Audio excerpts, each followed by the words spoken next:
Hei Vegard, hei alle dere andre. Hei og velkommen til episode 13 av Death Streaming. Jeg er Erik, du er bedre enn en god vinter, og vi skal spille litt Death Stranding. Nå er jeg veldig spent på hva som skjer, altså hvor vi begynner. Altså jeg vet ikke hvor vi begynner, vi begynner jo der vi slapp om onsdagen. Inne på dette private rommet. Men hvor verden går videre, det er jeg ikke helt sikker på. Veldig spent.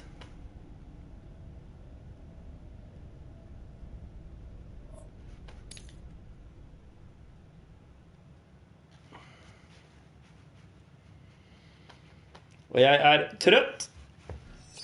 Jeg er sliten.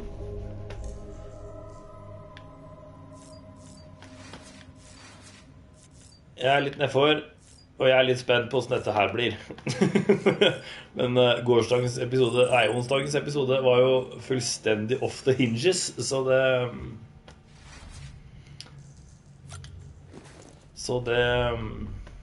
jeg lover bra for i dag. Jeg håper det blir like jævlig galskap i dag, men det tviler jeg på. Det kan jo ikke være helt sprøtt hele tiden. Nice. Håper dere har det bra. Håper dere har hatt en bra uke. Og at dere har juleferie, det har jeg. Det unner jeg dere.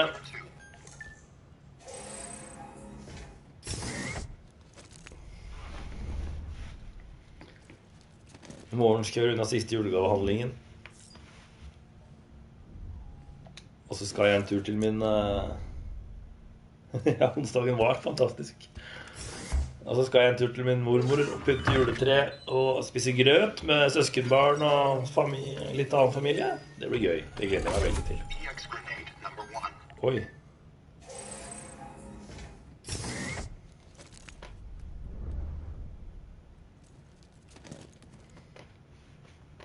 Juleferien baut, det høres veldig bra ut. Vi tar en dusj og det er så greit å begynne litt smått. Stakkars skuldrene til Sam. Ser litt sliten ut av den sekkingen.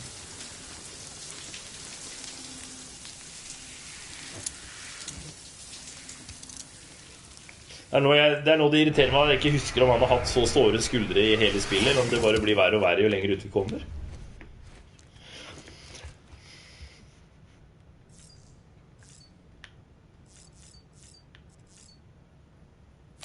Check on Lou. Brother Louie. Så er det jo på onsdag kveld, etter at jeg var ferdig med streamen, så klikket det for meg denne... Jeg vet ikke, hva var jeg som gikk på do av gammel vane?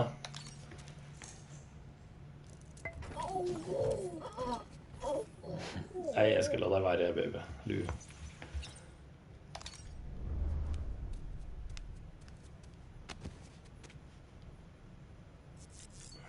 Men jeg skal drikke litt Porsche.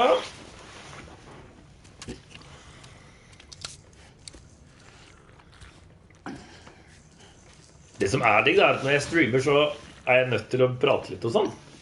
Og det hjelper på humøret. Godbesøk er en god vane. Jeg har forresten fått Sam til å tisse i buksa. Eller det vil si, jeg har ikke fått den til å tisse i buksa, men jeg drakk veldig mye energidrikk. Det var en dag jeg ikke streamet. Med vilje. Og da hadde den 1000 milliliter med væske i blæra. Det er vist maks. Så når jeg da gikk for å tisse, så sa han plutselig Did I just piss myself?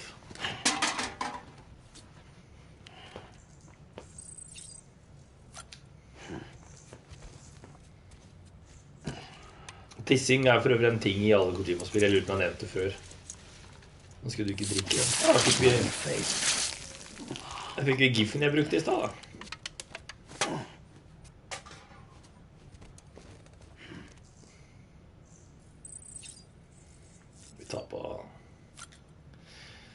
Vi tar på capsen. Jeg synes vi kan unne oss å ta på caps i dag.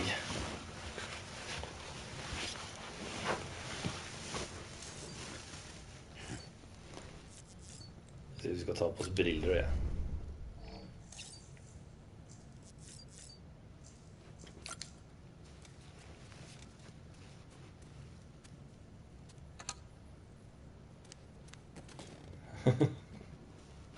Goldilocks. Da er vi noen e-poster der da? Skal vi lese litt e-post? Oi, ja, vi har e-post. Den leste vi. Aaron Hill, det var han som var på tur, det, ja.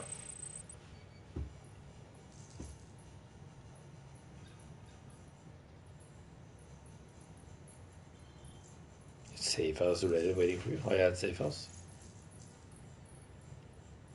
Så jeg glemt å hente klærne til Deadman, som ble forsvant i den der orkanen som tok den hytta.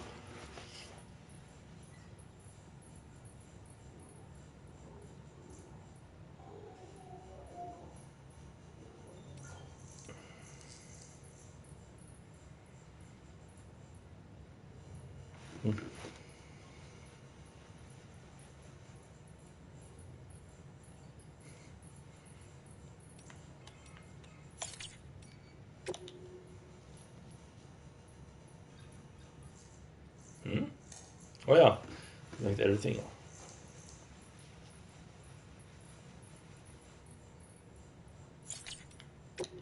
Use the ace back. Der har vi jo han Norman nå, jo.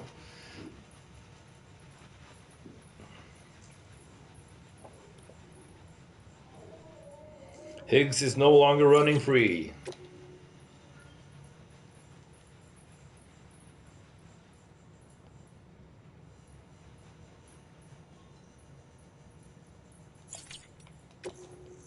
Saving the world is bullshit. Det var da veldig til optimisme her.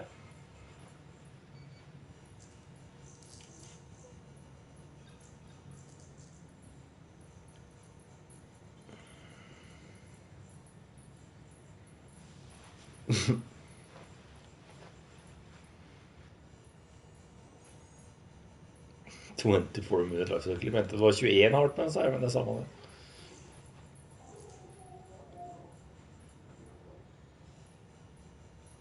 Ja, ja.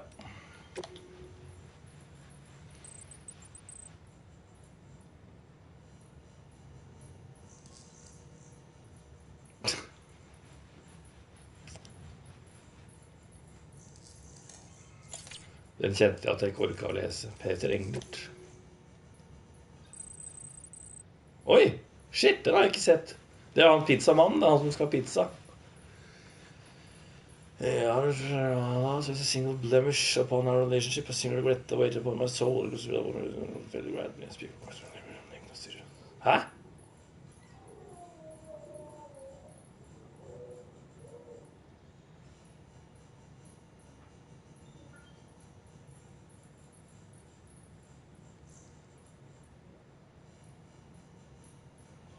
Jeg har da ikke kastet noe jævla pizza i noen tallek, jeg.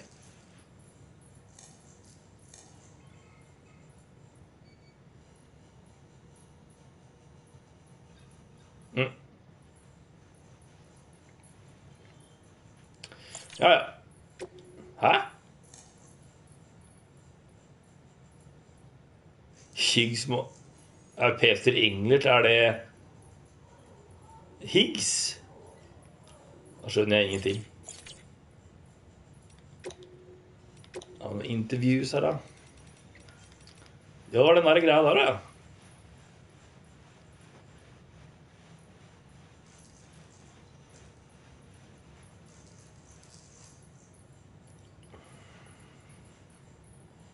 Åja, navnet Bridget Falling Down har vi jo hørt i spillet her.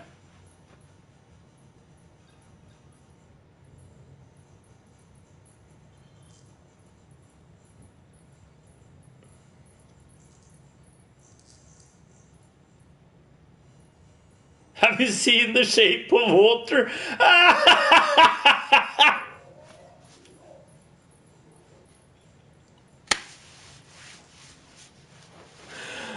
Nei, syns Deadman at jeg skulle se Shape of Water som han har laget. Det var overraskende.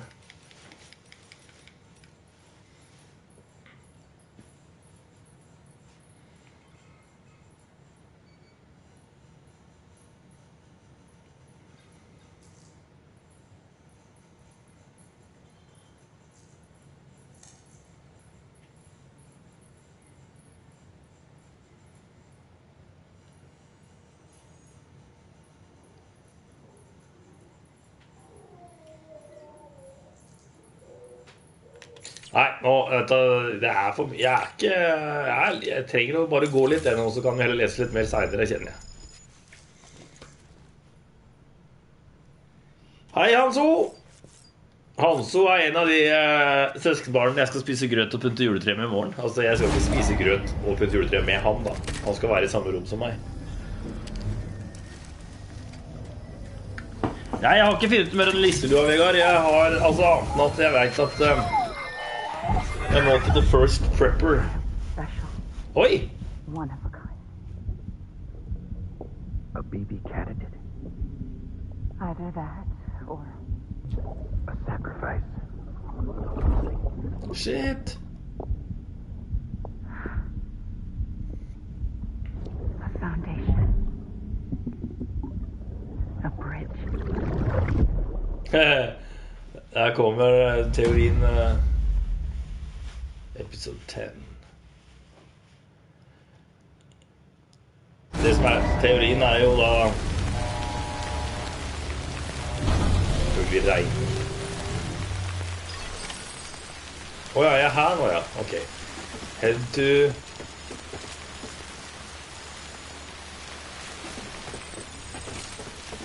Nei, kanskje jeg har en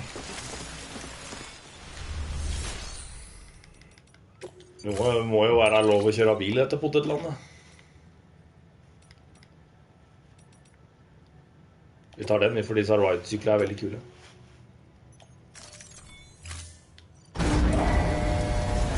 Hei, Eplers! Det veldig hyggelig at du anser det som et høydepunkt å ha meg på storskjerm.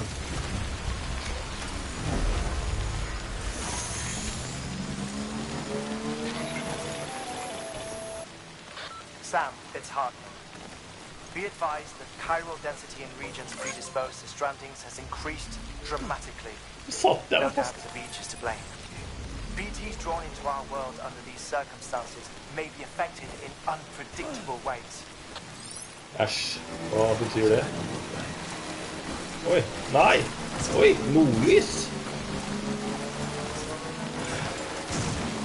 Jeg må bare se om jeg kan finne meg en rute.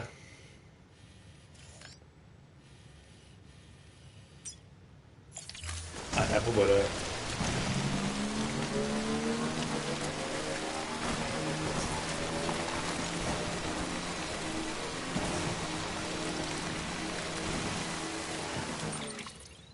ny Love Roar-sang. Jeg drakk en halvliter øl. Og for de som kjenner meg, så vet man at jeg tåler veldig lite øl. Alkohol. Før det går litt rart. Nå jeg dersliten, så når jeg da drakk en halvliter øl, så ble jeg litt sånn tipsy. Og så det så jævlig varmt her, kjenner jeg.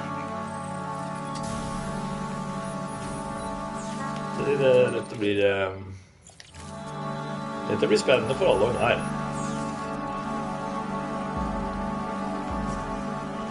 Hva? Ja.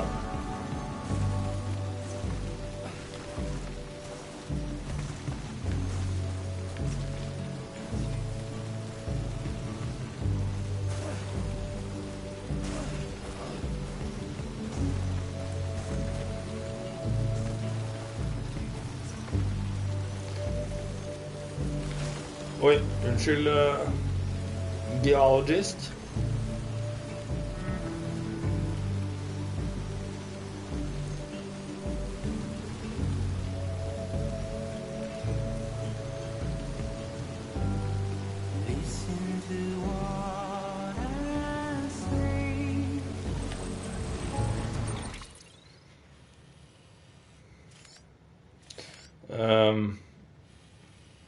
Faen, kanskje det hadde vært lettest å bare kjøre rundt sånn.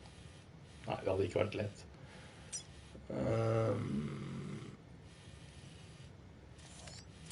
Dette jo oppe I fjella, da.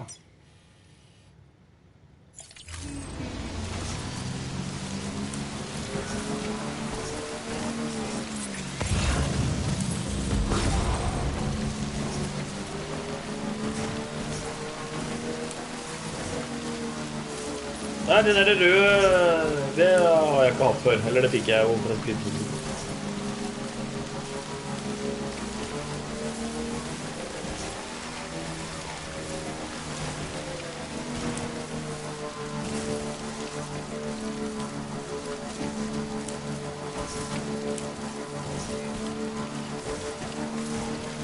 denne sykkelen har fullt batteri. Da er det noe inni her, eller? Nei, bare vann. Da tar vi den I stedet, for det...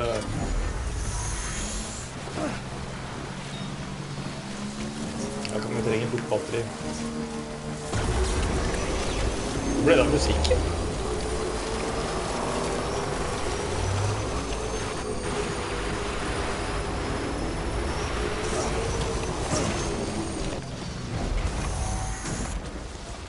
Beklager på forhånd til alle dere som har lappen på førerkort. Nei, lappen på motorsykkel.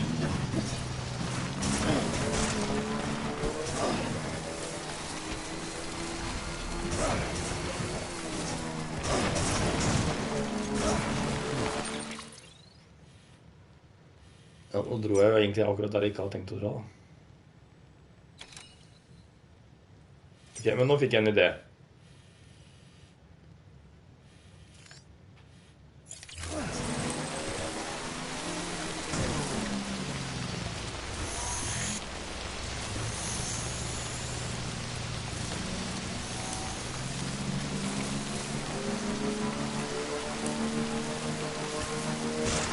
Æsj, hvorfor fabrikkerte jeg ikke noe utstyr?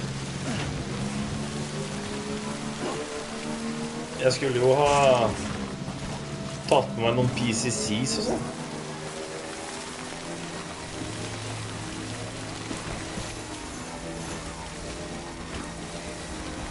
Og en teit av meg, for her skulle jo jeg...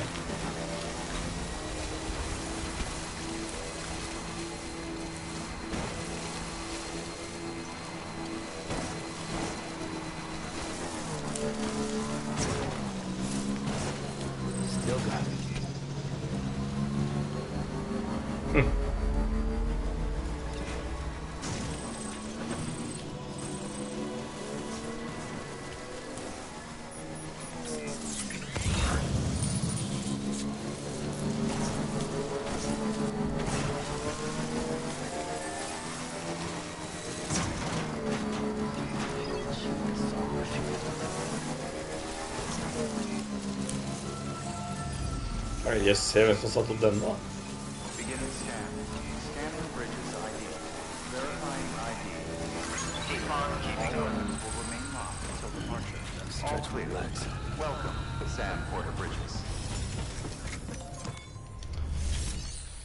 Jeg må lage meg noe...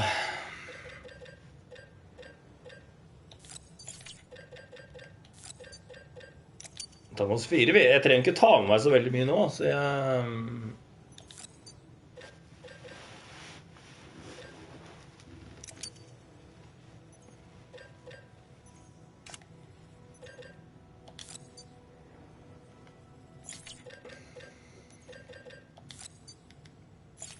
Men, ja, herregud.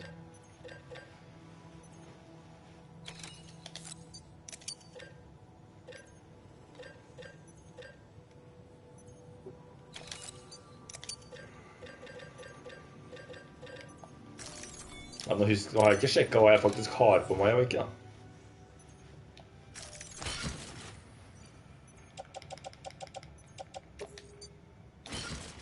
Der, ja.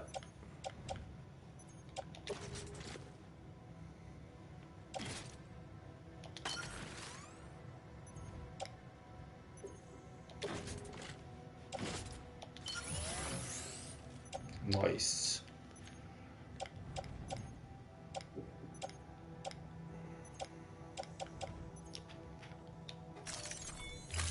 Sånn, det var litt digg. Nei, sorry.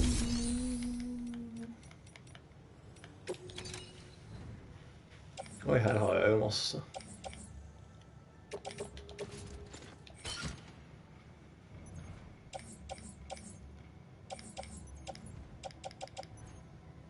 Ja, sånn. Da har vi stiger og tau og muligheten til å lage oss noen spretter til. Det var det jeg som kjørte av den da.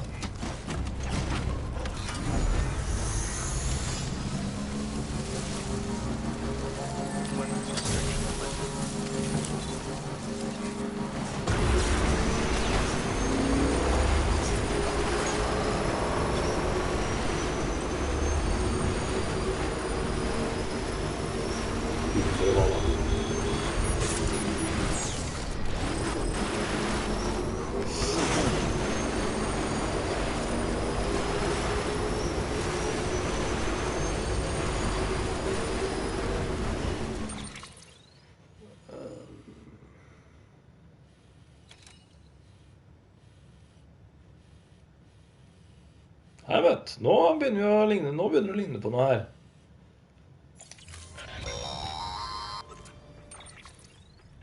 Sam, do you copy? I've been looking into Clifford Unger and wanted to share my thoughts. To recap, Unger was a U.S. Special Forces operative whose retirement roughly coincided with the Death Stranding. After he left the service, he somehow became involved in the early BB experiments. However, he died before they ended. Now, while the circumstances surrounding his death are not entirely clear, I'm beginning to suspect that these battlefields of his are at least partially sustained by his enduring emotional attachments. Anger, resentment, regret. I'm pretty sure it's got something to do with the BB experiments. That much seems clear given his repeated attempts to steal Lou. Cliff seems to be driven by a compulsion to reclaim our BB, as if that will make him whole again. A compulsion so powerful that he was not only able to drag himself from the depths of hell, but bring a piece of that hell along with him. One thing's for sure, he's nothing like a BT. We need to know the whole story about his death and his connection to the BB experiments. I'll keep digging and let you know what I find, Sam.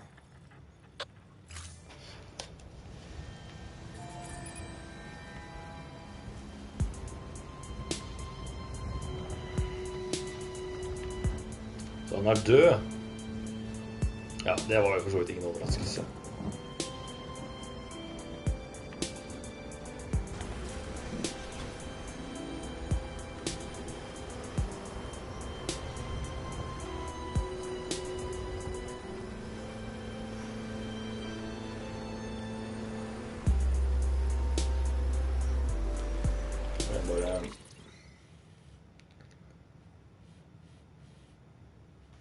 Ja, jeg skal opp til venstre oppi her.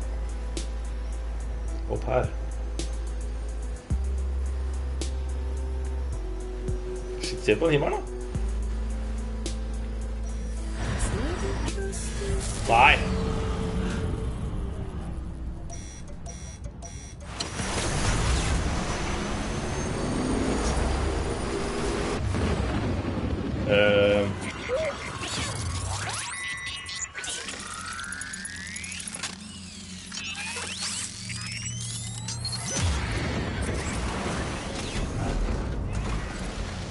For å unngå det.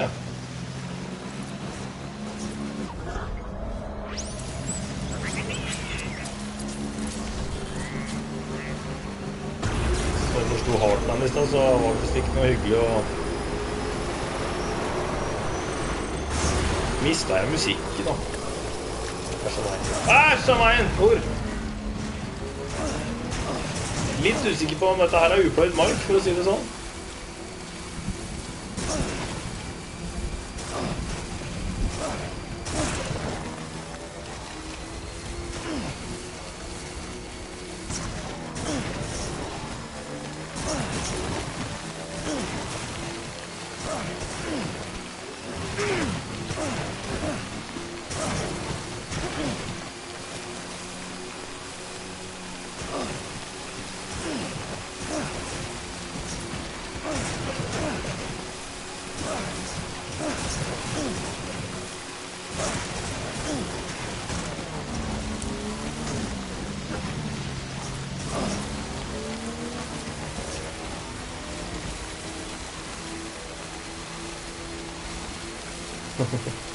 Ja, The Witcher kommer ut I dag, ja, serien, det spennende.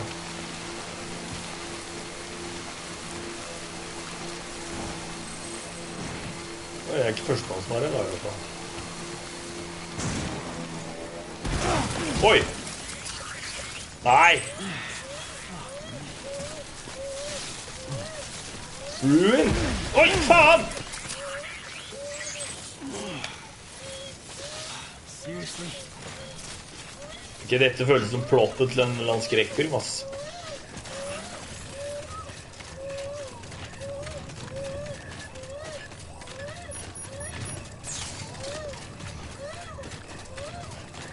Ja da, baby, jeg skal...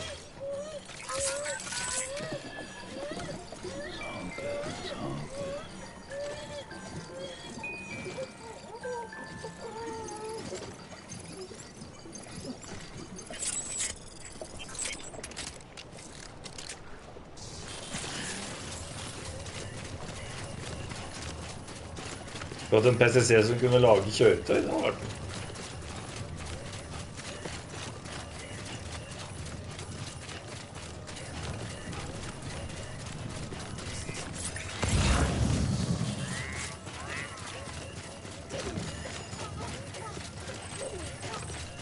Hvor er jeg egentlig nå? Og jeg nede for Timefall Farm, ja, men det fint. Det god kok, da har vi orden, for da du snart på den veien jeg har laget.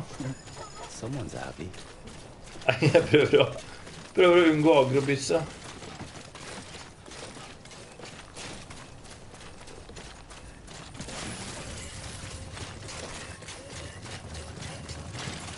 Her står det en bil til oss også.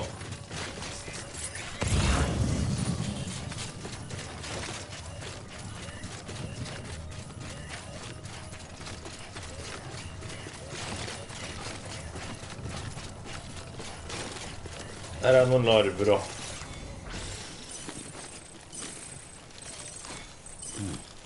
Yeah, that's good. That's tasty.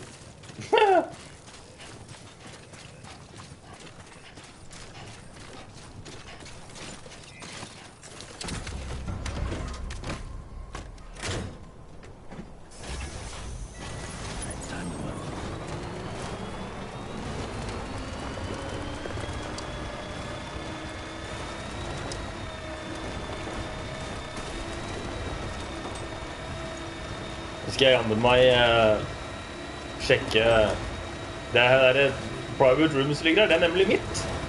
Nå jeg veldig spent på om det noen som har liket det. Som man jo i dette spillet. Ingen! Beginning scan. Scanning bridges ID. Verifying ID. Clear. All weapons will remain on until departure. All clear. Welcome, Sam Porter Bridges.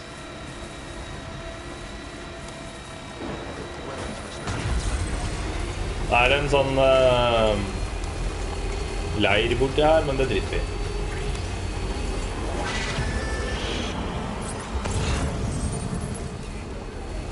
Oi, der går den gitt.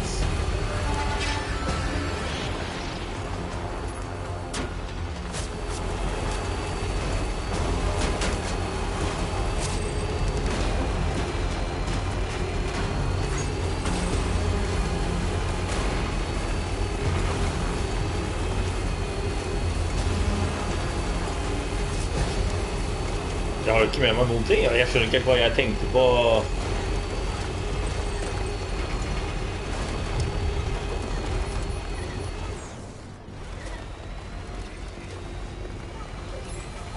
Jeg tok jo ikke med meg noen ting.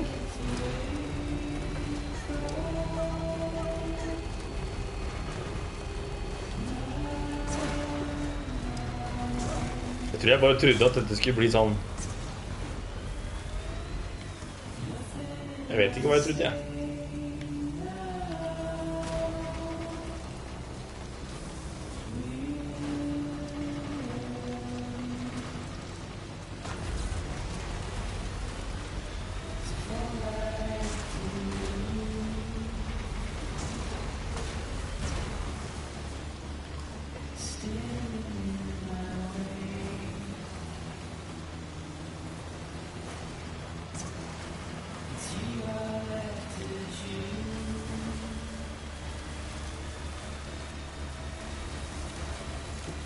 Nå vi snart på elva hvor jeg har vei.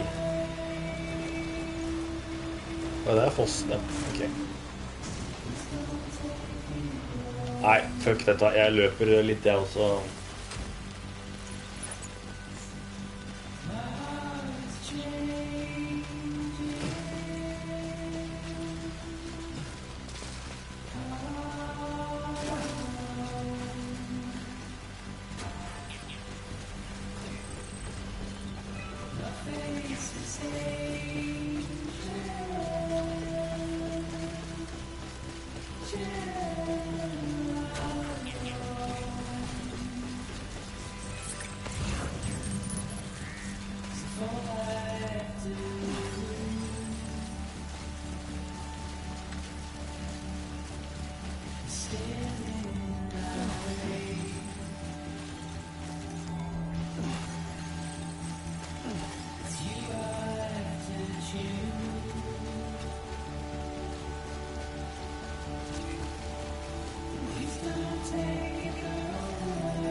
Og få noen like.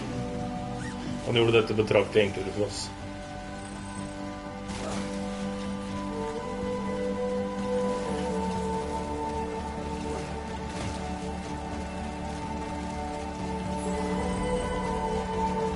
Den bilen der orker jeg ikke ta, kjenner jeg. Jeg skulle tatt speed-greier, da, ikke den der... Oi, hva skjedde der da?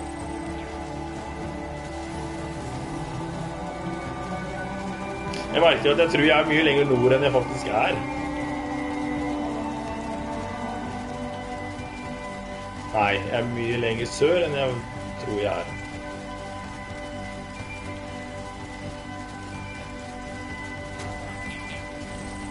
Har broa mi da.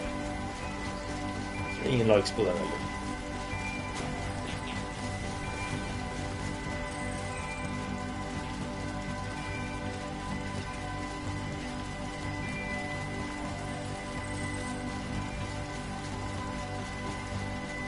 Da løper vi her til vi finner en kjerre.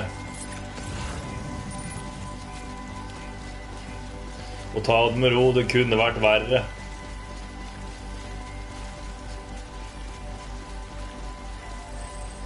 Er denne her hooket opp til nå?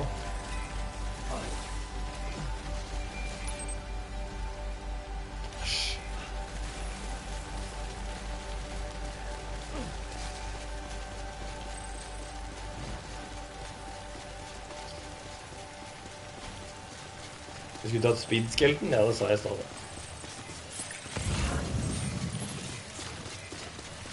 Har vi hørt ferdig en hel sang da, folkens? Det er ikke ofte vi gjør.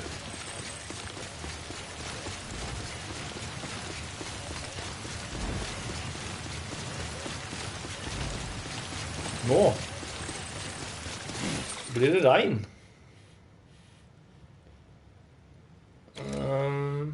Det skal jeg gjøre nå. Oi. Sam, you're not going to believe what I found. Sikkert ikke. It's about the BP experiments, their true purpose. According to official records, they were continued in secret on the order Ja, of akkurat. President Det er jo da Sam, er jo da en sånn supposedly BB. with the primary objective of developing BT detectors and preventing void-outs. Any advancements that could be applied to the fields of chiral communications and beach research were meant to be of purely secondary benefit. But it turns out, that's just a cover story. The truth is, Sam, BBs were originally conceived as catalysts for the operation of the chiral network. They're integrated into the infrastructure of not cities for that very reason. Every single one you've brought into the fold. It was probably Amelie herself who installed them as she moved west with the first expedition, carrying out her mother's grand plan, making sacrifice after sacrifice on the altar of progress. President Strand told the people what they wanted to hear and did what she thought had to be done. Also, America could be whole again. But I'm starting to wonder if it didn't cost her her soul. The chiral network is our greatest creation, our proudest achievement, and our guiltiest sin. I don't know how to feel about it all. Maybe if we knew more about Cliff and the BB experiments, we'd be better placed to judge. I'll be in touch.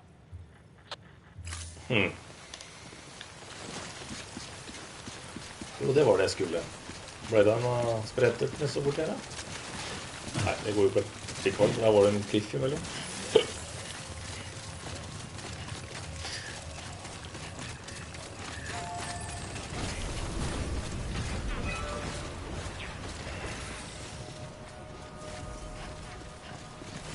Men jeg er jo snart på den der... Jeg er snart på et sånt sted hvor jeg kan lage meg en bil, så det...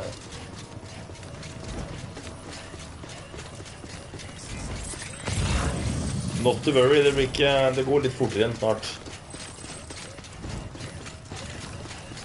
Her er vi.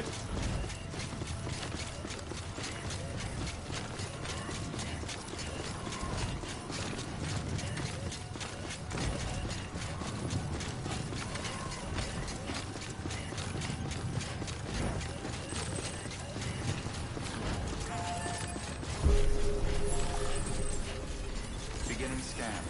Scanning Ja, men det er ikke bussholdeplasser her, men det er stoppesteder. All clear. Decontaminating suit. All clear.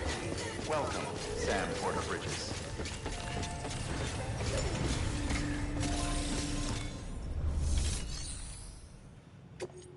Kan jeg ta på meg orders? Kan jeg bare drive og dulle rundt? Nei, det gidder jeg ikke. Jeg må jo...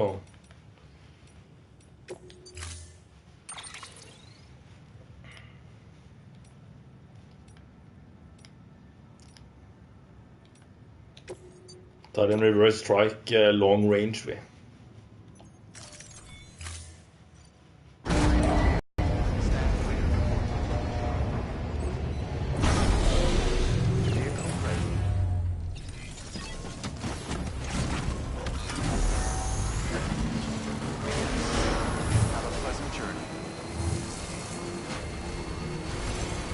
Oi! Ja, det var bare... Weapons restrictions lifted.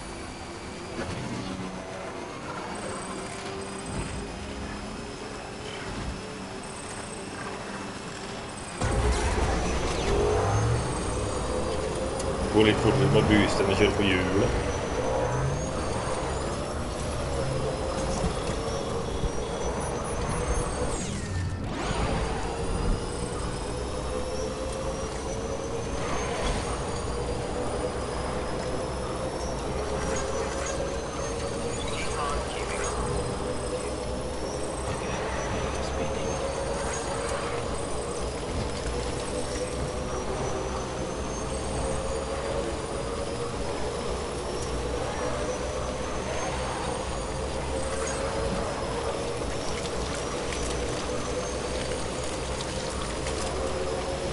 Shit, tror du det regner? Det er jo...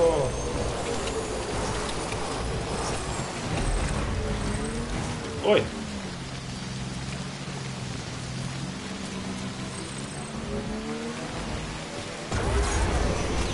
Det ser ut som det regner veldig mye, liksom. Altså, det gjør det jo, men...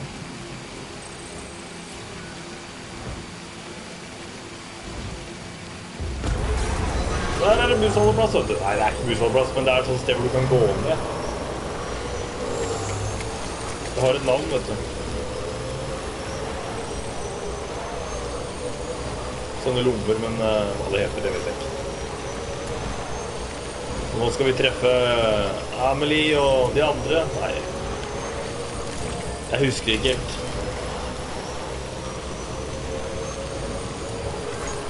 Det er en ting da. Når du er deprimert, så mister du litt hukommelsen. Sliter litt med å huske ting. Nå er jeg sliten i tillegg. Hey, Sam, I see you're coming up on Lake Knot.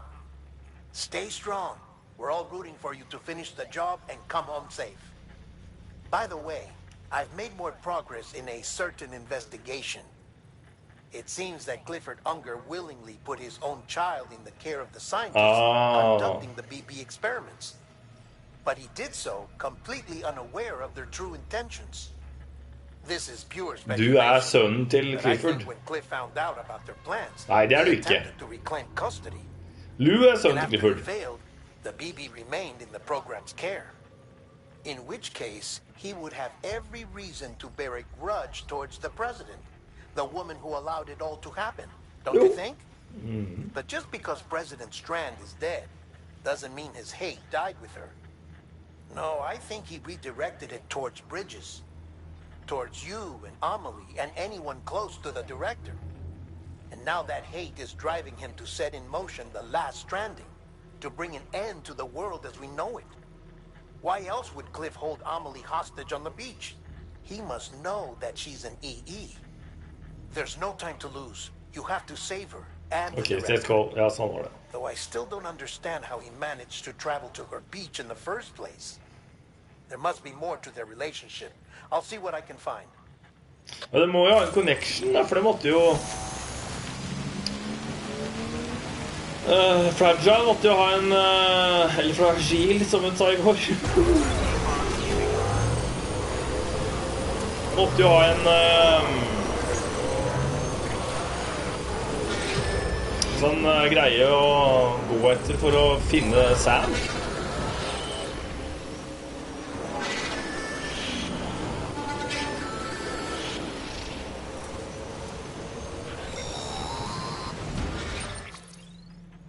moment, Sam? It's about the director. So there's no way he could have made the jump to Amelie's Beach if they didn't share a strong personal connection, right? Ruterstrening. Jeg liker ruter, men jeg lover, jeg er vokst opp på utstrøka, hvor ruter funker på en litt annen måte enn i byen. But there was nothing whatsoever. His entire life prior to his tenure with Bridges has been redacted. His name, his past, everything. There's no telling who he was. Which led me to consider another possibility. What if it isn't the director and Amelie who have a connection, but the director and Clifford Unger? And what if that connection is what facilitated the director's jump to Amelie's Beach? If it's those two who have a personal history, then it might explain why Cliff is holding the director hostage as well. But even if that were the case, it doesn't answer the bigger question. How the hell did the two of them end up on Amelie's Beach? Sam, Hartman here. There's something else I'd like you to consider. A guess, albeit an educated one, concerning Cliff's objective. Somehow, with the aid of the chiral network, our individual beaches have begun to coalesce, resulting in the formation of a single massive seam. Should this process continue, there is a risk that BTs will flood across into our world, bringing about a death stranding on a heretofore unprecedented scale. Now, Clifford Unger's battlefields and my own beach appear to be unaffected by this phenomenon, existing entirely in isolation. They do not and have never intersected with others. But what if there were another class of beach, one that exists on a higher plane, that was responsible for setting this process in motion? And what if the beach in question were none other than Amelie's? Cliff may have summoned the director, but I believe his true aim was to seize control of Amelie's Beach, to exploit its power over every other beach, and trigger the last stranding.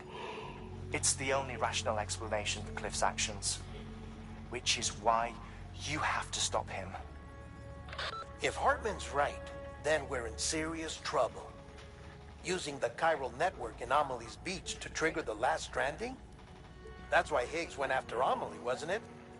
If it was Cliff who put him up to it. Yeah, it all fits. With the last stranding, he'll finally have his revenge against the world that stole his life and his child. You've got to stop him, Sam. You've got to make the jump to Amelie's Beach as soon as possible. Get in and get her back. It's our only hope. If you can't, then we're all doomed. Jeg skal på The Beach, altså.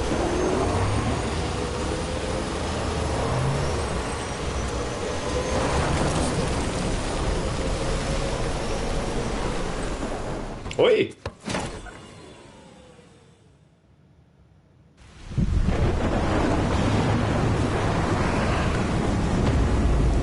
Oh, shit.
Odyssey? Hvilken Odyssey da?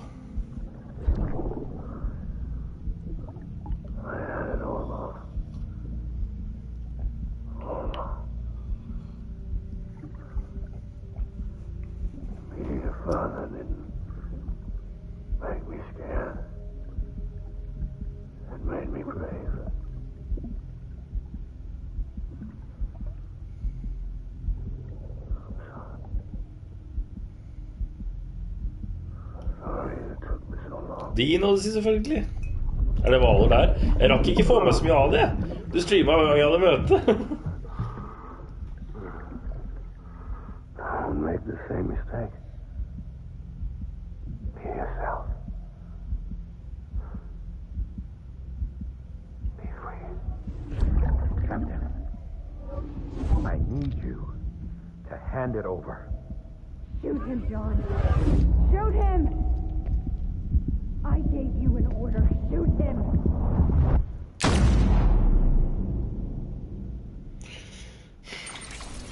John da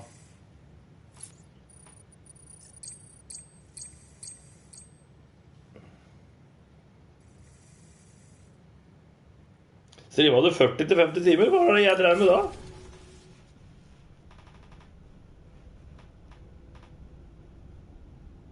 John da Die Hardman, selvfølgelig.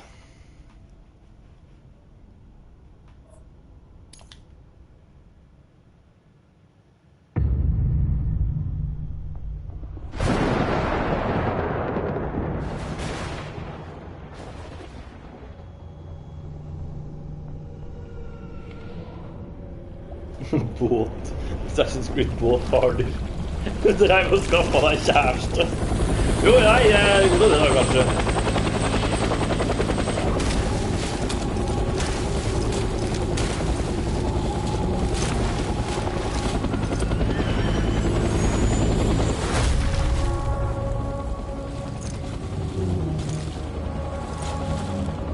Oi, maska jo.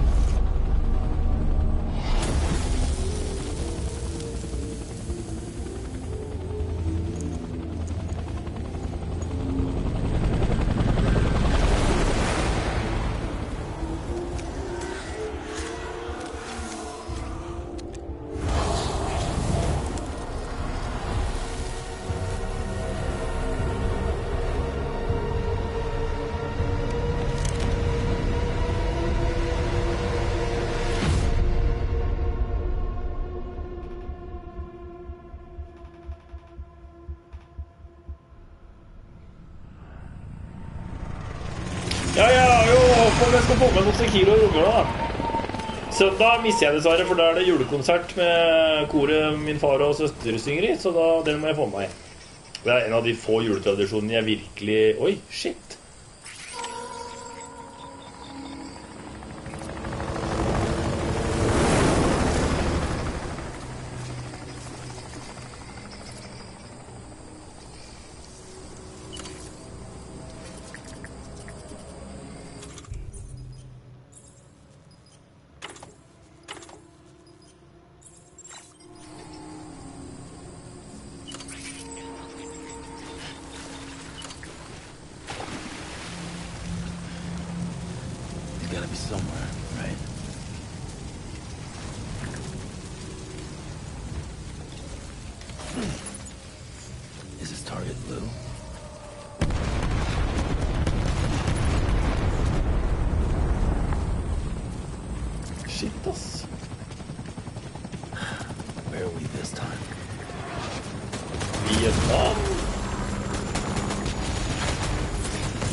Dette her er fortsatt jævlig fascinerende, altså.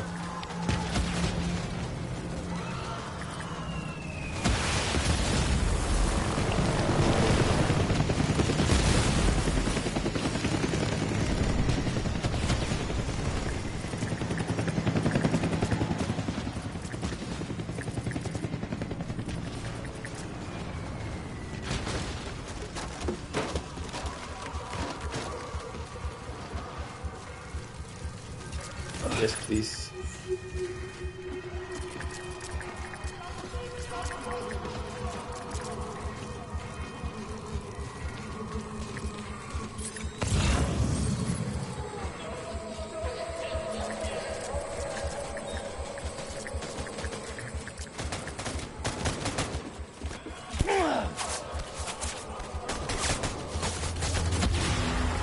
Det greiene.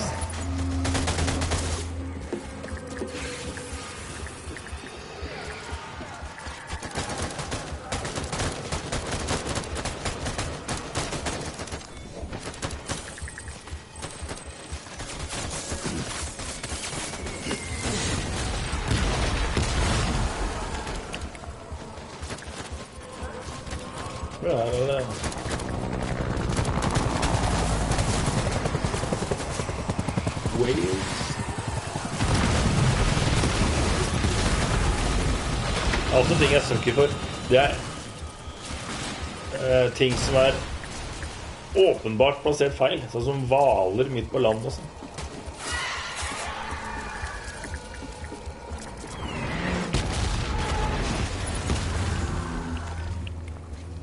Jeg sleit jo litt med forrige Clifford-fighten, så det kan jo bli spennende å se hvor vanskelig dette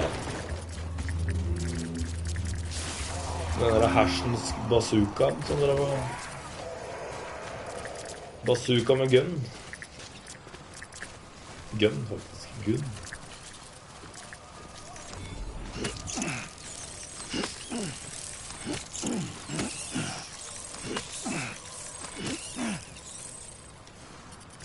Har jeg lue med meg? Ja, jeg har det.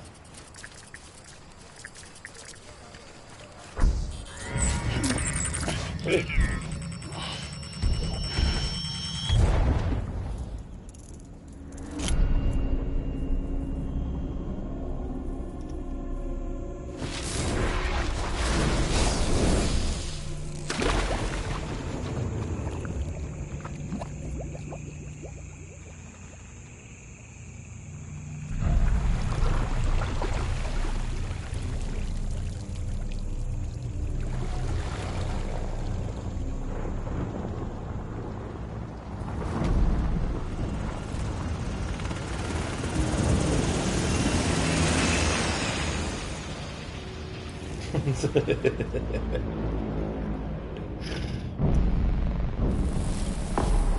Og ikke røykebaren, for da ender dere opp sånn.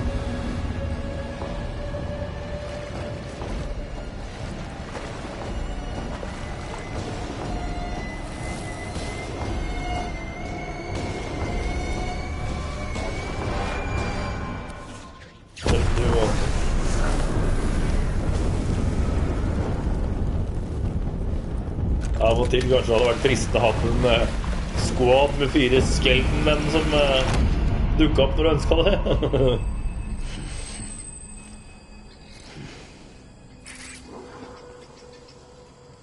I want my baby back. Ikke en overraskelse.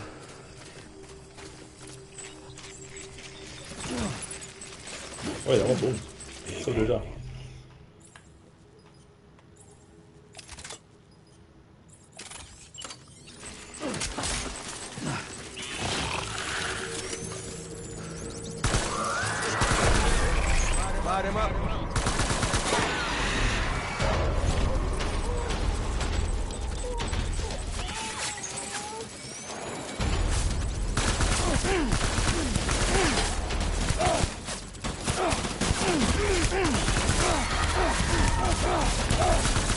Så går det rett på dunken.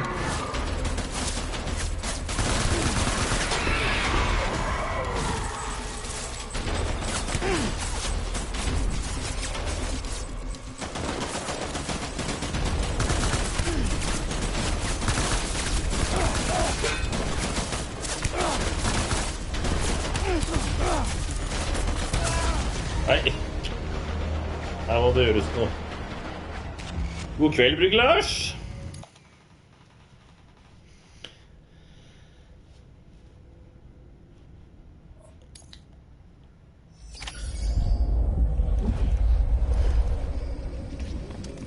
Fint å se deg her sammen med oss.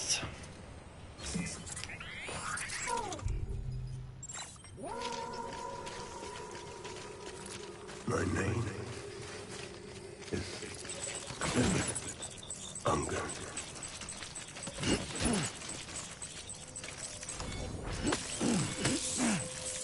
I want my baby back.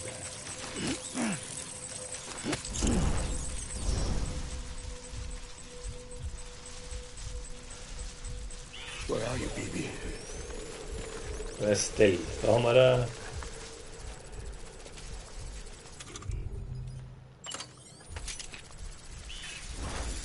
My name is Clifford.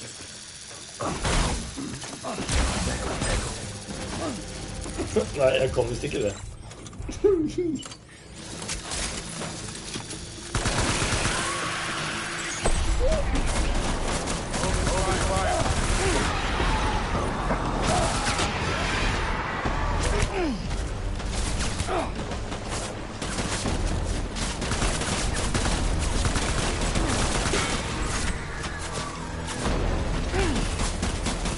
Oi, bra da.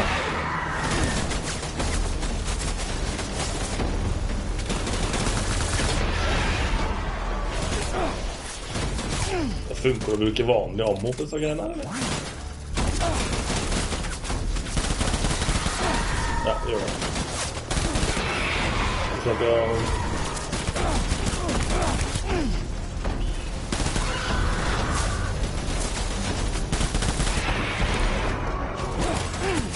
Ja, men, nei, jeg trykker på feil tapp. Det er ikke noe rart jeg ikke får det til.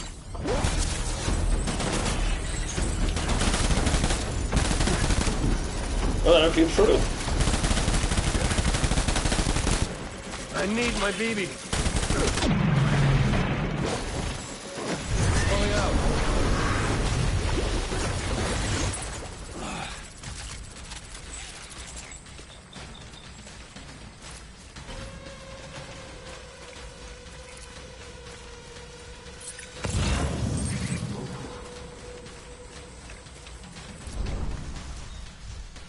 We need reinforcements. Go!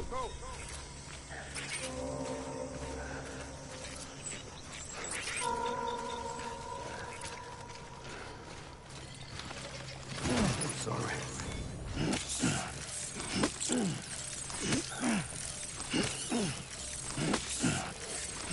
Sømmende pandemonium, hva?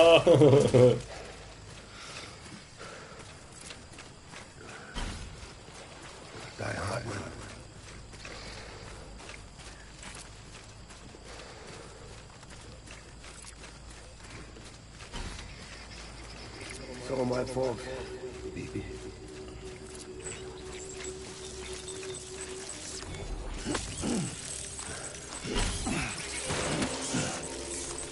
My dear. Å ja.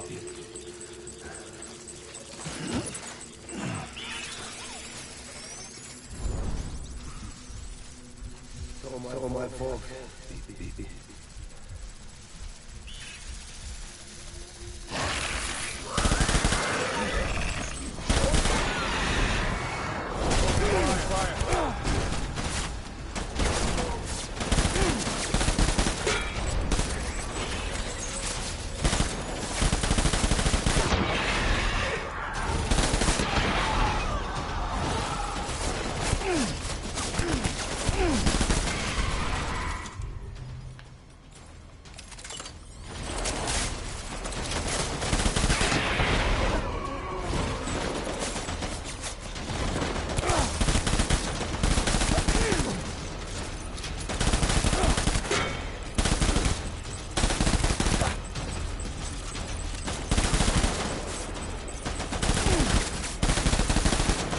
Litt usikker om å gå etter han er det lureste, men det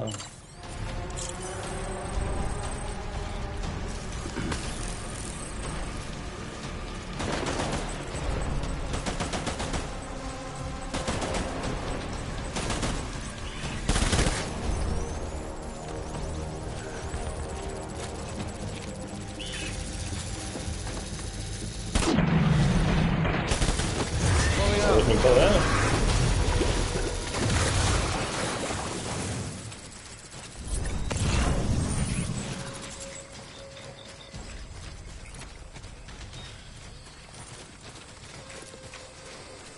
need reinforcements. Bare hente meg litt... Move.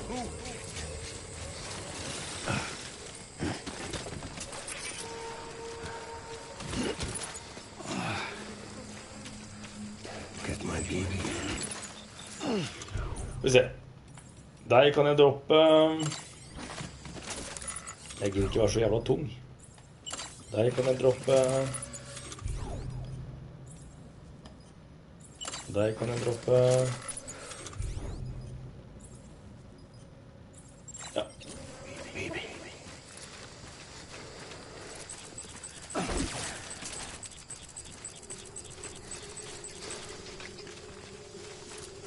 Get my baby. Jeg ser, der står det en sånn fyr oppå der.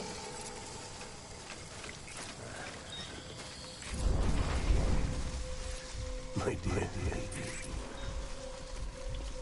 Kanskje BB er hans kallenavn fordi det er en initialen hans. Det har vært en sånn Konami, nei, Kojima-ting å gjøre.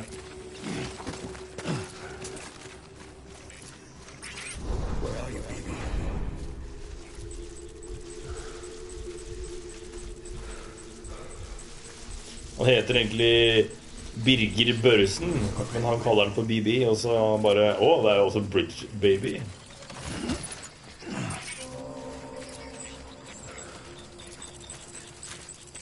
Get my baby.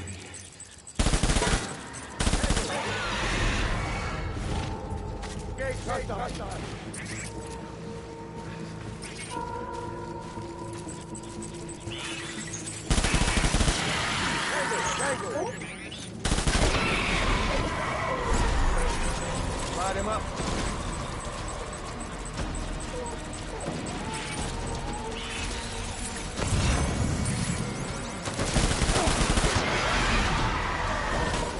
Og i armor plate, det kunne jeg hatt med da. Det kunne jeg med fordel ha fått bruk for. Med fordel ha fått bruk for er vi kan sette den. Baby!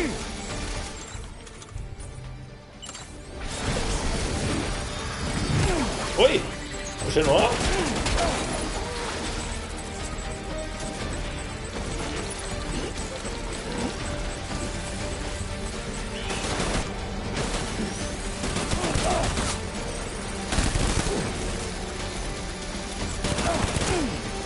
Jeg fikk jo tom for ammo, jeg har jo shotgun.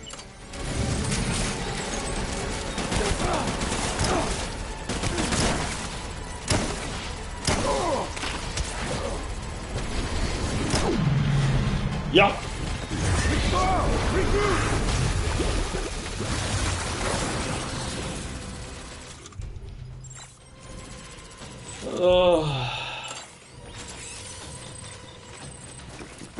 Skal jeg skifte ammo-type, for jeg vil ikke prøve å bruke blodet mitt på...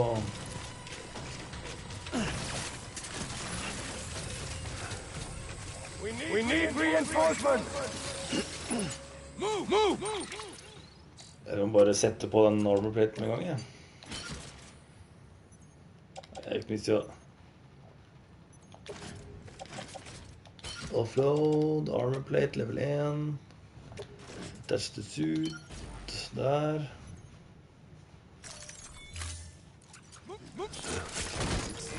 Alle barna hans har løkenavn. Er det Heidi du tenker på da?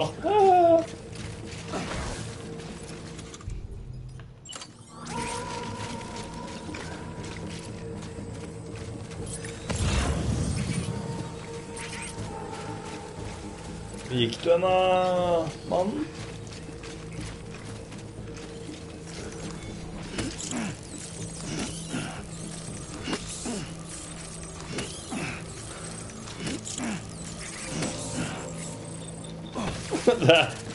Silju har nettopp saksa inn navnene til Jamie Oliver her. It's something. Nei, nå er jeg bare tilbake der jeg var. Jeg løper jo og henter den armor platen der også da. While we're at it. Så hvis du ser på denne på YouTube i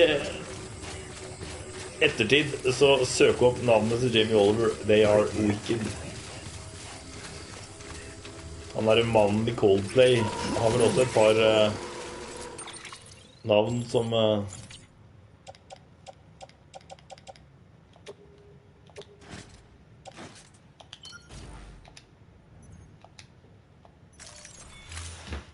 er litt weird.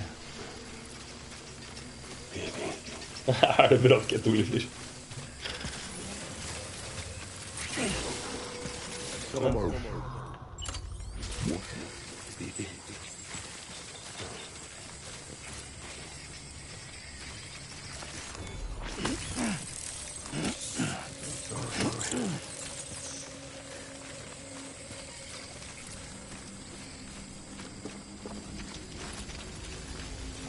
I need you. Oi sann.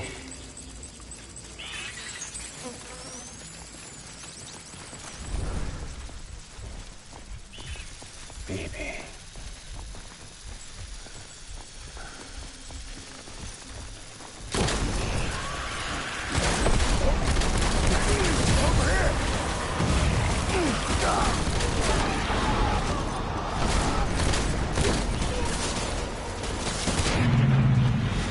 Ja da!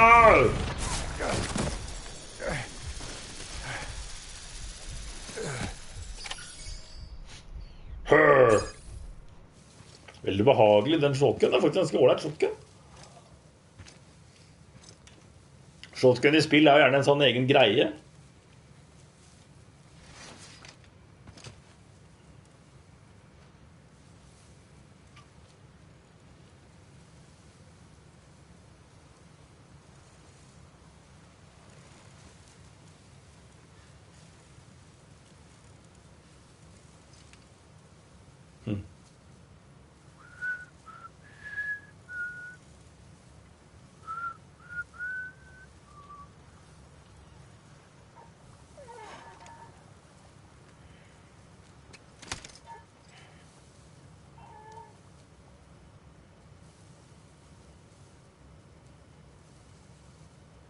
Baby. We're getting out of here. I promise.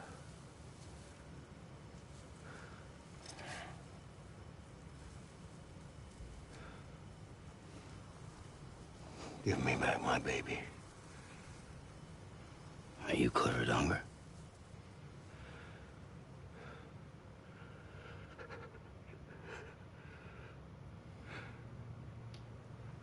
Who are you? Are you the father?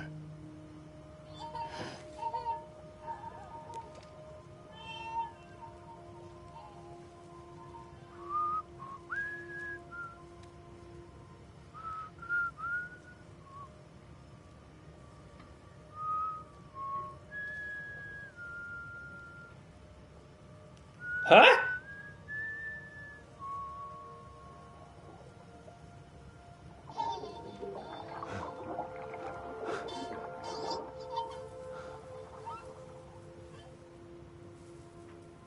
They told me your name was Sam Porter. But you were Sam Bridges.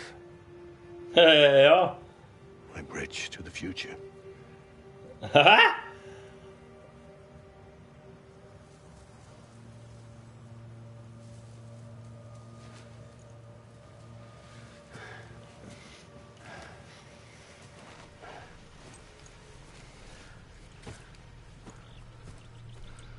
Sam, you bring people together.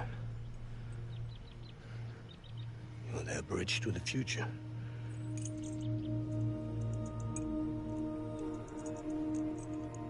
Come on, Sam. Stand up. Hva er det som skjer? Først så grisebanker vi Higgs, som viser seg å ikke være the main bad guy. Og så får vi høre at det er Clifford Unger som kan samme sangen som Sam. Og åpenbart ikke egentlig er slem heller, på en måte, eller et eller annet.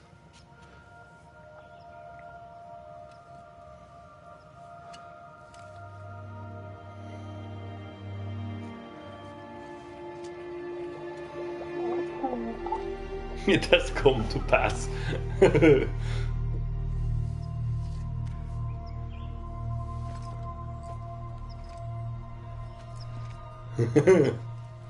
Åh, klem. Hva?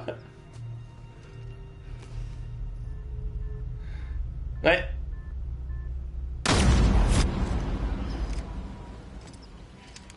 Hva skjedde?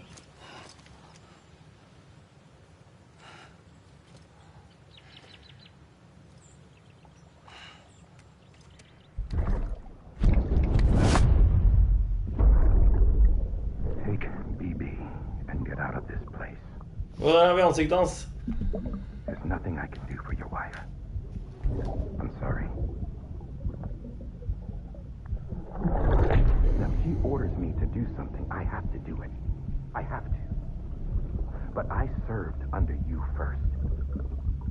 And your family doesn't deserve this. Any of this. Why are you helping me?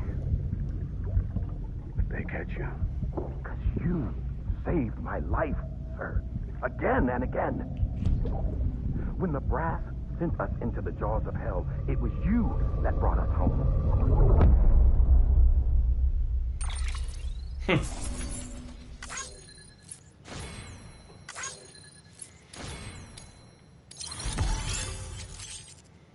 Oi. Locked in syndrome. About the dream for creepies.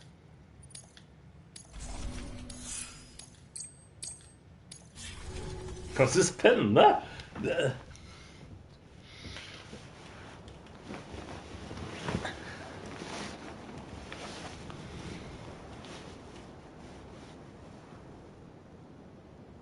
Dette Så var det et fint øyeblikk mellom Cliff og Sam og bare... Men altså, det er noe jeg ikke forstår. Hva er det? Dere må dele denne vegarsk-rebekkiske profetien deres, da. Hva er det egentlig den for noe? Jeg har skjønt at Sam er en BB. Såpass har jeg skjønt.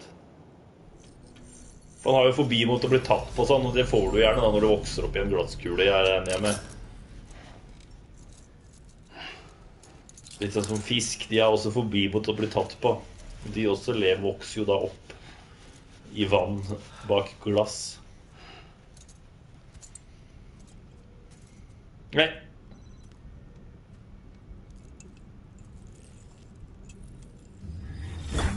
Sam, are you okay? I reviewed your logs. It looks like you were caught in a supercell and emerged an instant later on the other side of Ground Zero. Not far from Port Knot City. How'd I wind up here then? Remember Victor? He found you lying unconscious by the harbor and brought you inside. At du ser dine egne minner, ikke BB sine. He said, give me back my BB. Impossible. Cliff was born... He gave me this. Maybe he's trying to tell us something. Something about the BBs, maybe. About how they were made. Oh. It didn't feel like he was trying to hurt us. Det noe med blomster og bien, det, Sam. Like he just wanted to talk. But you said you saw him holding the director captive on the beach. Yeah. They must have some history we don't know about. Them and Bridget.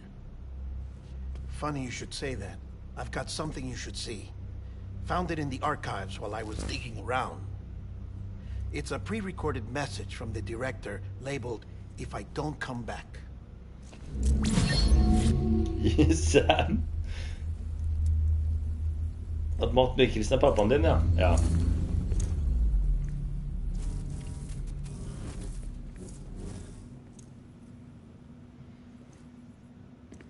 All right. This message is insurance. In case something happens to me. Jeg liker den frakken, Bridges' altså. eyes only. And I sure as hell hope that's who's watching. I got a little present from Emily. Said she'd take me to the beach if I wanted. But I'd need this doll to show me the way. Dokka til Clifford. It's a trap. It has to be. But I've decided to play along. You've all been playing along too, haven't you? You know this mask hides more than just my face. Huh.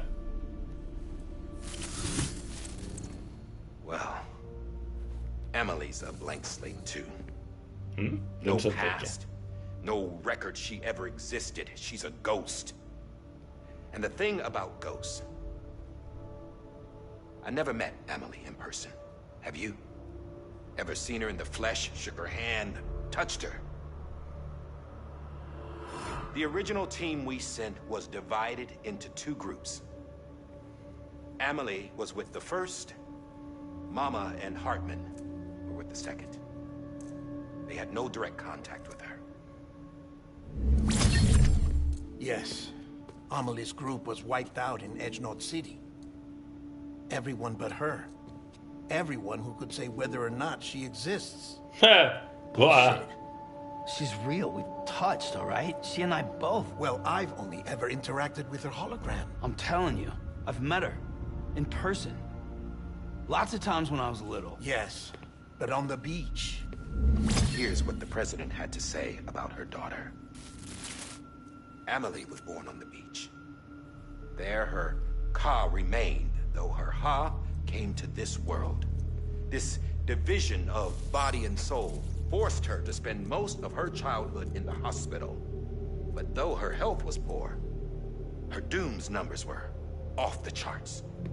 Her supernatural talents blossomed as she grew older and overcame her limitations. But by the time she was 20, she could travel to and from the beach, body and all. And that's where she started spending all of her time. Now, if you wanted to get in touch with Emily, it was via hologram or nothing. The president insisted on that.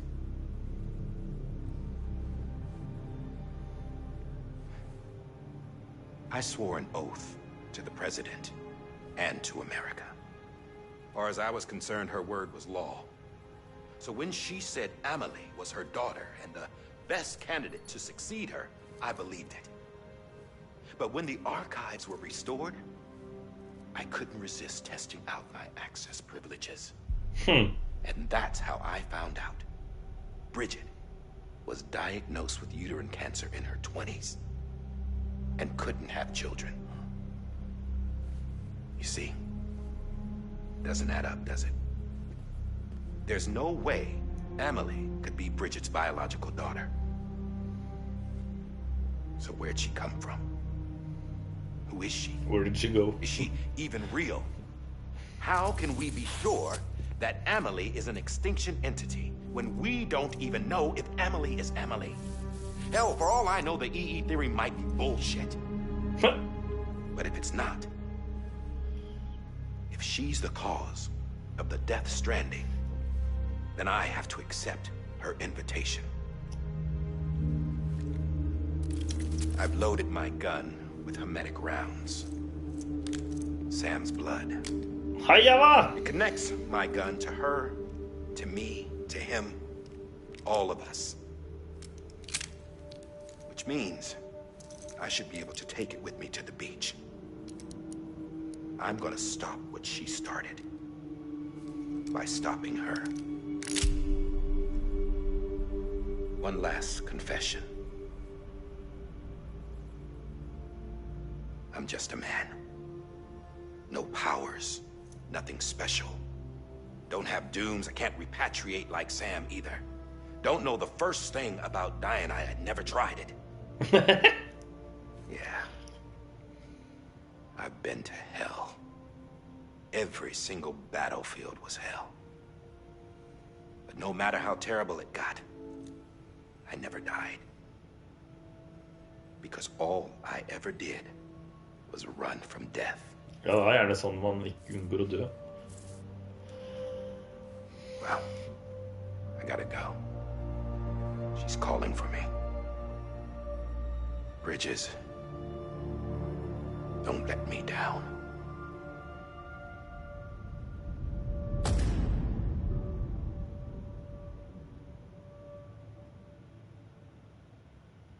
After he recorded this, the director jumped to the beach. Or rather, Amelie summoned him there. He had a gun to Bridget when I saw him. Then Cliff showed up, took him away. I thought he went to the beach to confront Amelie. Yeah, she was there too. She was the one who got me out. It's so obvious to me now. I can't believe I didn't see it sooner. It was Amelie who...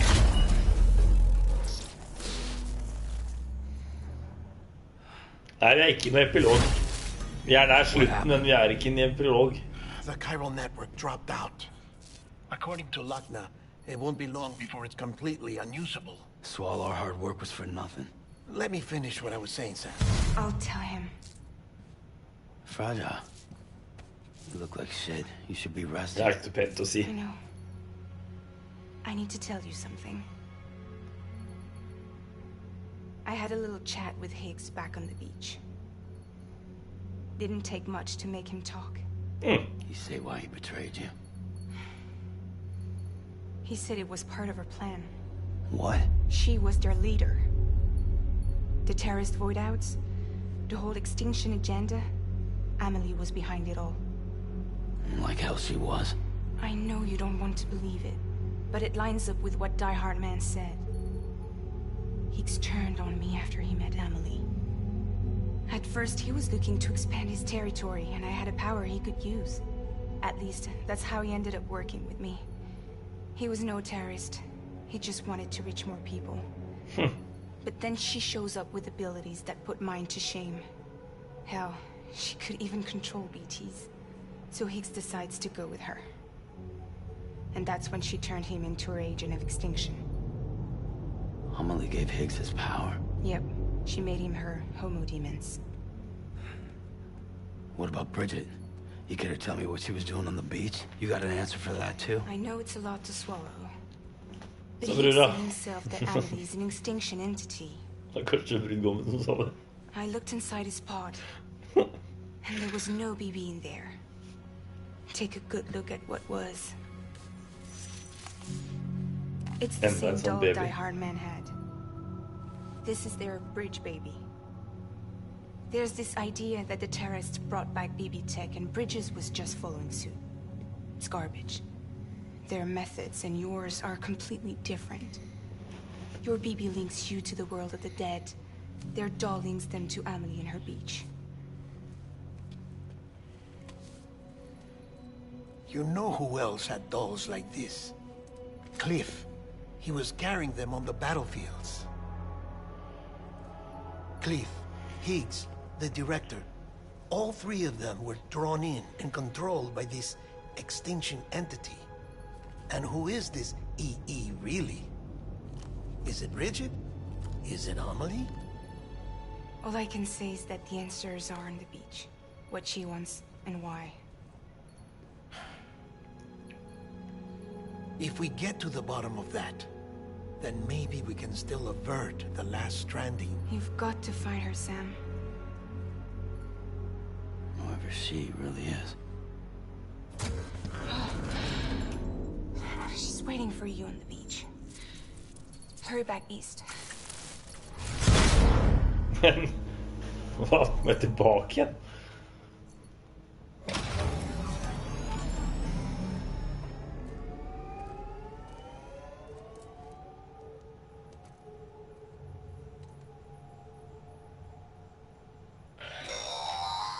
Sam, the connection's unstable, so I'll keep this short.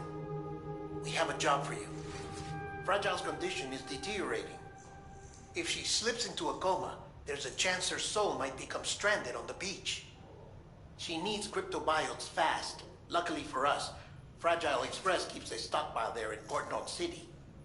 So we'd like you to grab some for us while you're in the area. All the details are on the terminal upstairs. Please, Sam. Shit! This is critical.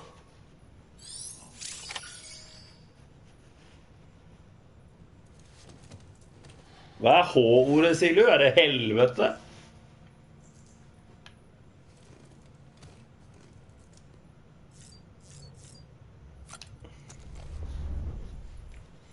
Jeg må bare sjekke noe her, jeg.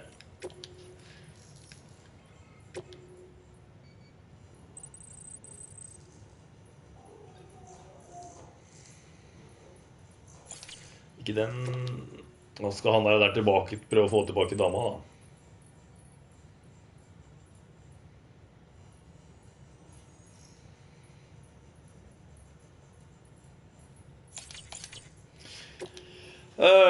Interviews Locked in syndrome. Hva I verden det?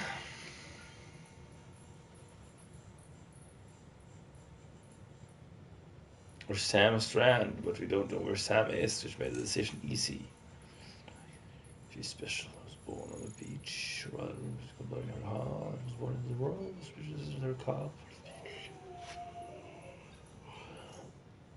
Locked-in syndrome, a condition where the subject is mentally present but physically unable to move their body except for their eyes, but sometimes. Ah, shit.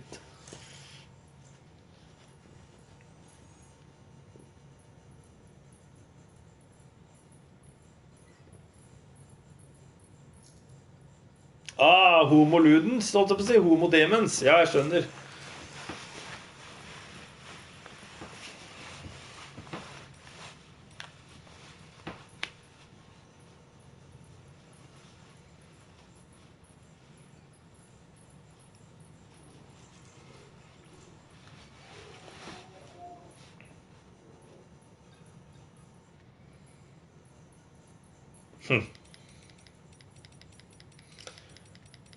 Fikk jeg ikke flere her da? About the Dreamcatcher.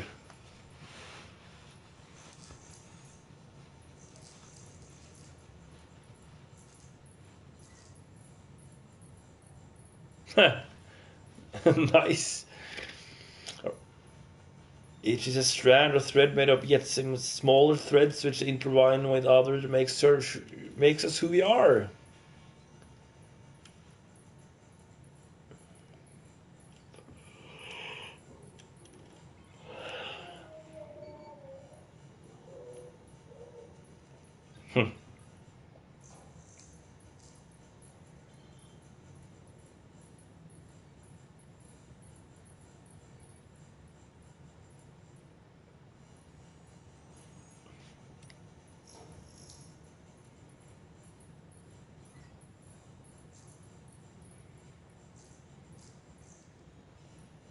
Åja, det den der kjede hun har, ja. It's not in the Kesha language. Objects given this name are used in ancient Incan society to record and transmit information. And yes, Emily just happens to wear one, yeah. Would pass creeper from one place to another via a network of messengers known as chaskis.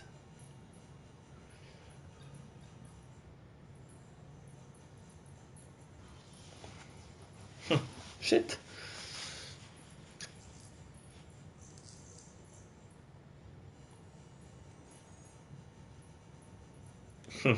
Ok, det var enda mer intervjuer her da.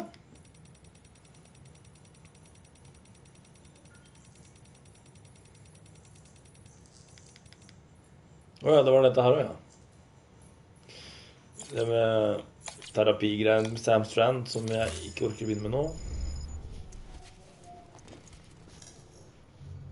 Nå det dusj, og så skal vi finne fragil. Jeg ramlet ut for lengst. Kan vi bade og synge?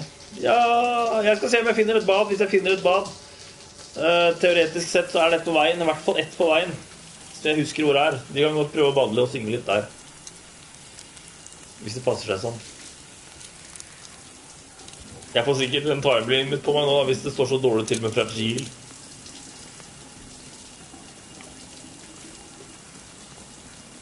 Men jeg lover å gjøre det som jeg kan for å få bada litt.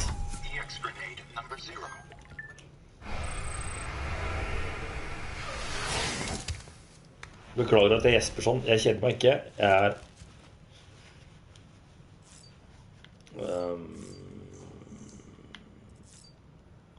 check on Lou.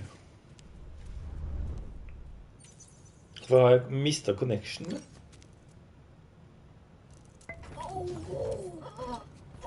Nei.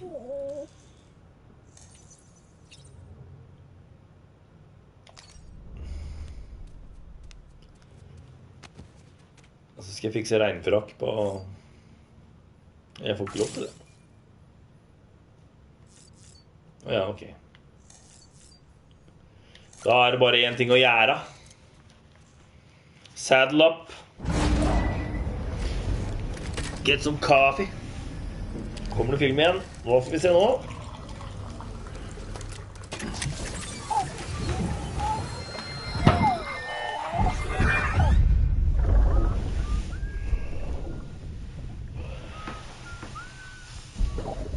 Det er stadig med på Einar-Gerhardsen.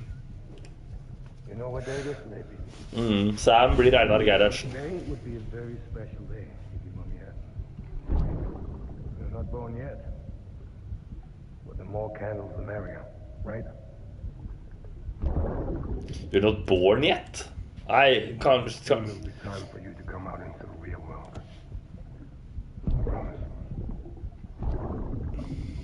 Jeg har funnet ut at han er snill da, Java. We can have a real party. Og faren til BB, det visste vi jo egentlig. Happy birthday.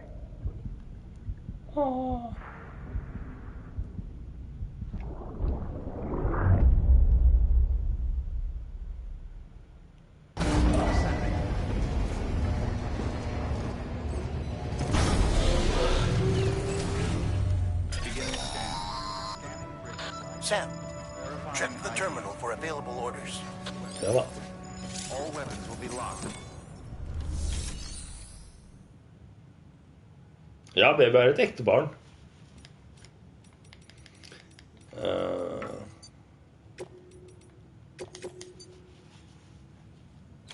Cryptobiote delivery. Shit, det er... Åh, jeg er helt tilbake her, ja. Ja, men da går det fort. Da vet jeg er litt mer usikker. Her er det ikke noen badesteder da, Java.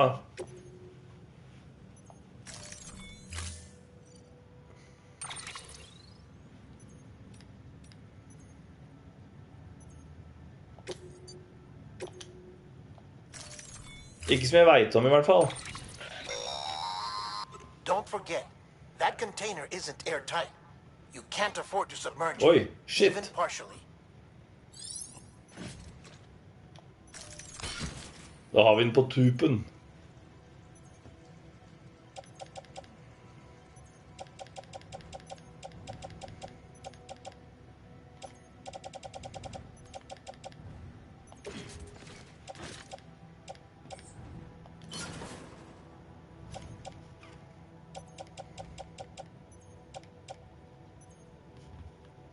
Jeg gidder ikke ta med dette.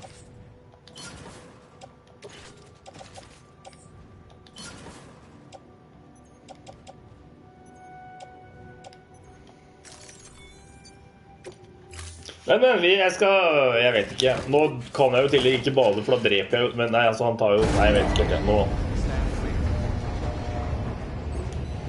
Jeg bare håper jeg får... Ja, jeg har ikke fått noe tidslimit på meg da.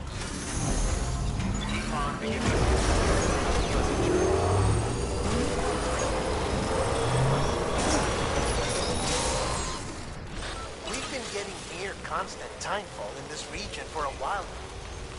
As a result, everything you built for us out here has been completely destroyed. Faen. The good news is we managed to recover all cargo stored on site and transferred it to the capital Knot City Distro Center.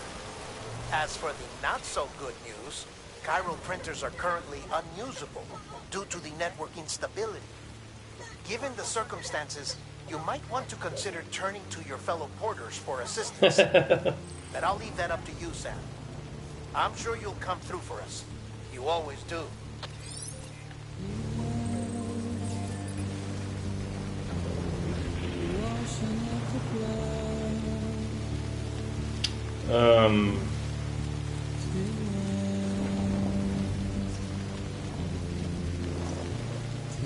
Jeg har jo laget det intrikate systemet her, og nå er alt borte. Det var en nedtur.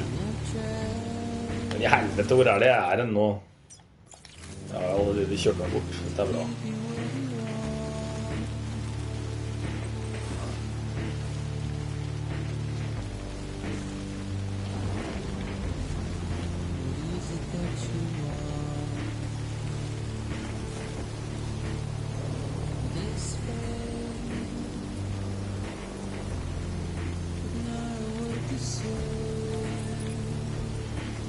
Her det babyområde, BT-område oppå.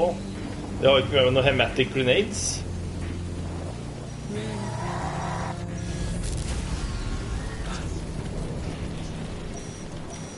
Ja, kjør da.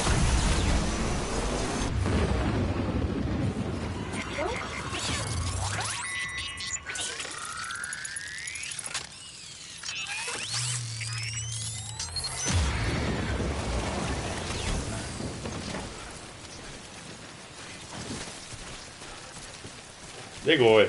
Nei, søren det sånne granater her nå. Hvorfor tok jeg ikke med meg våpna da? Jeg så dårlig til å planlegge, ass.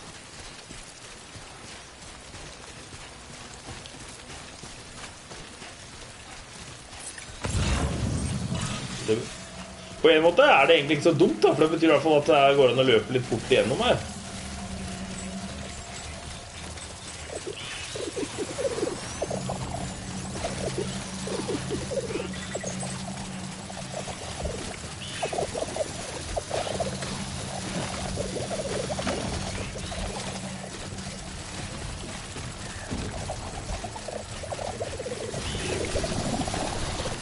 Så lenge man beveger seg fort, så jo ikke de der greiene her noe problem.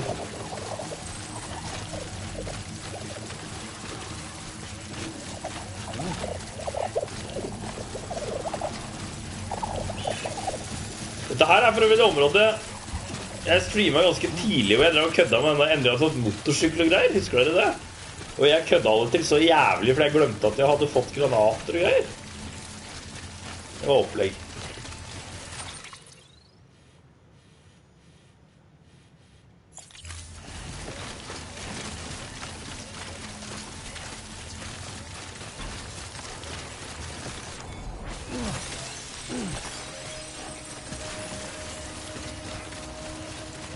Du connectet til et eller annet, og så får det blir litt mer...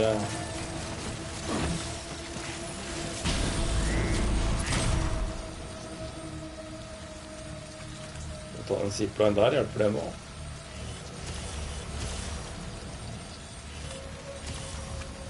Så havner jeg bare på helt feil sted, så ligger det jo ikke.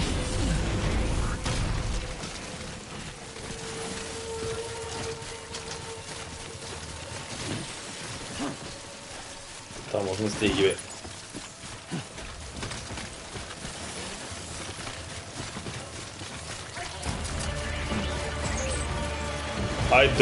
Nei! Hva?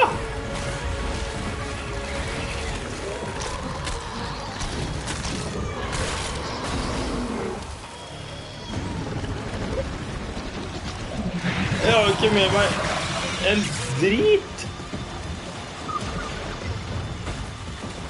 Faen, det stilig den der, ass. Please don't touch me.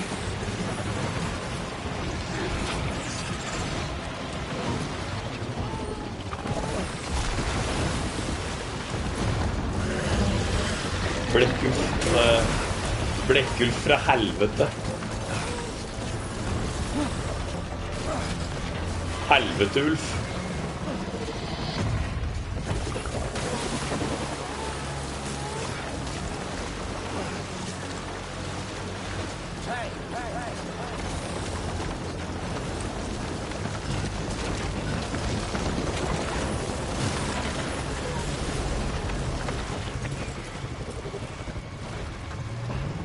Not a fan, ass.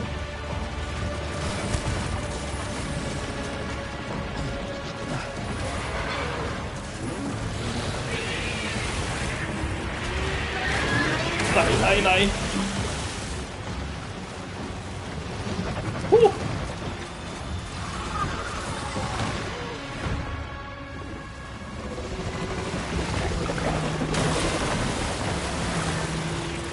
Veldig stilig, altså.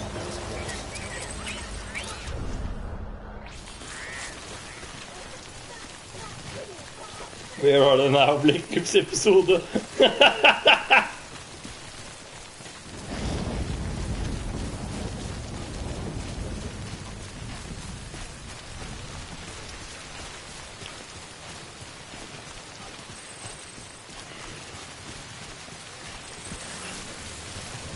Nei, nå ble containeren damaged også. Her det bare å Løpe på.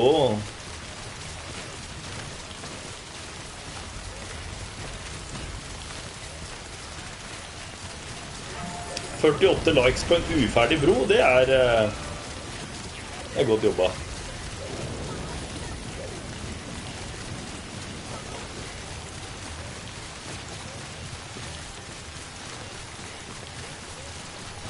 Kan vi gå inn her og lage oss en bil, eller?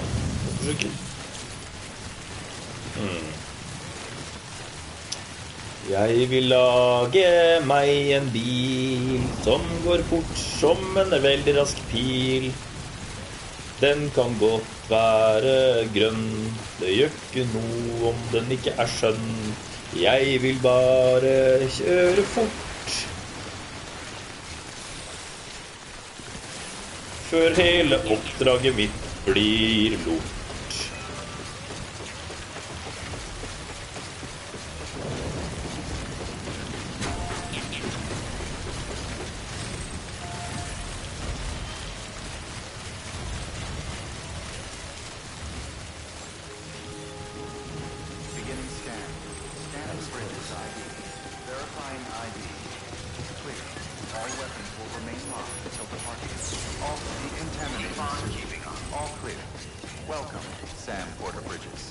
Jeg skal lage meg noe annet. Jeg kan vel ikke lage meg noe. Kanskje jeg kan har jeg en der har jeg, vet du. Det var flaks.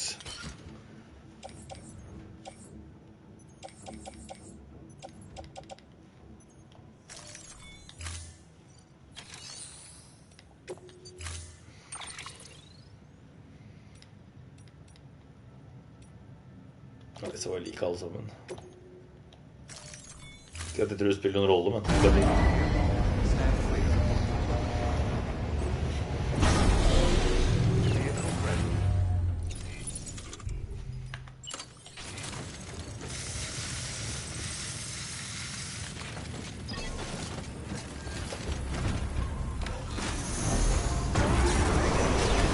Det var feil.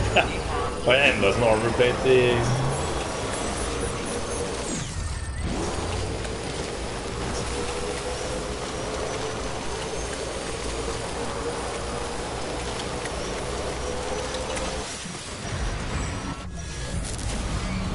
Nei.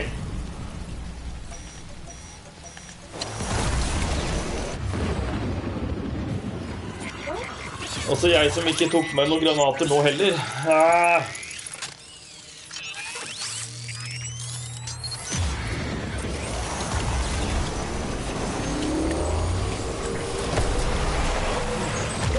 Nei, allerede?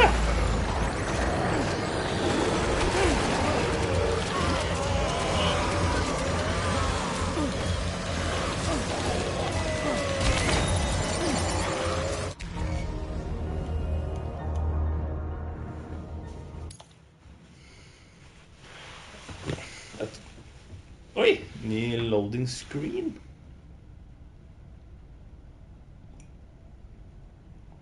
Jeg tror ikke vi skal kjøre motorsykkel, jeg. Jeg tror motorsykkel var en dårlig idé. Jeg håper ikke jeg begynner helt i begynnelsen igjen.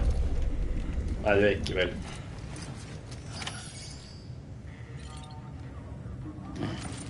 Hvor er jeg nå? Åh, takk og lov. Da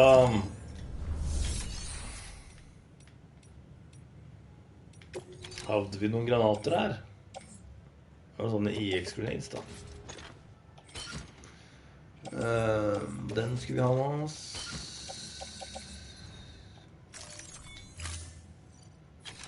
Så sjekker vi share locker. Si det er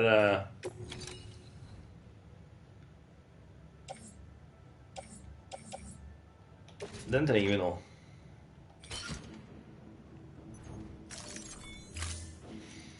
Så var det kjedelig.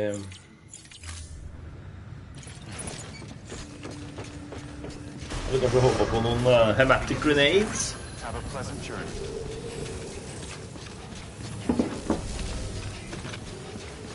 Men, vi prøver. BTs er jo ikke så jævla vanskelig egentlig.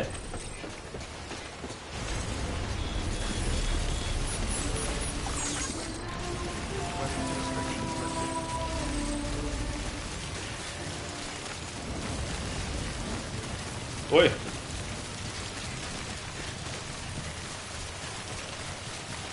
Det var nedtur, det var dumt. At den ble ruined. Hei sann. Se nå. No connecting ziplines. Nei, fytte grisen.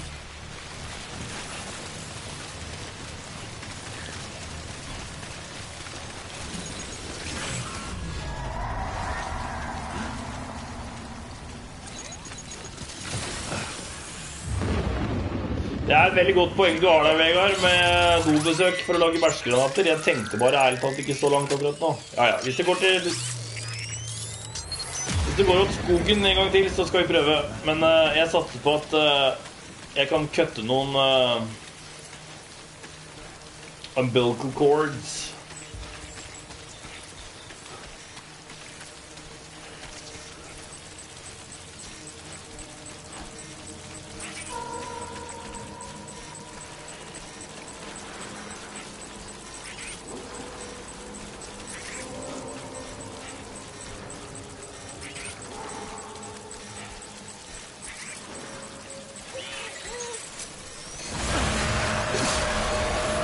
Like so.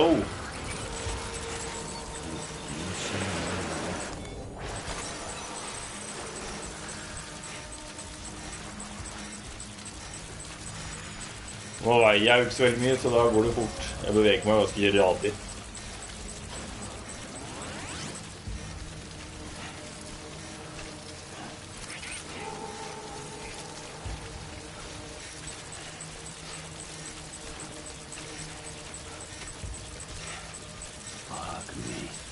Ja.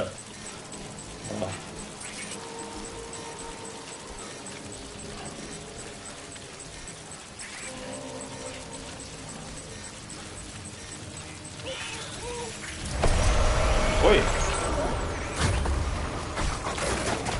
Neida, nå var jeg dum.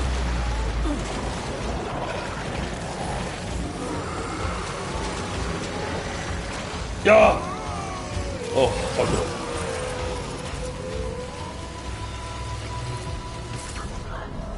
Haha! Kommer opp. Og der står det en motorsykkel og venter bare på oss og greier. Kan jeg sette opp skilt? Nei. Kan jeg sjekke værmeldingen?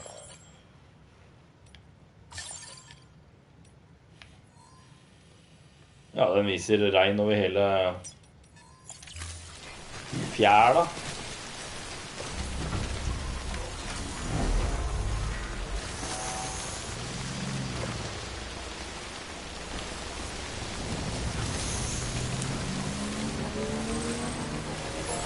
I am the Herald.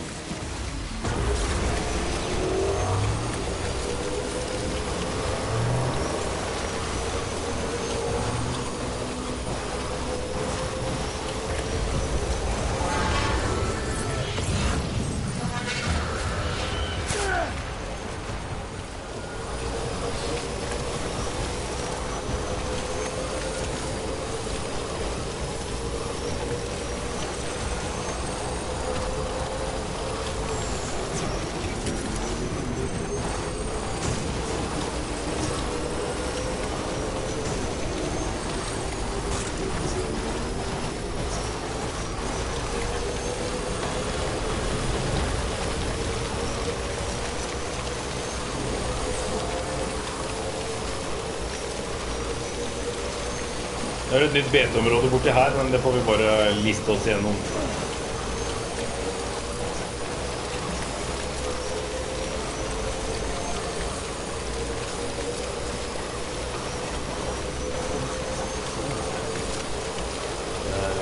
Åh, nydelig, dette trengte jeg. Ikke dette riktig mye, men... Nei! Nei! Nei!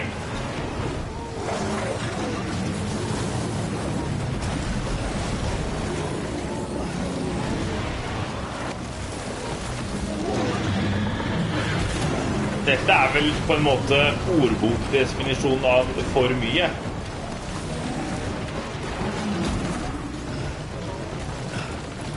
Kommer jeg opp der, nei?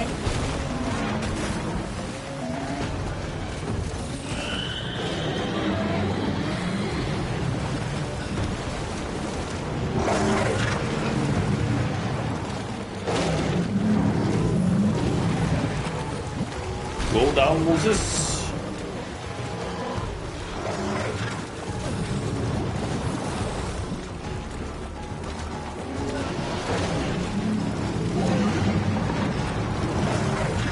Ha! Som om dette var et problem.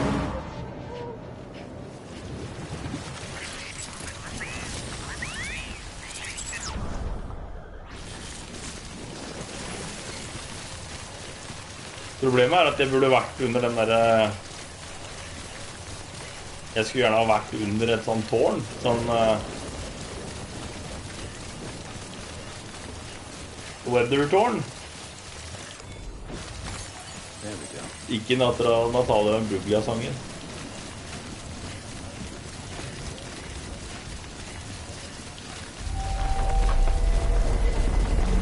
Hva skjer nå?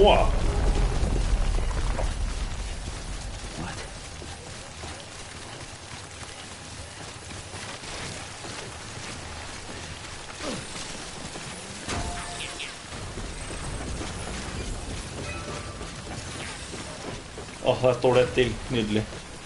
Så får jeg bare håpe at kassa holder ut i dag. Hva det som skjer?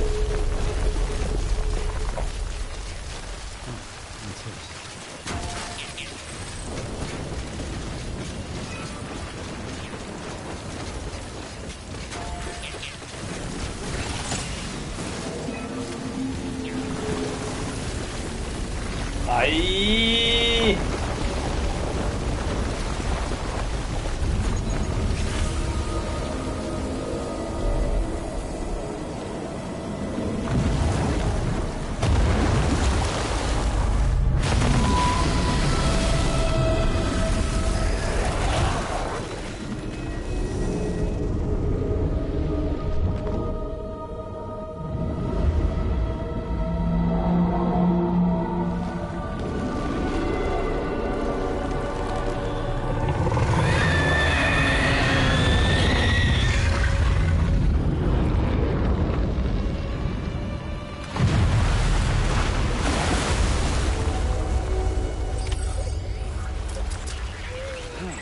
Defeat the BT. Hvordan tenker vi at det skal foregå?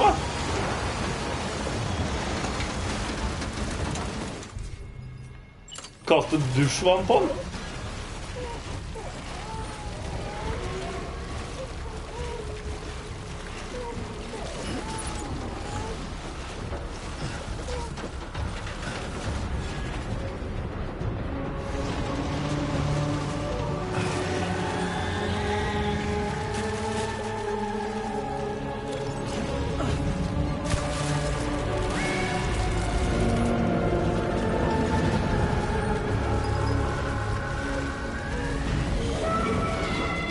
Og jeg føler at litt dusjvann ikke gjorde så...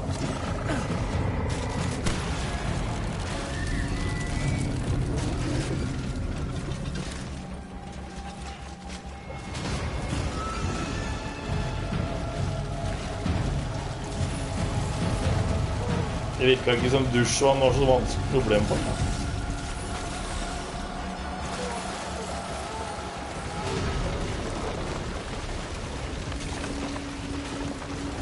Her det nå.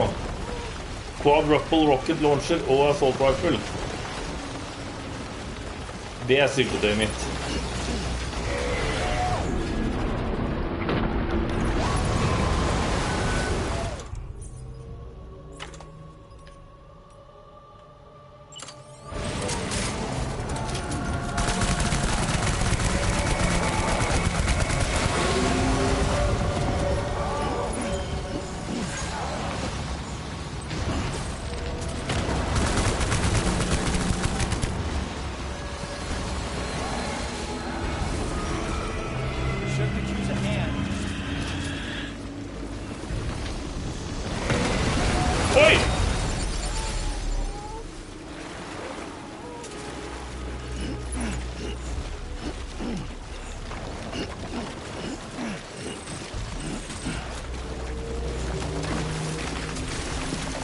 Jeg skal komme opp på fast grunn, for der kan du ikke komme.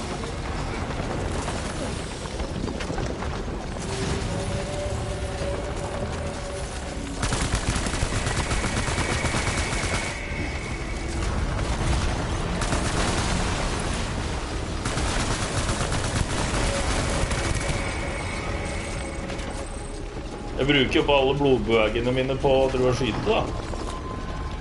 Må kunne gå an å bruke vanlig ammo på noe greie.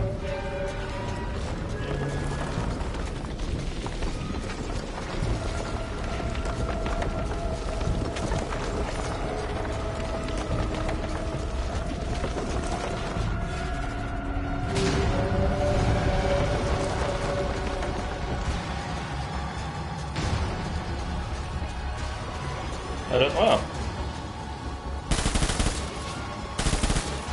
Nei.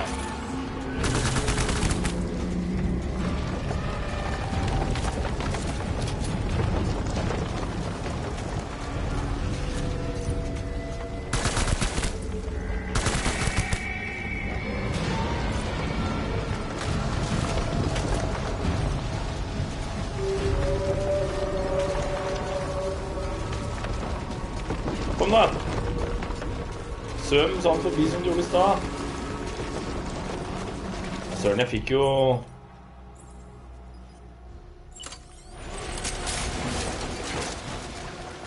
Grenade launcher.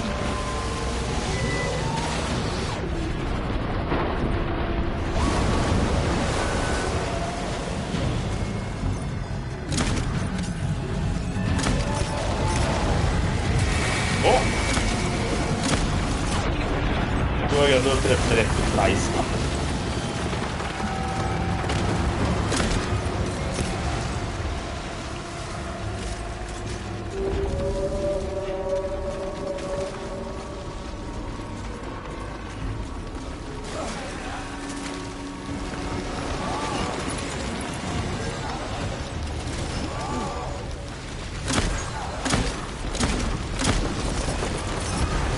Nei.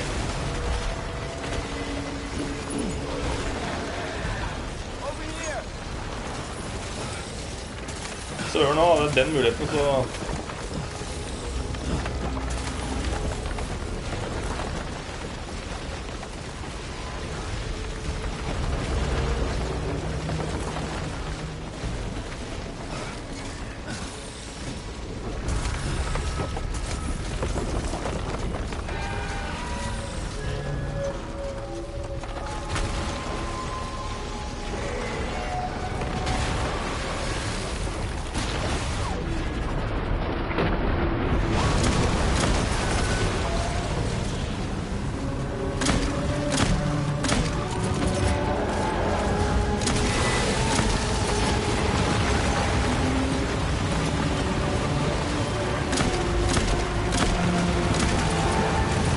Nei, alle går jo rett i... Her er huset mitt borte. Ikke bruker jeg rett ammo heller. Der. Da jeg bomba alltid, det var ikke det egentlig mente, men...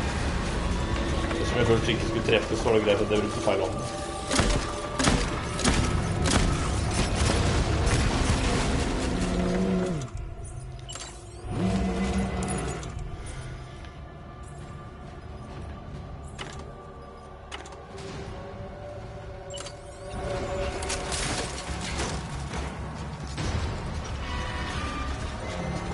Jeg bruker 100 år på dette her, og jeg forstår at det er litt kjedelig å se på kanskje, men...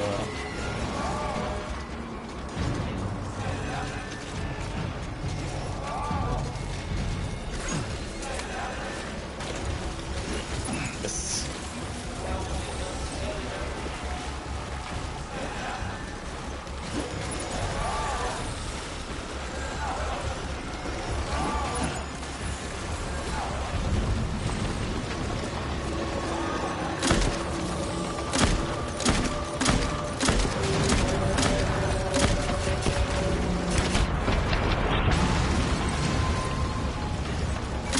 Å, under munnen da. Ja.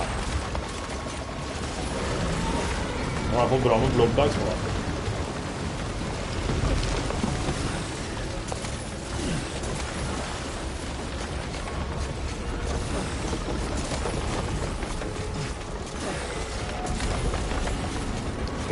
flyte ut der.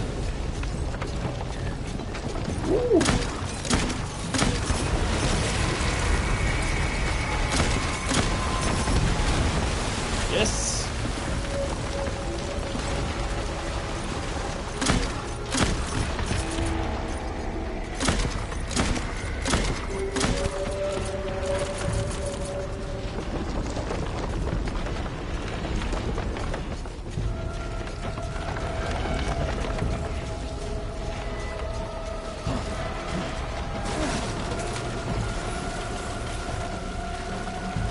På løpet etter denne.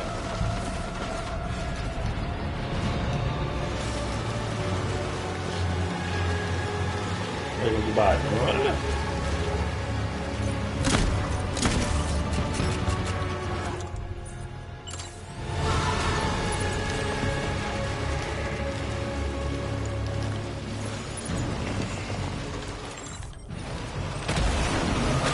Nei. Nå har jeg jo ramlet helt av her.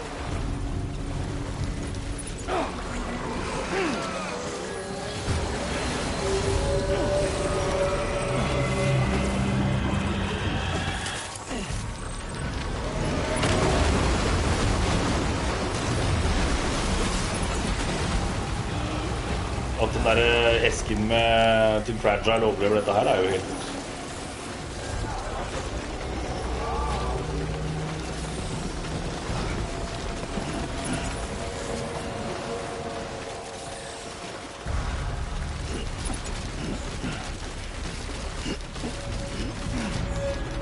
Sånn, og så skal jeg ta meg den frihet og gjøre... Sånn... Stiger, det gir jeg ikke bare med meg. Ikke den her, det er for lite. Jeg trenger jo veldig mange bloodbags.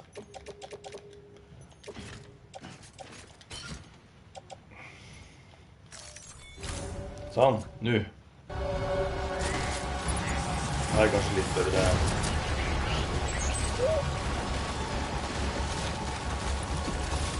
Hold breath, jeg tror ikke det...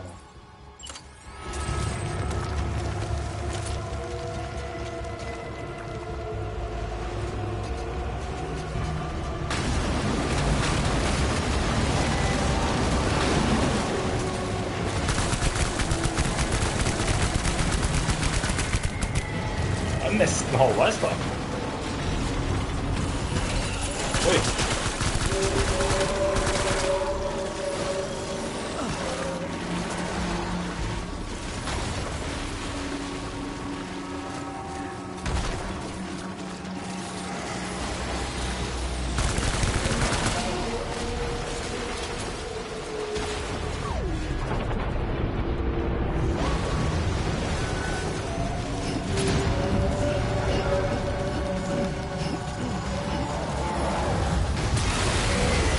Komme ut av vannet. Da går det til helvete.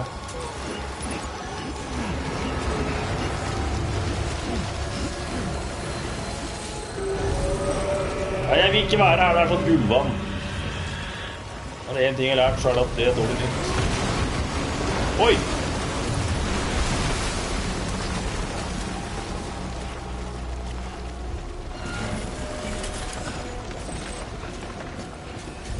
Der er det egentlig noe heavy machinery her. Jeg har bare mistet fullstendig oversikt over alt som er. Så får vi se. Sånn.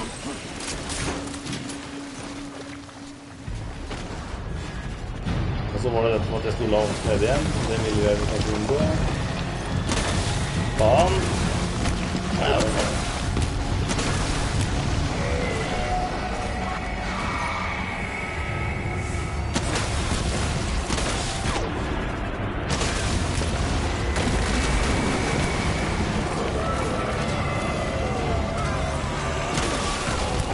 Nei, kølla. Faen!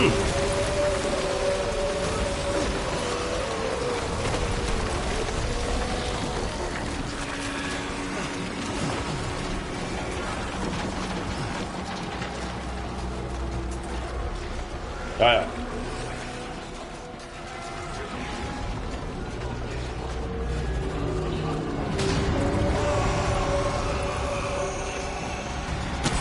budskap til meg da.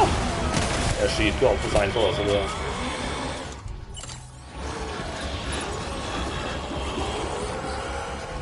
Make a beeline here.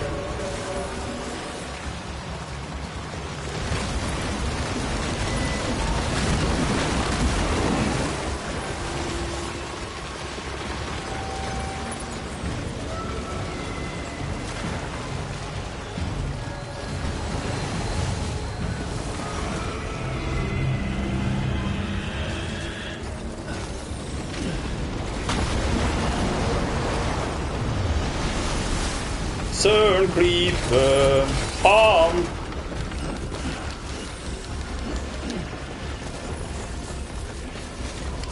Dette her går dårlig, søren klype.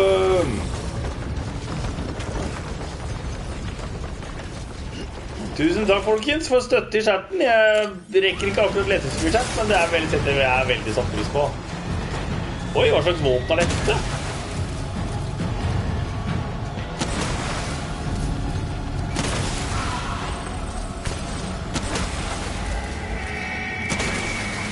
Multi-rocket-launcher. Jeg synes det var ikke spesielt multi, men...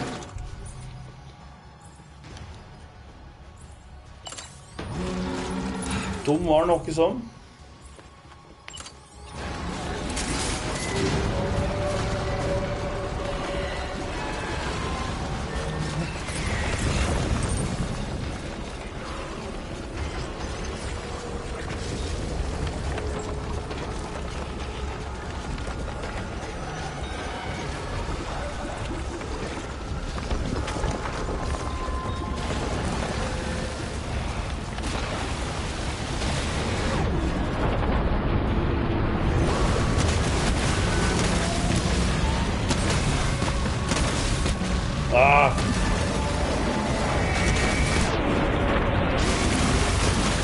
Oi, det der føler jeg var en bra treff.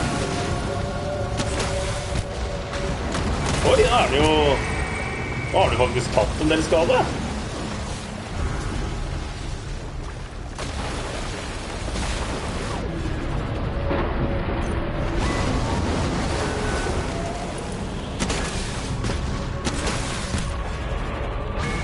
Right in the kisser, tom for ammo. Veldig dumt. Akkurat der.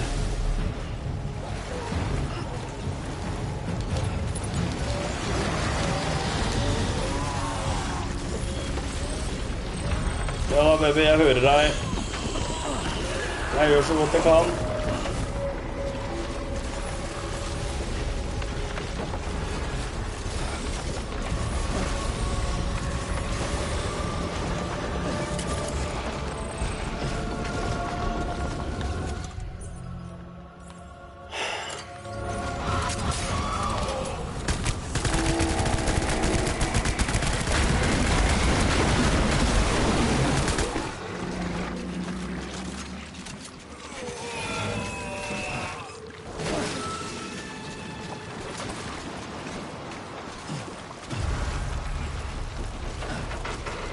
Litt usikker hvorfor jeg egentlig stakk av her, men...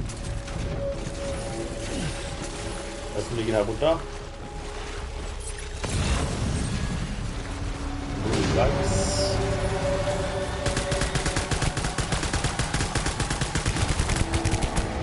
Oi, nede på rødt.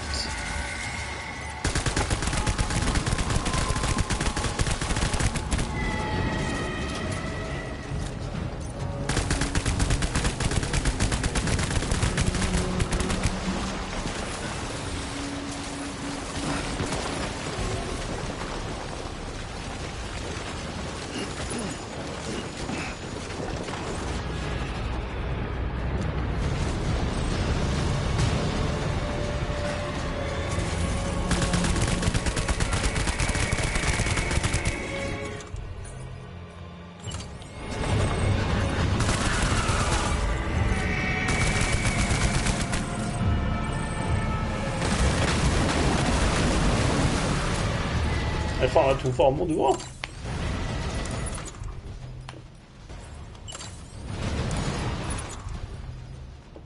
Jeg legger fra den stigen der, og jeg føler ikke at jeg trenger det.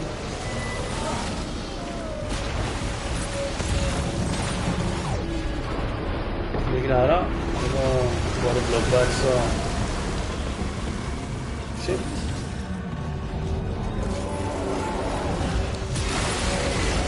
Min våpen. Oi. Skulle du synke i havet, du? Jeg skulle liksom klatre på deg, ja.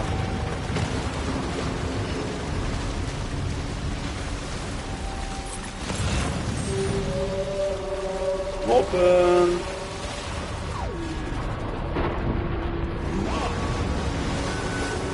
Der ligger det en grenade launcher borti.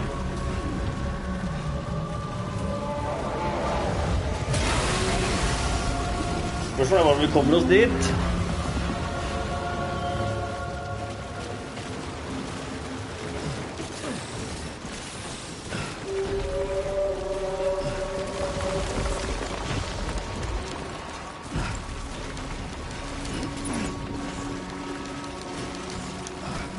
Det gjør vi.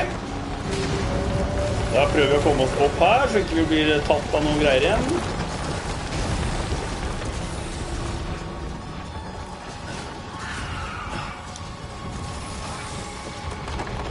Jeg ser at dere har skrevet noe i chatten, men jeg rekker ikke lese. Oi, rett over meg greier.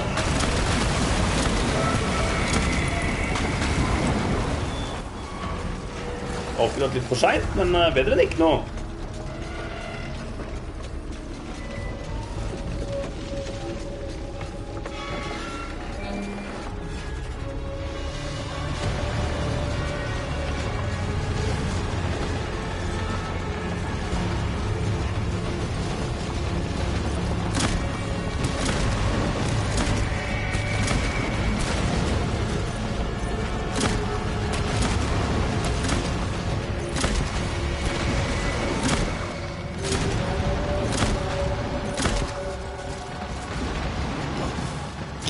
Direkte misfornøyd med det der, altså.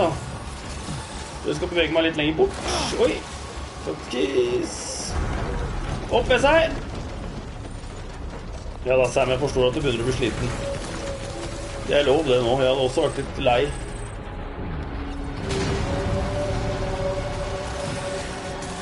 Følt litt på tungsinnet.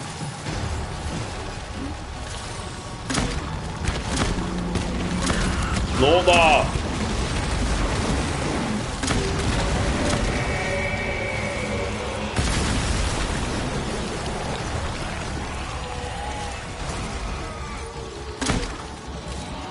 Nei.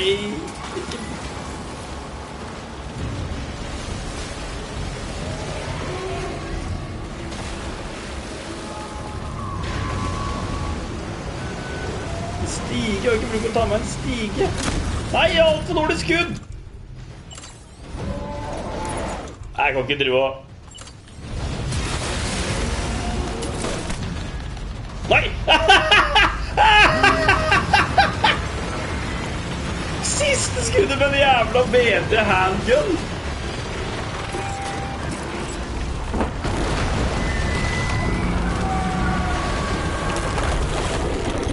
Det faen har vært en kaffe, ass.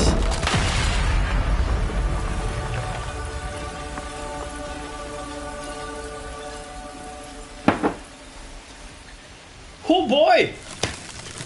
That sure was something. Det går kjempemoro. Ja, det gikk bra dette, Vegard. Alle dere andre, takk for chatten. Takk for støtten. Oi, oi, oi. Yes, you did it, Sam. Oh, I could kiss you, you sweet son of a bitch. I thought it was all over. Ja, det...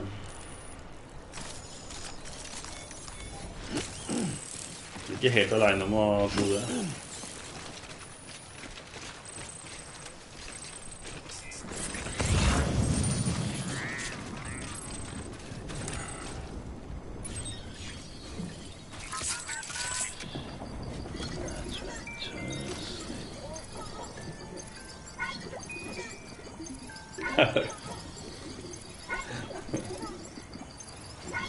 Nå klarer jeg ikke la være å tenke på fuckings Bibi.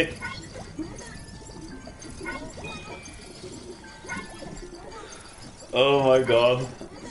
Når BB snakker om at jeg var den eneste som hadde fast anføring.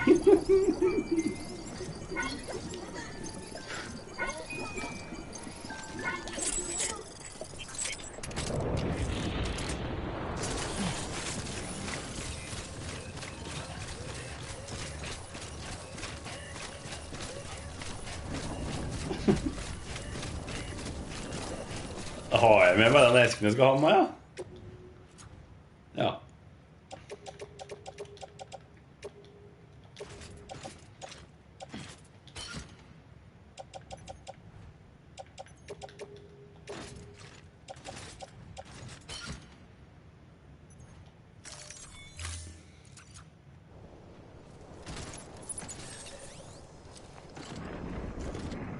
Ja, men det er vel en sånn vanlig...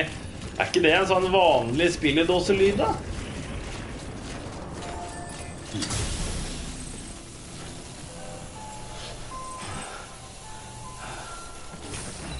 Oi!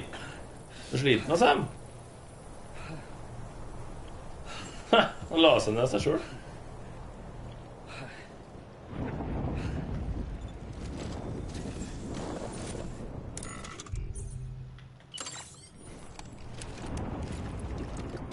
En tår med monster.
Fikk jeg med meg... Nei, det ble jeg ikke. Ja, det er samme faen.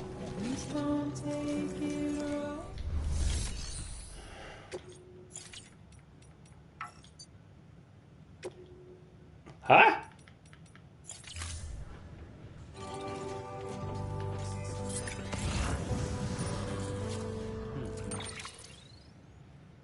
Hvor faen er... Hæ? Hvorfor er det sted, faktisk? Hvorfor er det sted inne i byen? Nå begynte jeg å lure. Men Lell Maria Java, det er fortsatt litt gøy, da. Det er riktig, det. Tab her, det var jo spenstig.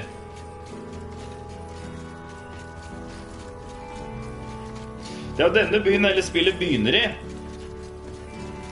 Nesten for vår del, det er her vi kommer første gangen i hvert fall. Her vi henter vår døde mor og bærer den til krematoriet. Eller moderen om du vil.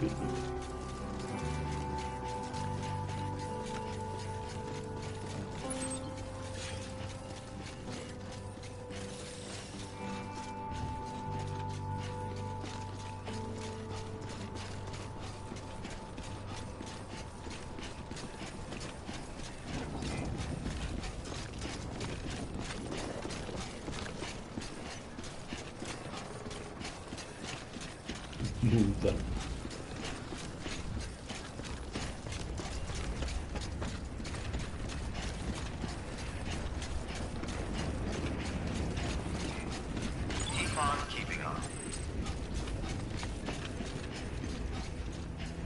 Kanskje egentlig ingen av det. Jo, Fragile finnes jo, vi har jo møtt henne flere ganger.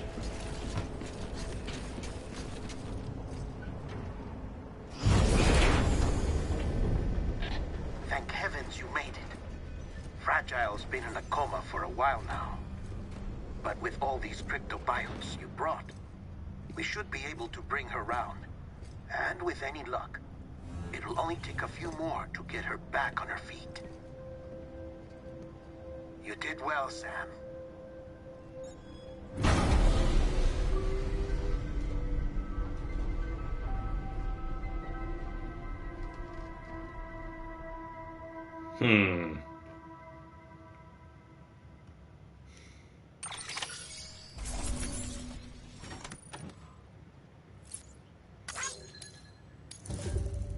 Se! Hvordan våger du?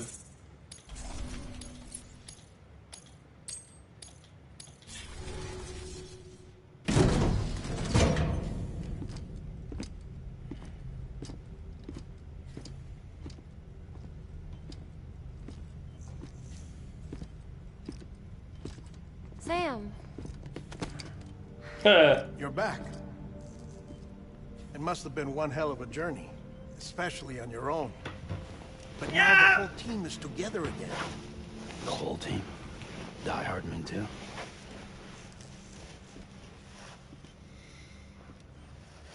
Too much traveling to and from beaches in such a short span. Chiral matter contaminated her cells, effectively causing jet lag on a molecular level. Because of that, Sounds her bad. homeostatic mechanisms were shaken. Don't worry, she's not in any danger, but she needs some rest. So where's the director? Jeg lurer på om han... He's being looked after in another room. Bridges personnel found him lying outside the isolation ward. Similar to when you came back from Cliff's Beach. Even after decontamination, she needed more and more time to recover. Jeg lurer på om alle disse folka har vært samlet i samme rommet når de spilte inn disse scenene her, ja.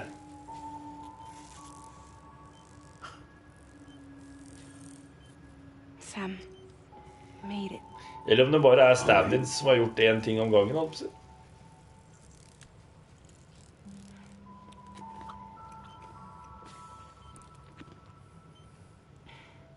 Thanks. Jeg følte jo med... Jeg kjøpte en Digital Deluxe-utgaven, så det følte jo med en sånn How We Made the Game-film som ble lastet ned samtidig som spillet, så jeg må se det nå da.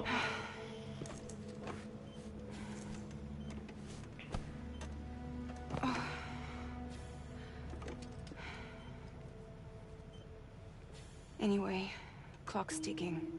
Am I right? Sam's here. The Great Deliverer. The only one who can reach Amelie's Beach. You're in no condition to do this. It's not fair to you or Sam. In my own search for Amelie's Beach, I have come to realize something extraordinary. If beaches were likened to a multiverse, hers would appear to exist on a higher plane than ours.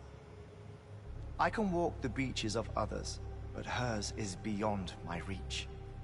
It's invisible, inaccessible, even to fragile, I fear. Imagine it as a circulatory system, if you will. Each of our beaches is a single capillary. But Amelie's Beach is the heart that pumps blood to the rest of us. Capillaries are subordinate to the greater whole.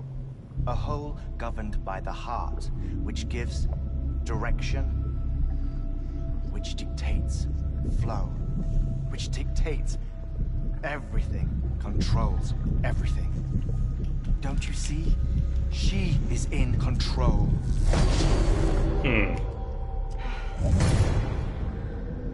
You may be able to travel against the flow and reach her, but having done so, if she does not wish to let you go, if she wishes to keep you, she can. Fragile and Die Hardman broke free from her beach, didn't they? I don't think it was any different from what happened to you. I didn't get out because I wanted to. I was forced out, repatriated, if you will, by her. Forced out? Why? This is only a theory, but... Veldig mye only a theory her, altså. Wants you to go to her. That's her final wish, don't you think? So that's it, huh? Amelie's the EE, and this is her endgame. Det er ikke Princess Beach allikevel. Just so we're clear, if I want to stop the last stranding and come back in one piece, I need to go to her beach and talk her out of it. Is that about right? Correct. As cliche as it sounds, you're Nå skal du begynne med klisjéer, Kojima. Quite frankly, I doubt even you can change her mind. Maria, du missa Princess Beach I går. Det pinligste som har vært I hele spillet. And if you kill her, You'll save the world, but you'll be stranded outside of it. Forever.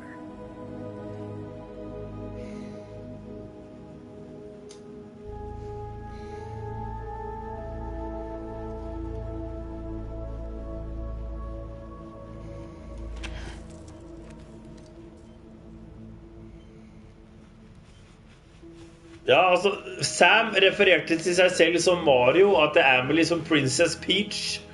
Og så sa hun etterpå Mario and Princess Beach. It was a whole thing. Det var veldig teit. Might as well make it official then. You ready to deliver the package?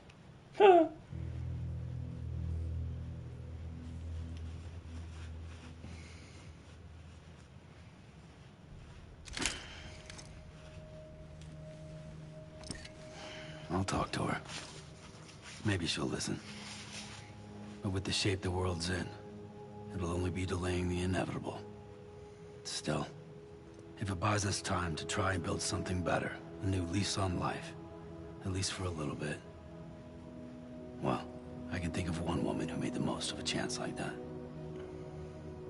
Nothing lasts forever, not even the world. But we gotta keep it going as long as we can, right? Patch the holes, change the parts, all that. So we can say we had a good run, that we lived. Thought you didn't like having to handle things with care. Because it was hard enough keeping my own shit together. Back when we met at the cave, the only thing I cared about was making it to the next sunrise. Sure as hell didn't care about America or the future. I was living a lie, hung up on past regrets. I was broken. But somewhere along the way, I started changing. Started meeting people that made me think that maybe it wasn't all bad. People that put their faith in tomorrow, and in me. That kept the lights on, and waited for hope to arrive. So I gotta deliver, for their sake. Even if it means you never come back? Fucked if I do, fucked if I don't. Right?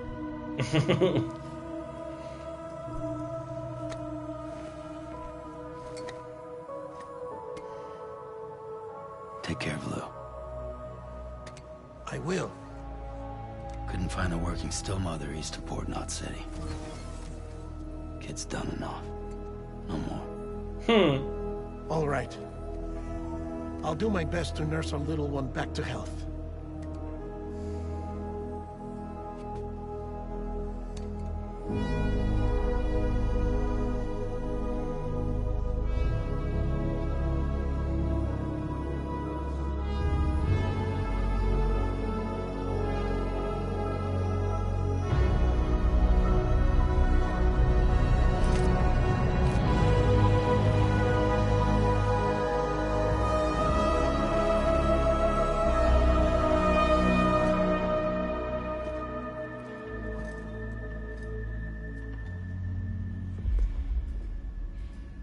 Okay, concentrate.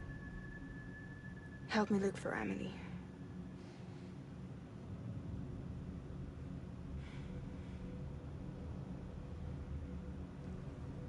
Reach for her, Sam.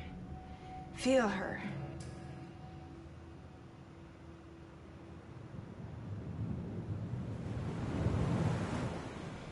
I know you love her.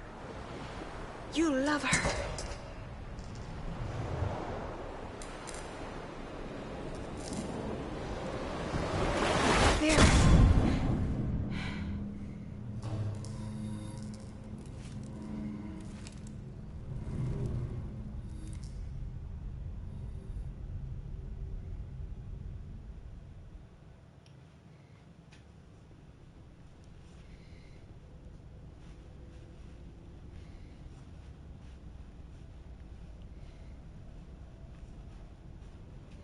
Jeg føler noe. Jeg føler noe 2. Og jeg er spent. Sam. There you are.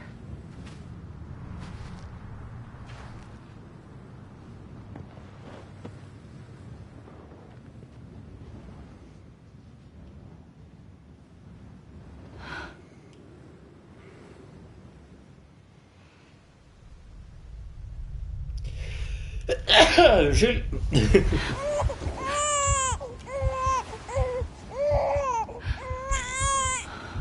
Hva?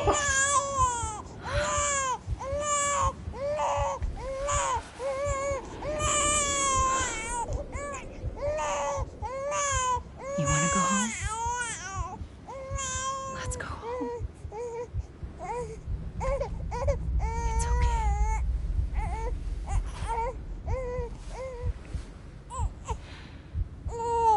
I know the way. Baby girls Fredriksen.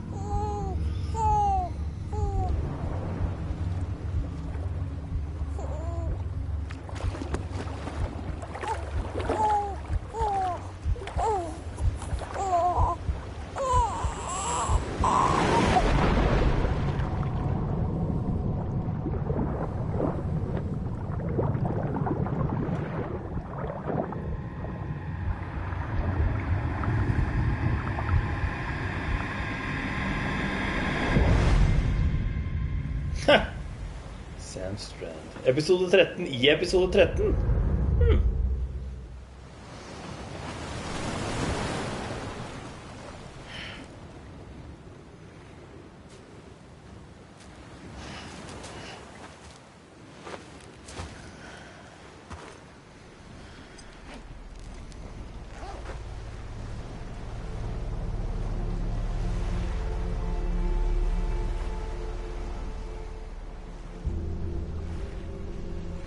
Ameli's Beach.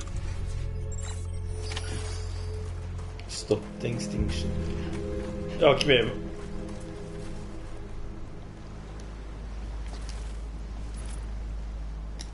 Jeg har ikke engang med meg Odra-dekken.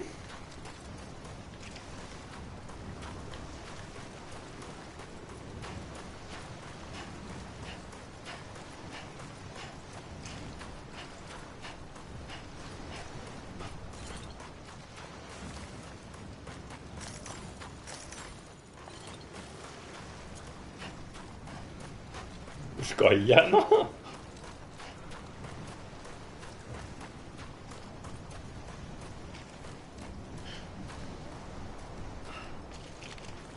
Her var det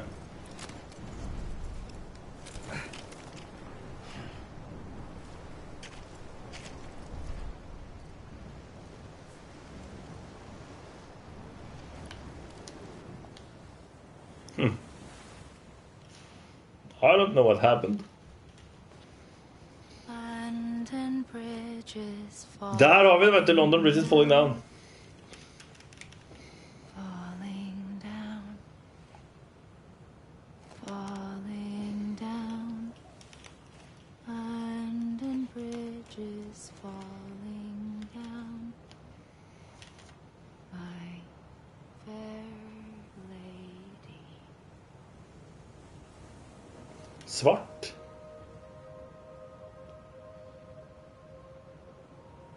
The last stranding has already begun. Pistolen til Die Hard Man. You're too late. What took you so long? Hvorfor har jeg så gammel stemme? Your voice. You still don't know who I am, do you? Who are you?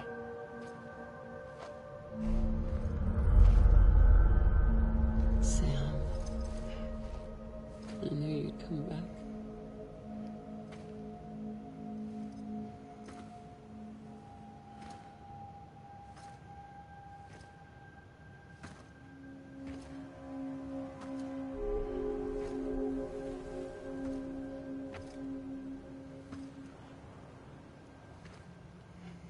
Det var moderen.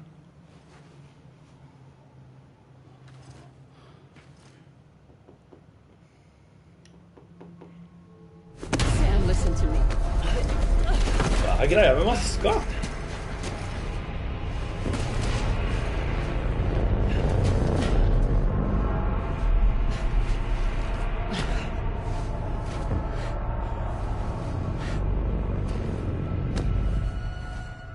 I love you, Sam.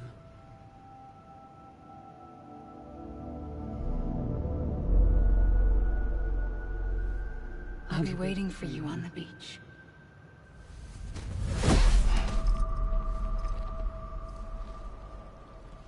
I've been waiting for you, right here, ever since. You were supposed to stop me. Stop all of this. Bridget? Yes. It's me, Sam. Where's Emily? Where she's always been? Nowhere. My daughter, Samantha America Strand, doesn't exist. Samantha America? Emily doesn't exist.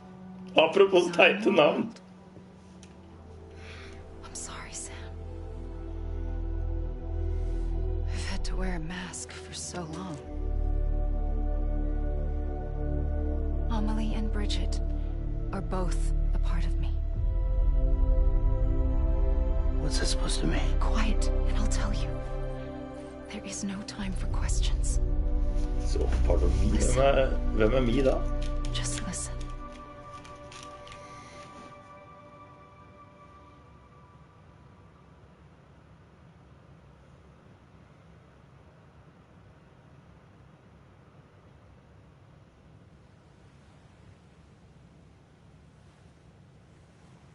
Do you understand, Sam?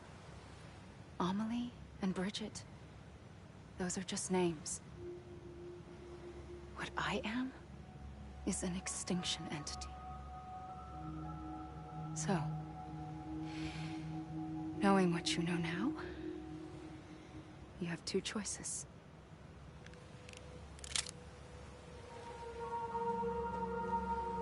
Was getting shot one of them. You wouldn't come back if it happened here, you know. You'd be straight on to the afterlife. But no. It's not one of them. Killing you would be a terrible mistake. I know that better than anyone.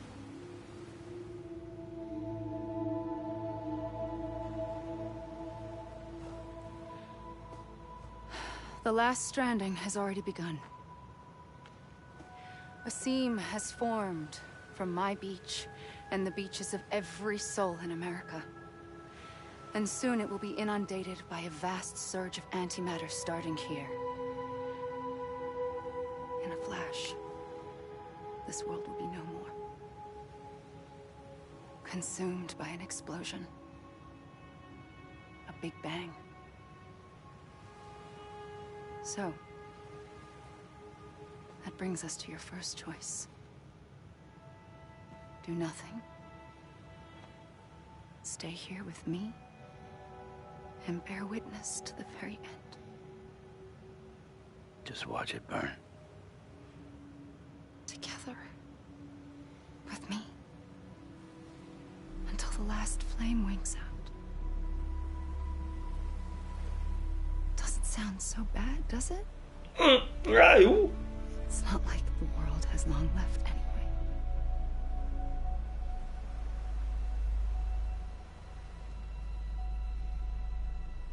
Then there's the second choice. In expanding the network, you brought people and their beaches together, integrating them into a greater whole. Like this Kipu. But in doing so, you also bound them to my beach.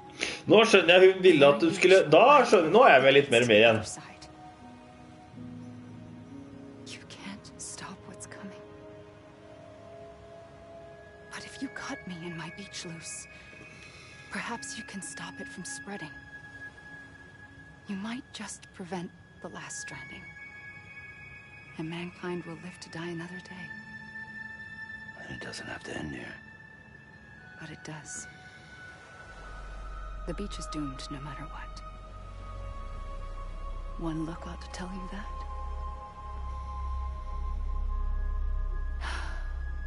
Which is why we must sever our connection. That'll be it. The end of the Death Stranding. You can't stop the inevitable. The sixth extinction will happen either today or tomorrow. You can either end it with dignity, quick, clean, and in a flash, or you can struggle in vain, knowing full well what's waiting come the finish. Those are your choices.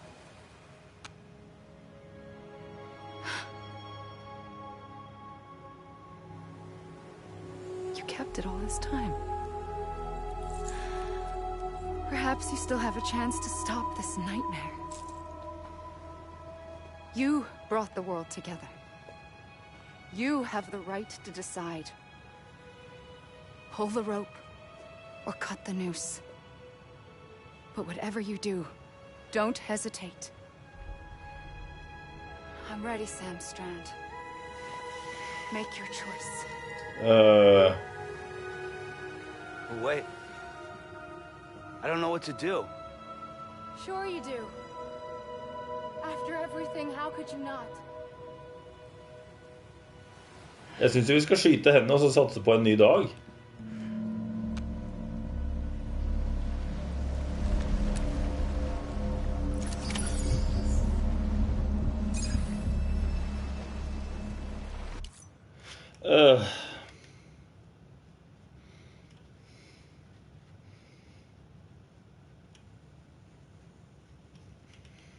Bare sånn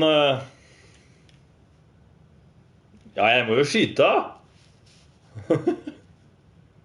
Hva?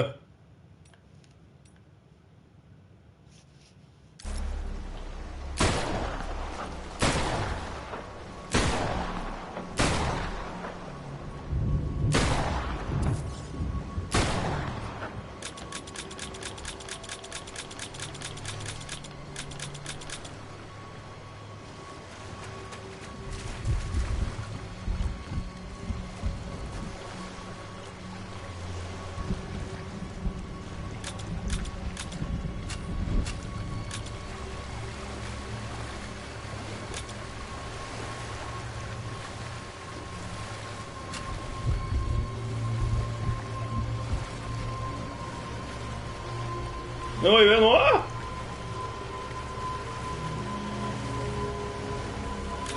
Jeg skjøt jo.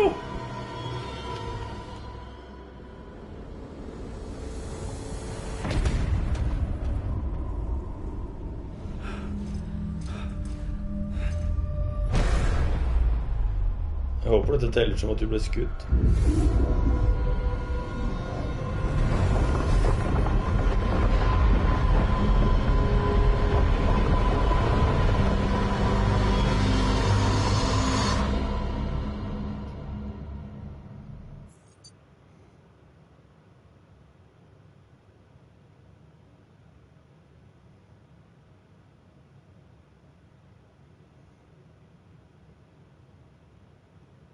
Hæ?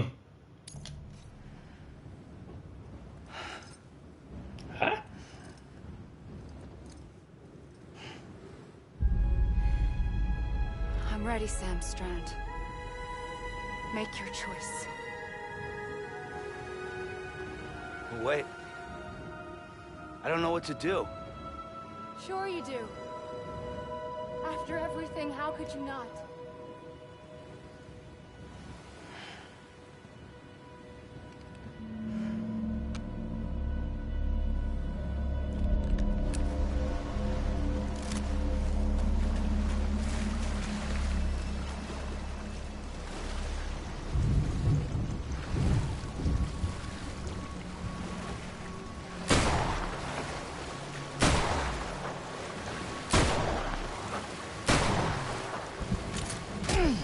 Nei.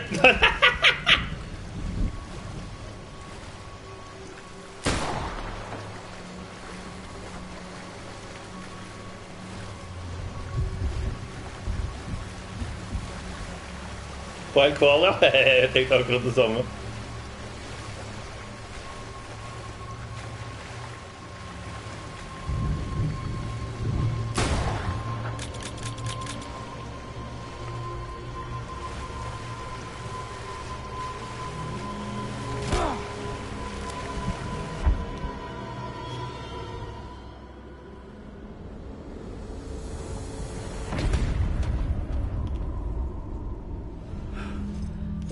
Ja, kanskje jeg kan skyte meg selv, men hvordan gjør jeg det, ja?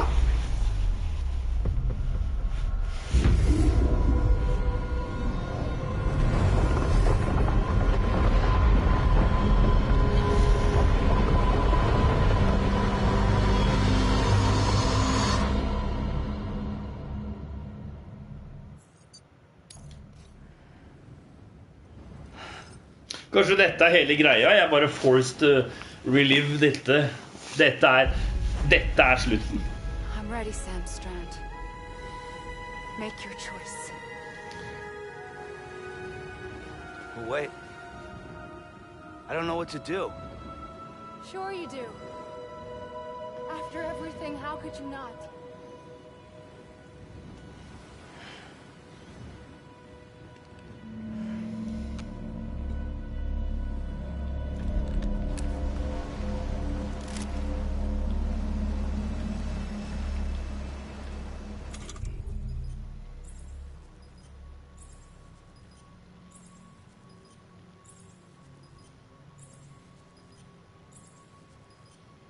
Seems to have no effect, ja. Det...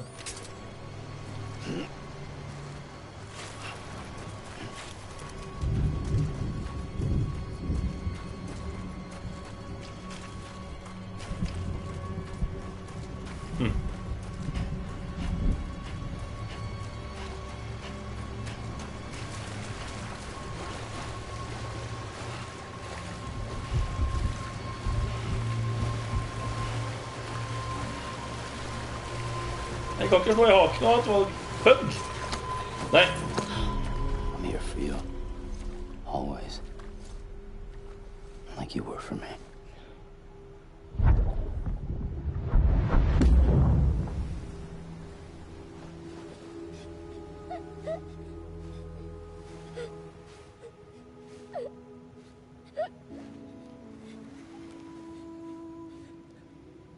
Here. It's a dream catcher. Wear it when you sleep, and I'll keep the nightmares away. I'll always be with you. Kill them with kindness. When you're all grown up, you'll need it to make Er det det du prøver med meg, eller? Ja, sende julekort og sånn? You'll have to stop me. You are the only one who can. Promise you'll remember. Sam, I'll be waiting for you on the beach. I remember. You knew. You always knew. I did and I didn't. I had so many dreams of the future. I didn't know which ones to trust. Which is why I decided to share them with you and the others. But to connect the dots, to make sense of everything. Ikke dra mitt for kvakker det brenner. Jeg beklager, det var ikke meningen. Time has no meaning to me. I am not a line. I am a single point. Which is why all I could do was just show you the choices and let you decide. Our nightmares are your dreams. You found the common thread, the strand that links them together. And you did that the only way possible. To live life one day at a time. Thank you, Sam.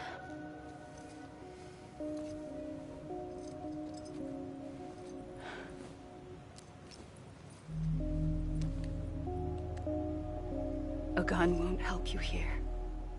Nei, det var jo åpenbart. But it still has a role to play.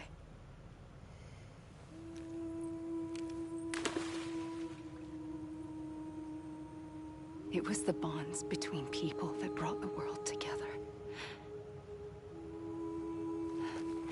And if that is what matters most to you, then I will stay here on this beach. And I will shut myself in and the rest of you out. Shut yourself in, come on. Once the last stranding starts, it can't be stopped. I can't go with you. All I can do is try to spare you the worst. Why do you have to stay on the beach? Sam, I am the beach. And I must stay here and ensure that the extinction happens. Even if it takes tens or hundreds of thousands of years. Alone?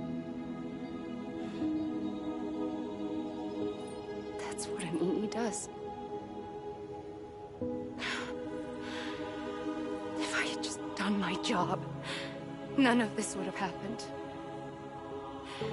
But I couldn't take it anymore. I got so tired of waiting, and I figured that no one would blame me if I just got it all over with.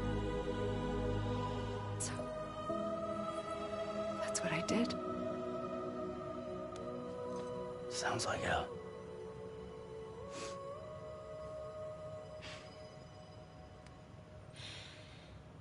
But you and the others came together, connected.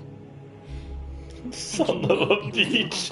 But we still have hope. Before each of the Big Five, life rebelled.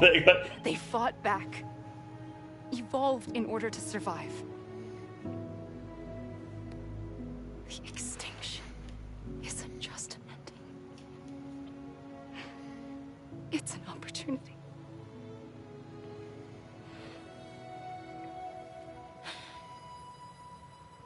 And if I have to pay the price for that, to be the sacrifice, then so be it.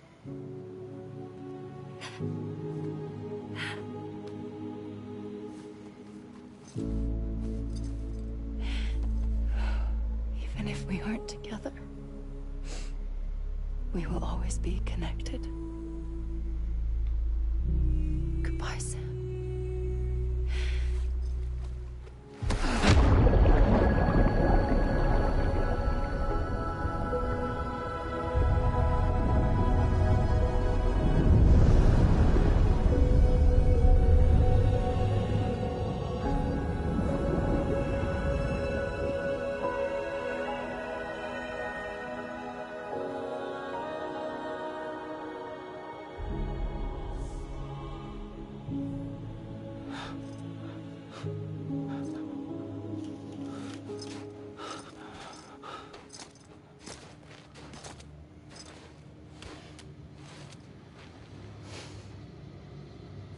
Der er det bildet.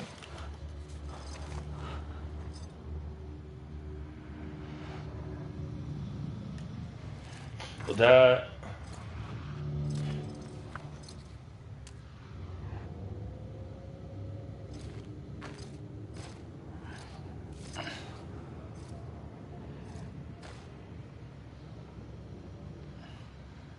A gun won't help you here.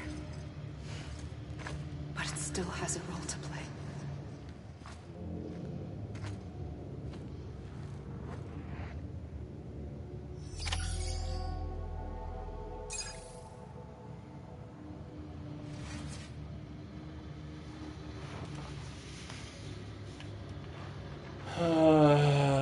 Hvor nå? Norman. Hæ? Er det en rulletekst som begynner, eller? Fuck! Jeg er ferdig med Death Stranding.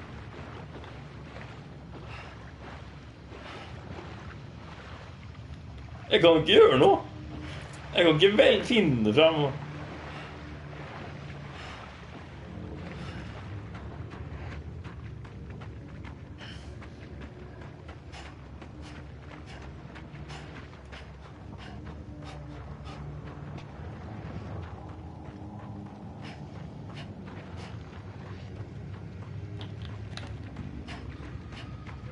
Jeg kan gjøre er å bytte kamera.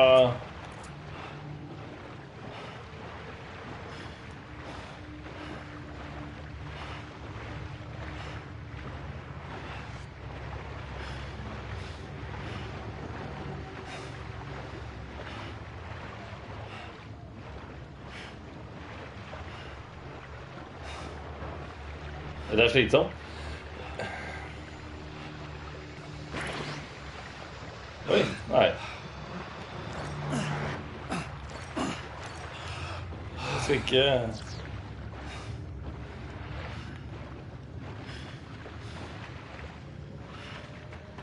Det var det jeg gjorde, ja, hva?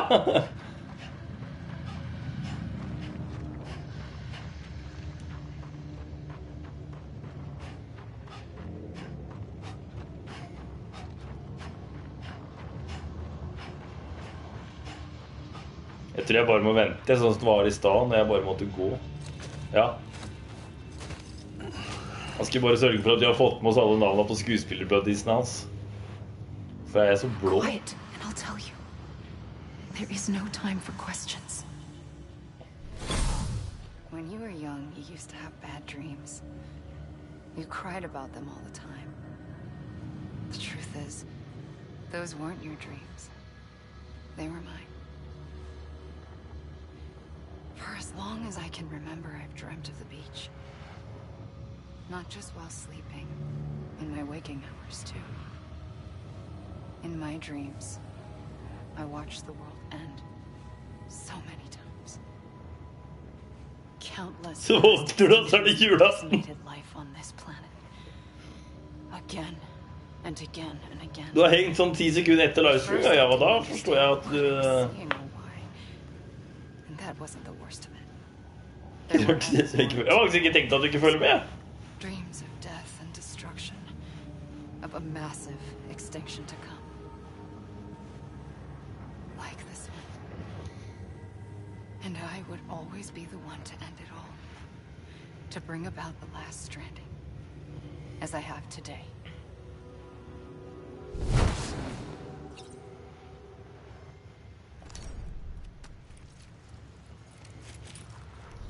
Kommer neste bolk med rulletekster nå, eller? Hvor det står Hideo Kojima sånn typ 5 ganger.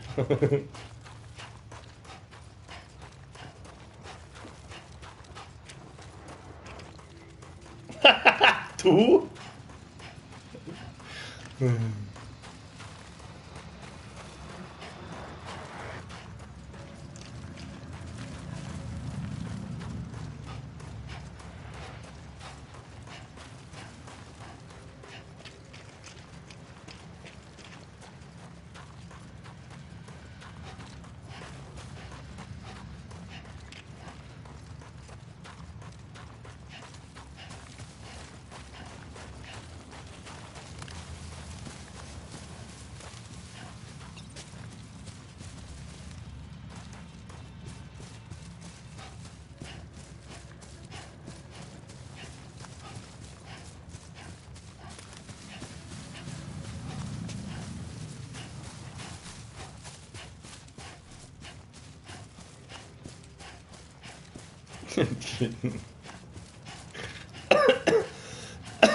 Jo, altså, jeg har jo fortsatt den gunneren da. Det ender med at han skyter seg selv, og så våkner han. Og så har alle vært enige om at det hadde vært en fin tur. Nei, men det er vel noe med...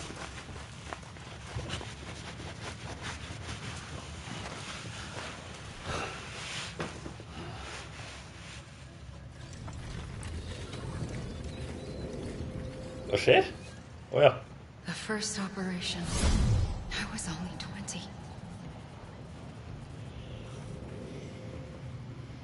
I opened my eyes and found myself on the beach.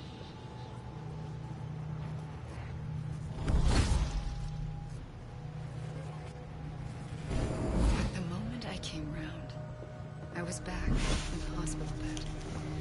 I was split across 2 worlds. Bridget, my Ha in that one. Amelie, my Ka in this. Somehow, the 2 of us managed to coexist. Soon, Our ages began to diverge.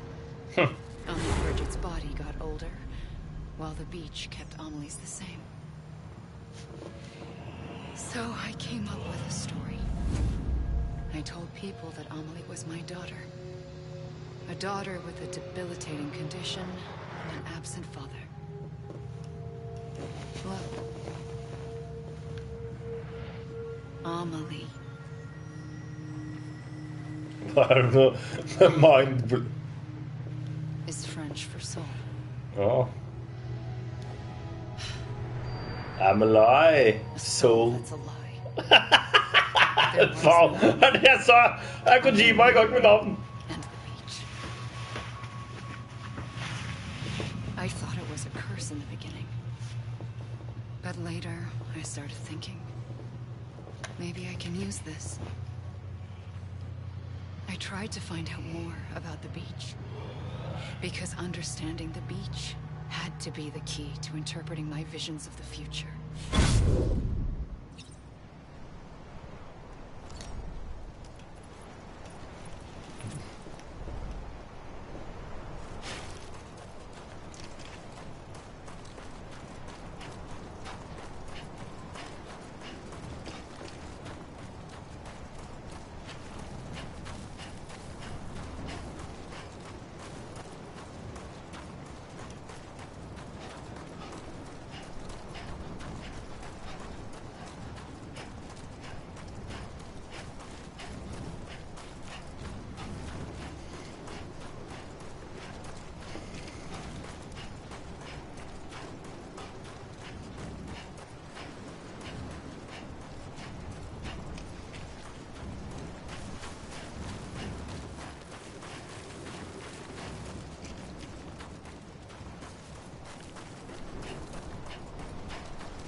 Mm?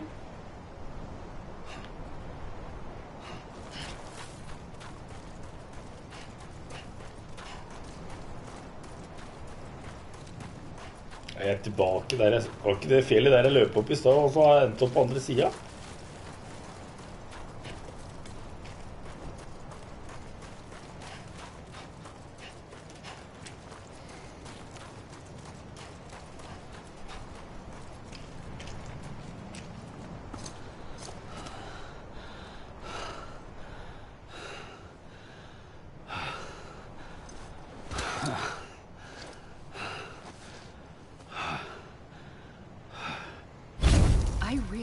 The beach was connected to the world of the dead, which meant that somewhere out beyond it were the memories of time itself, including those of every organism that had ever lived.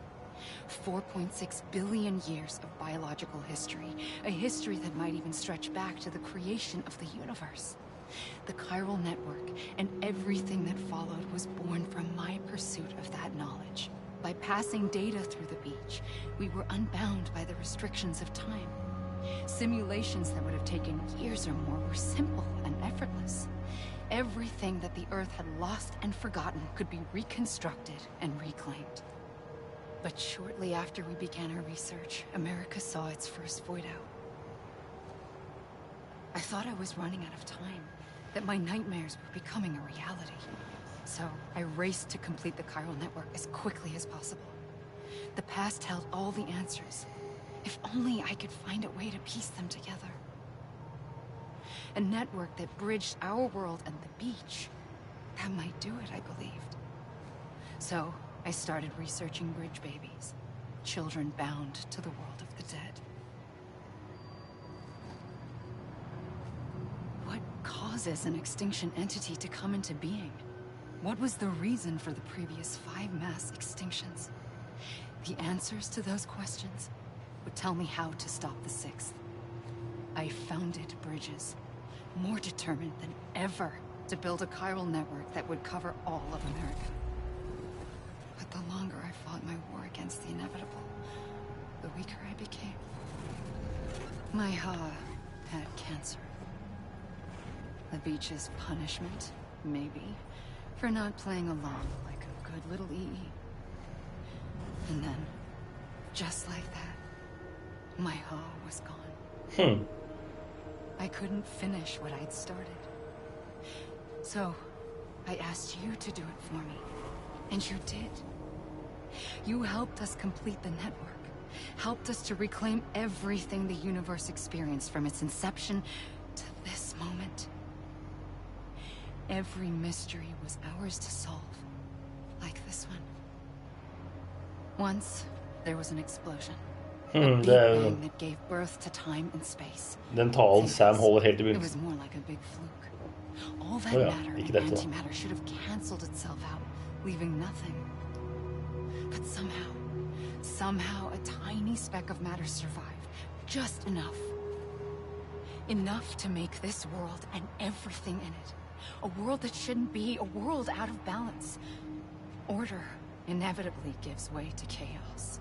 Everything that lives must inevitably die.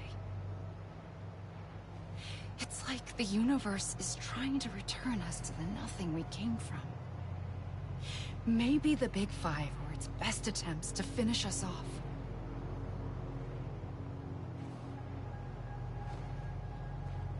But somehow, life always managed to survive just enough. Enough to thumb its nose at the will of the cosmos. You know, I'm starting to think that extinction might be the key to overcoming total annihilation.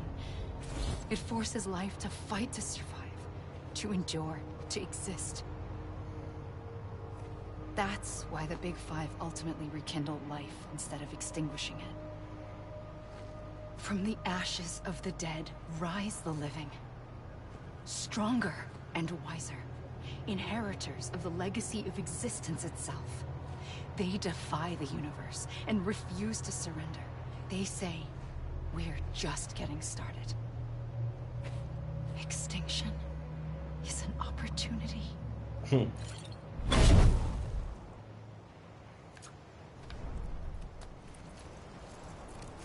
var da veldig til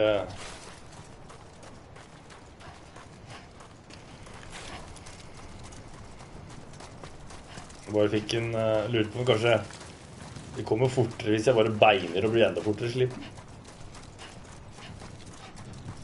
Og setter vi målpost fram dit.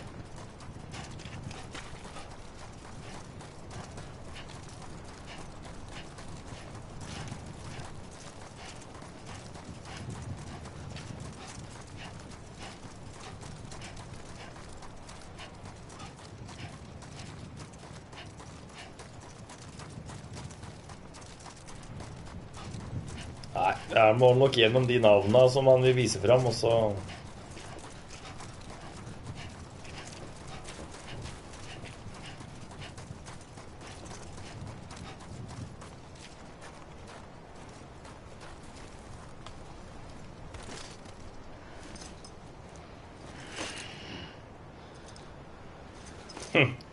Ok, så hvis jeg løper for langt ut, så kommer jeg bare tilbake her.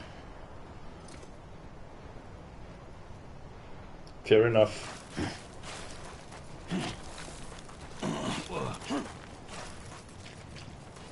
Jeg var bare gå og lage deg litt mat, og jeg sitter og lurer på om jeg skal gå og hente meg litt vann, for jeg er dævtørst. Jeg kan jo gjøre det mens jeg løper, da. Skal vi se. Nei, nå kom det ny.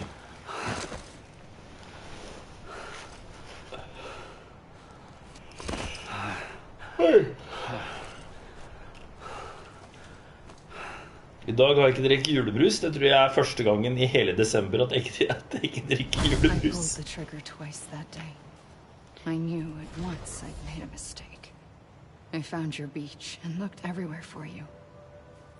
Sam. There you are.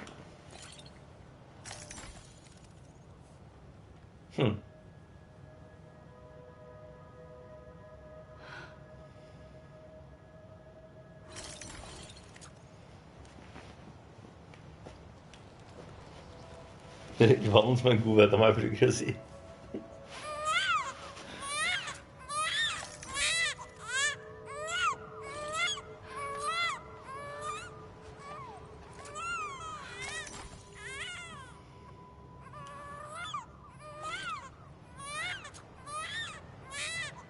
Det er jeg som styrer kamera, altså.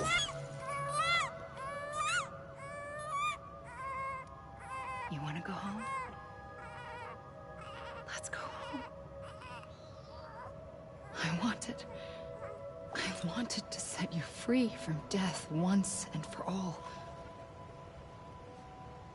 It's okay.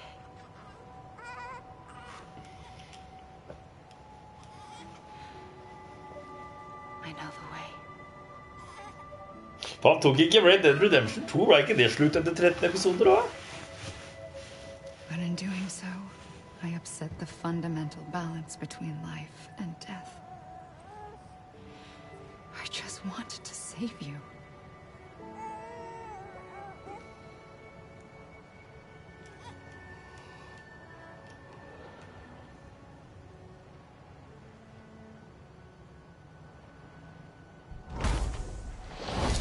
I am an extinction entity. It's my fate to lead our species to extinction. But that moment, you became part of that fate. You became a repatriate, and dooms started spreading my nightmares to others throughout the world. It was me that got you and everyone with dooms into this. Not long after, the Death Stranding occurred. The dead clung to our world, and BTs used my beach to cross over and devour them, triggering more void-outs. A catalyst that would set the world on a path to extinction. It was my duty to serve as a sacrifice, to wait and watch it unfold from this beach.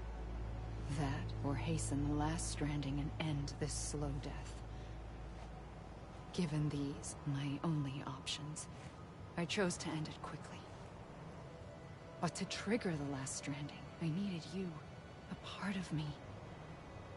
Here too. I would be able to witness extinction consummated with you by my side. But now that you're here, there's another choice. You can cut me off. An EE doesn't have that option for itself. But in my nightmares, I saw another future. One that you chose. One where extinction is hope against total annihilation.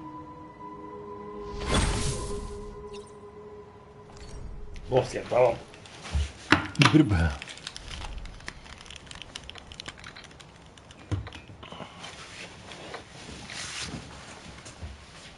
Oi!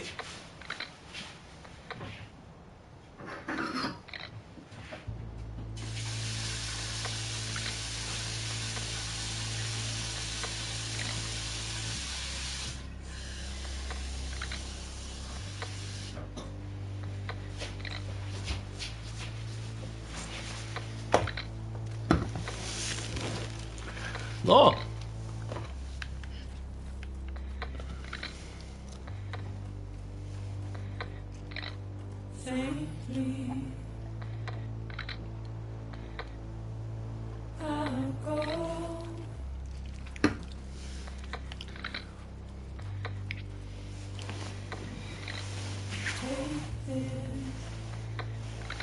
Ser vi godeste nordmann på lista her, da?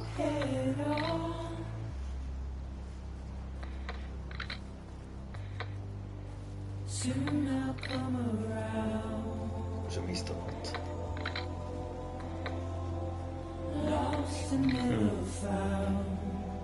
Nei, så det ikke. Det var kjedelig.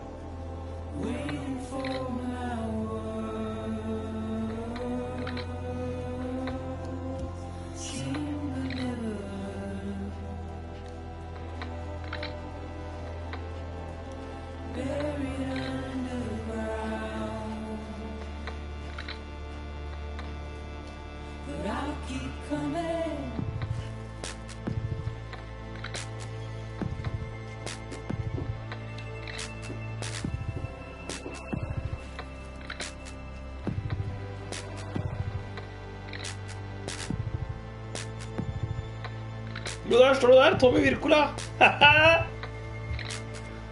Gøy.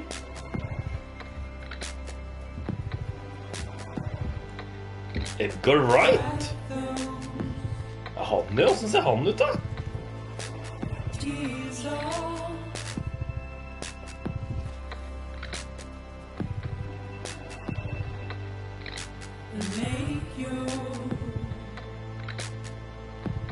Er ikke det nevnt da, at han...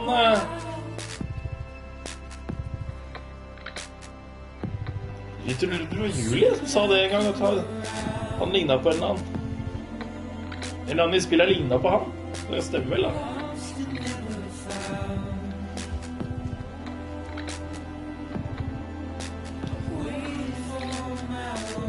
Bare prøve å tryne på end credits. Takk.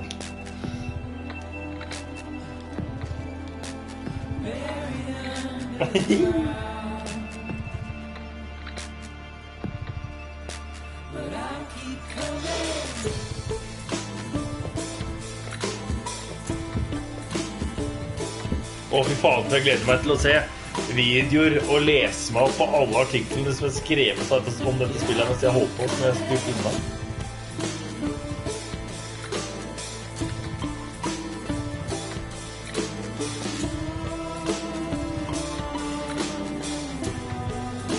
Du, laptopen, skal du lade da?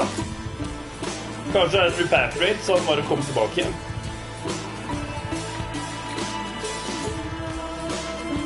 Eller sett på TV-en.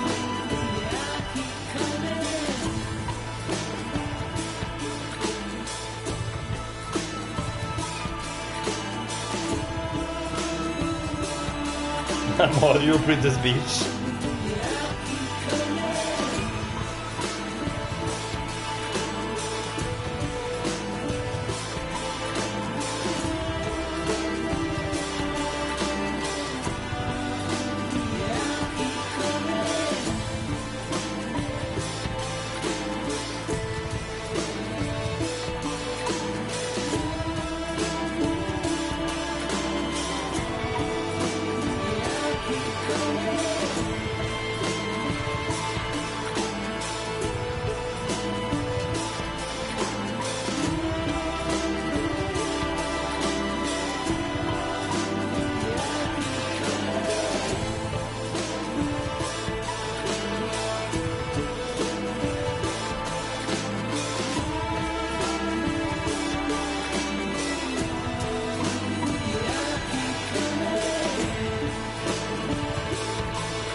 Morsomt det litt, ja.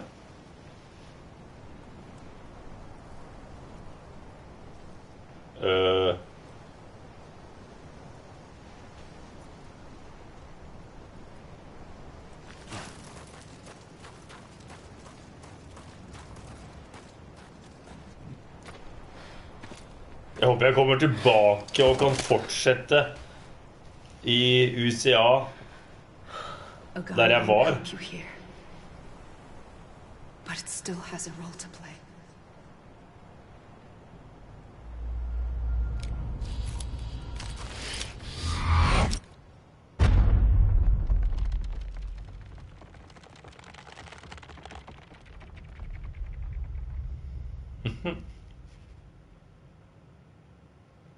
Reconnect with the living.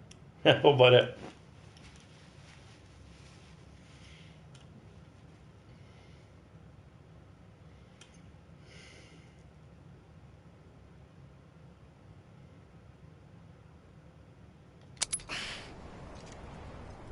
Hva?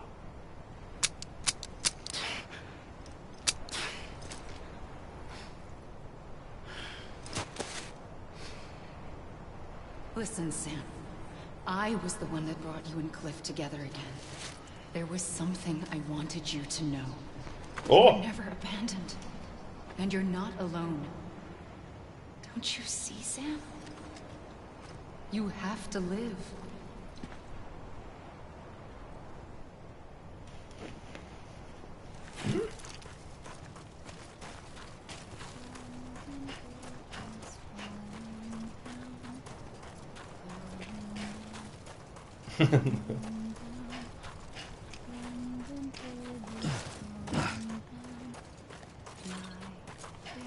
Åh, der er de der som henger i.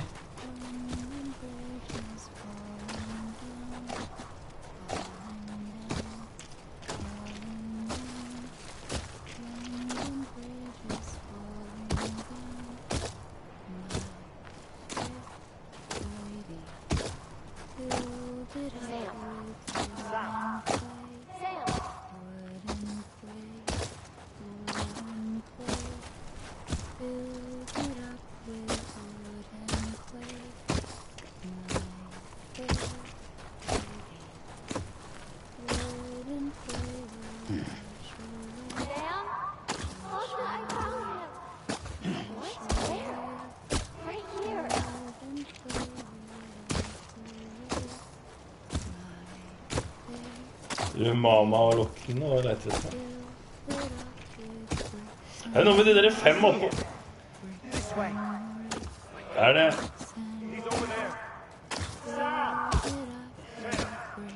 Over here, Sam. Dead man.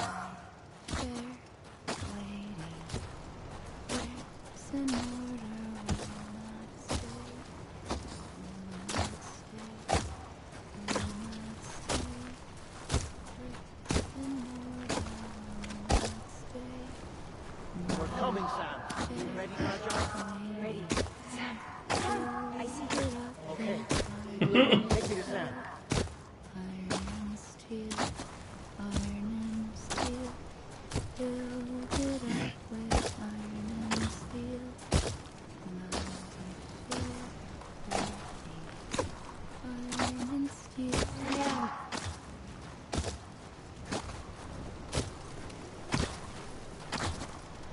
I hvitt denne gangen.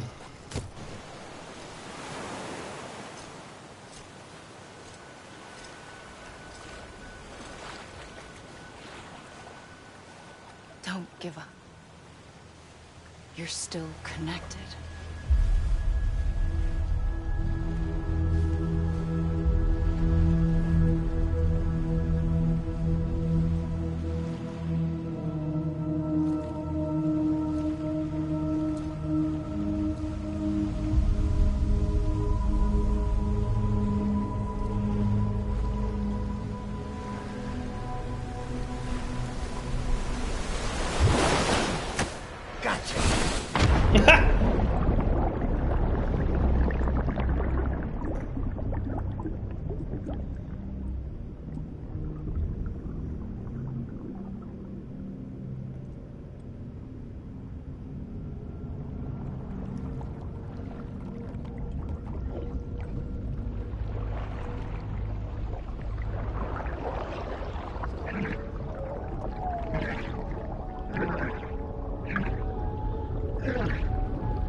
Time to repack.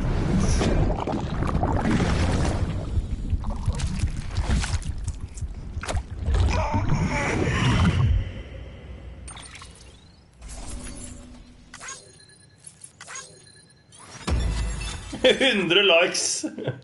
Det blir 100 likes for å stoppe Emily.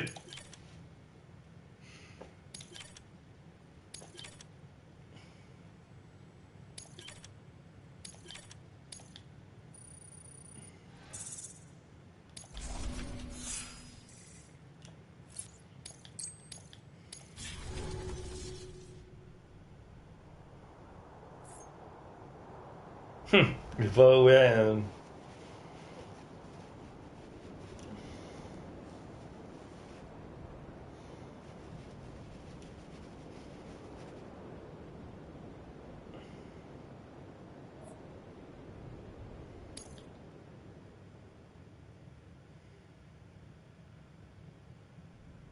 For too long have we lived as strangers to one another, divided by walls built to keep us safe. But now, with the completion of the Cairo network, we may at last move forward as a people united. Today we come together to celebrate the birth of a new nation for a new world, the United Cities of America. I once took an oath to support and defend the Constitution of the United States. And though that proud republic may be no more, we remain. And so, as your president, I hereby swear to support and defend you, the people. Let there be no more walls between us, nor masks to hide who we are.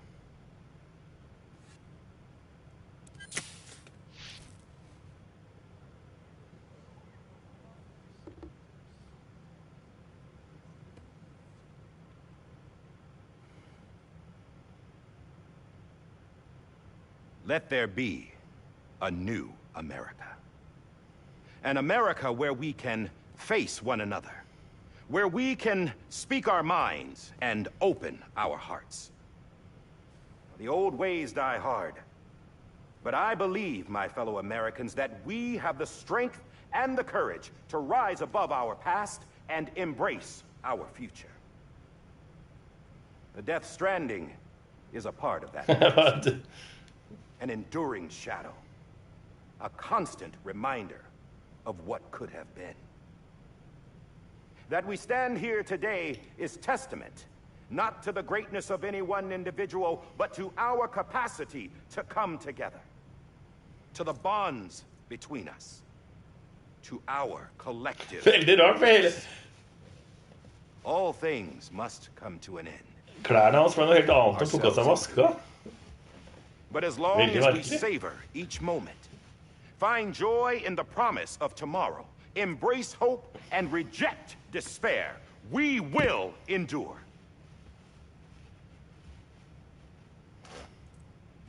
President Bridget Strand and her daughter, Samantha America Strand, sacrificed everything in their pursuit of hope that we, the people, might be whole again. That they are not here today to see the fruits of their labor fills us all with a profound sadness. But we find comfort in the knowledge that their memories will live on in the Cairo network and in our hearts. We will always remain connected.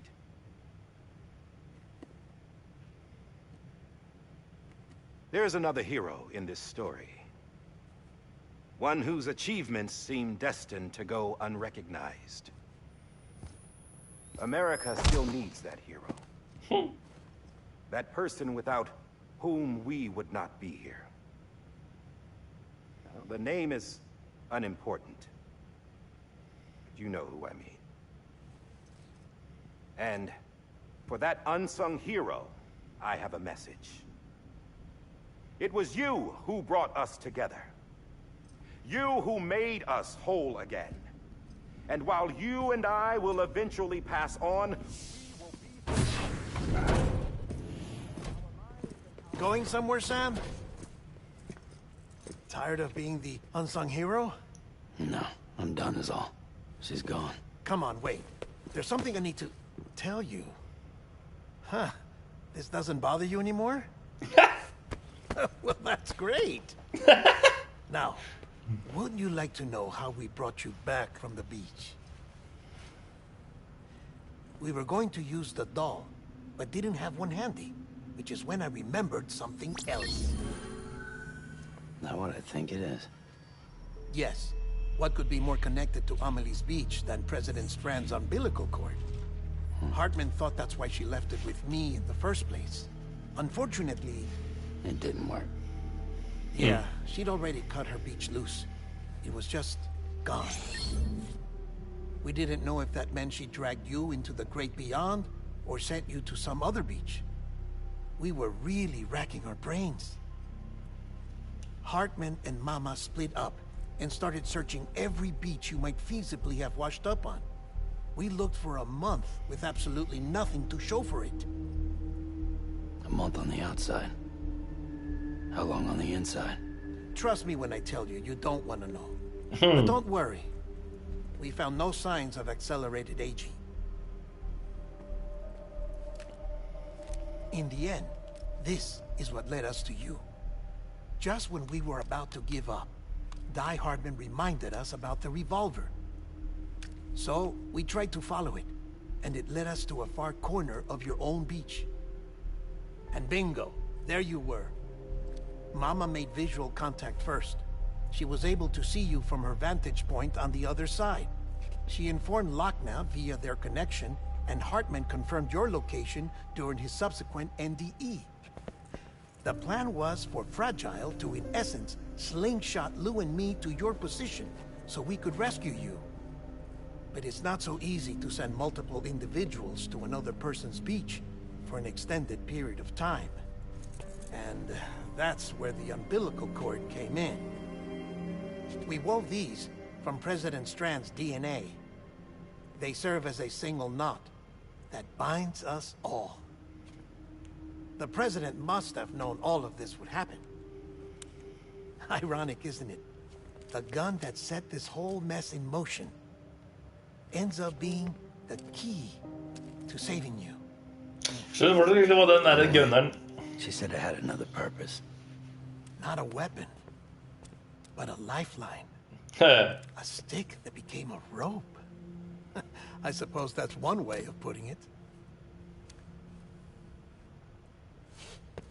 Oh, Sam. You have no idea how long I've been waiting to give you a hug. Got something else to tell you. Top secret. It's about Cliff. BB's mother's name was Lisa Bridges, Cliff's common-law wife. Lisa Bridges? Now, Cliff was killed by a man identified in the records only as John.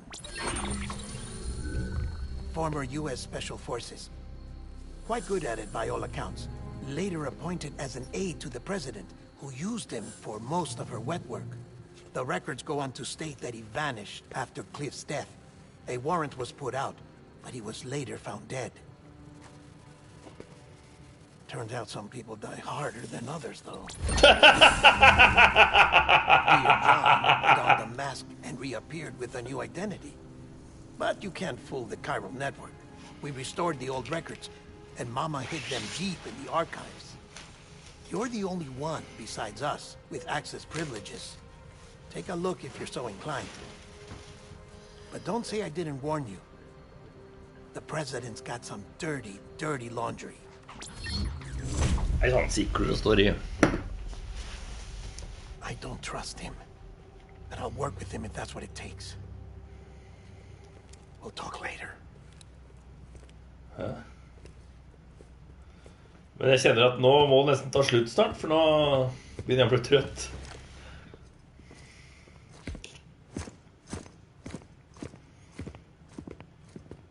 Sam.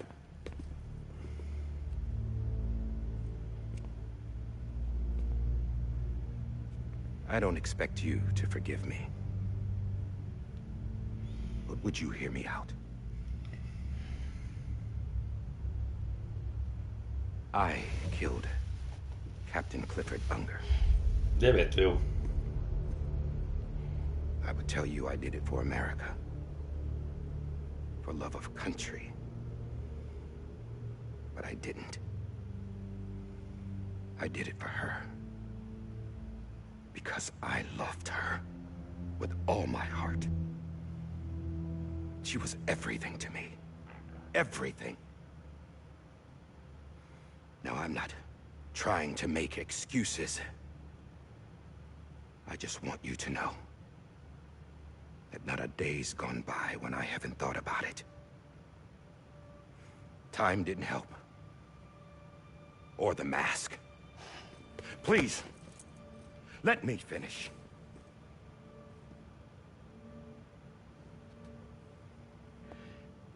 The captain, saved my life. You know why they call me Die Hardman? Because he wouldn't let me die. He brought my sorry ass back home every time. And I loved him as much as I loved her.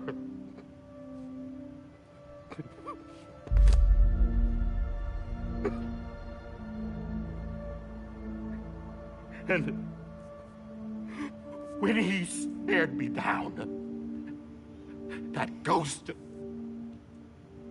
I knew he was here to kill me, to make it right. And why shouldn't he?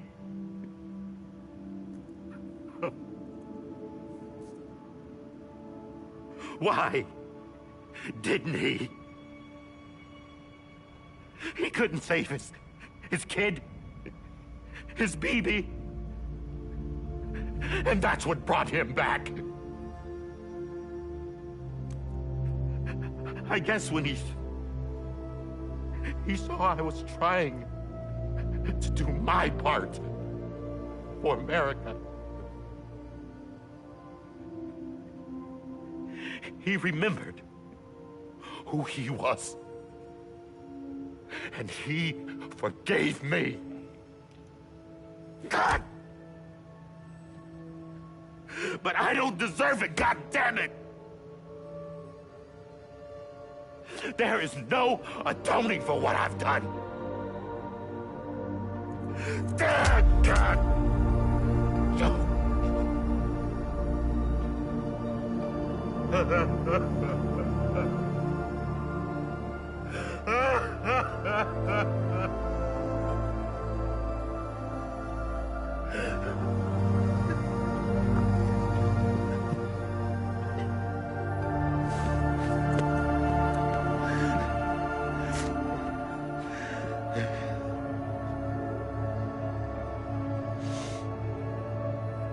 But maybe this is the next best thing. Maybe he brought me back from the beach for a reason. One last time.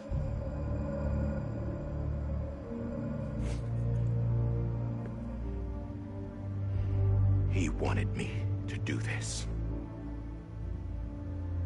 To keep on being Die Hardman. No. He didn't. Nobody wants a president who acts like they're immortal. And if you're not scared of death, how can you value life?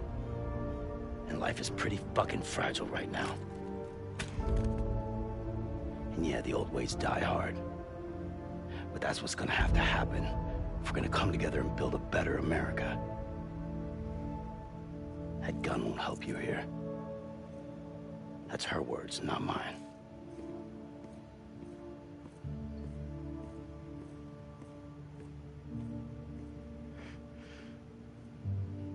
Thank you, Sam.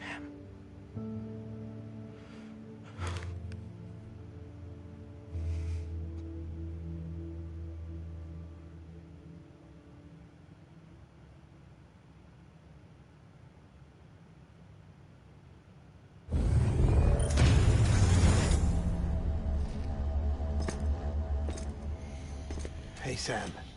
Been waiting for you. Lou? Dead? Poor thing was never truly alive. Not in this world, at least. The decommissioning order finally came through. Can't risk necrosis. The body can't stay here. I thought you might want to take care of it. You could try taking Lou out of the pod just to see what happens. Nei! But that would be in direct contravention of an executive order. And there are laws about that kind of thing, now that we're a nation. I just couldn't bring myself to do it.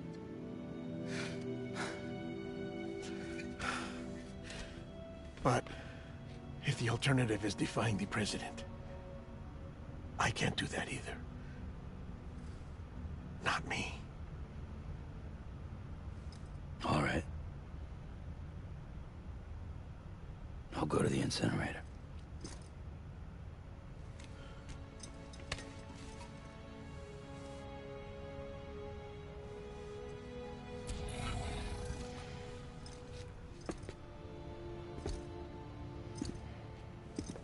Before you leave, I'd like to check something quickly. I just took your cufflinks offline.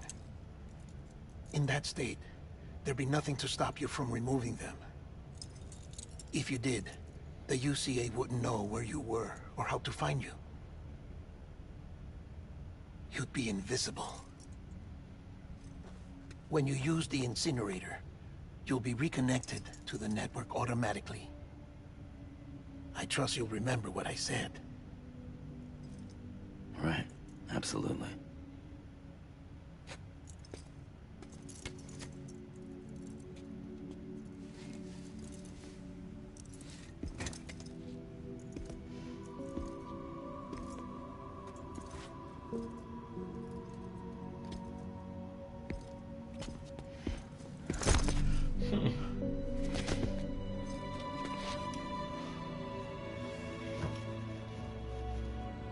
Thanks for everything.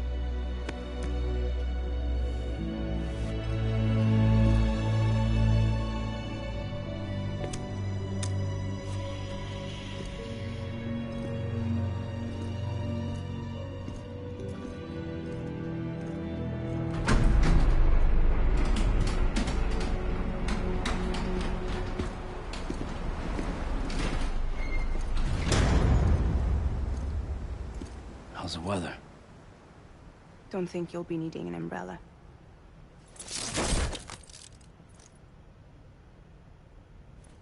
I decided to follow my father's dream after all. Don't worry. I won't get mixed up with any terrorists this time. UCA's got my back. We're the first private delivery company to get the official approval. Sounds like you're moving up in the world. Congratulations. Thanks. Wait. There's something I have to tell you. I didn't shoot Higgs. Couldn't pull the trigger. So I let him choose. Death or eternal solitude on the beach. Fair enough.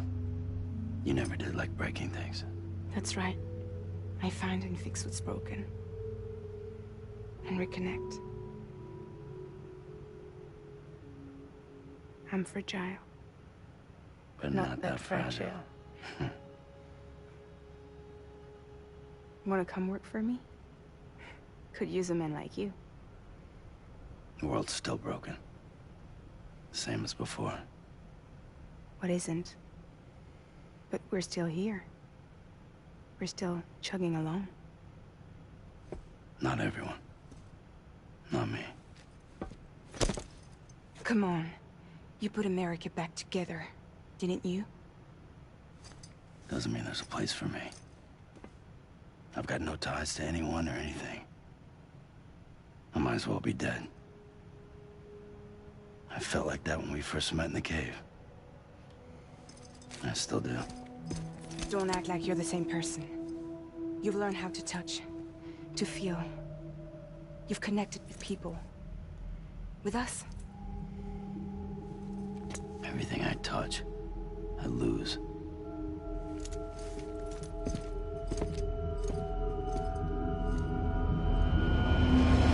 Sam!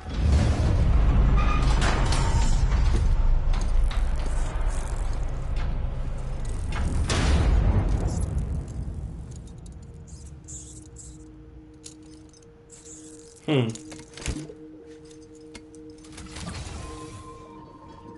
on, Lou. One last delivery.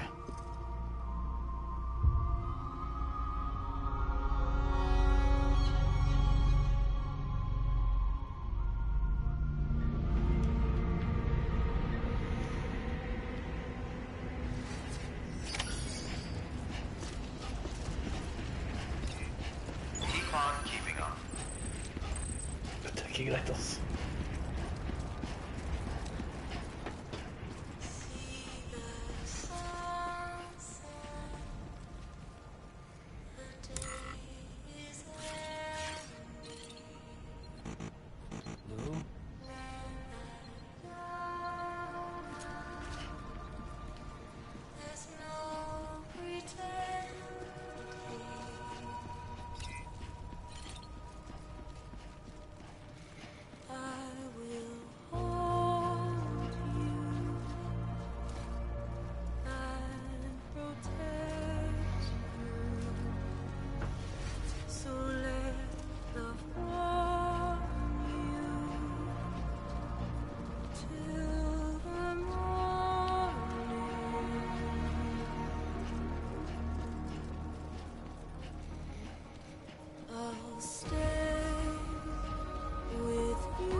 Du kunne sikkert ha tatt en bil eller noe, men jeg har ikke lyst til det.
Det fikk veldig fin musikk.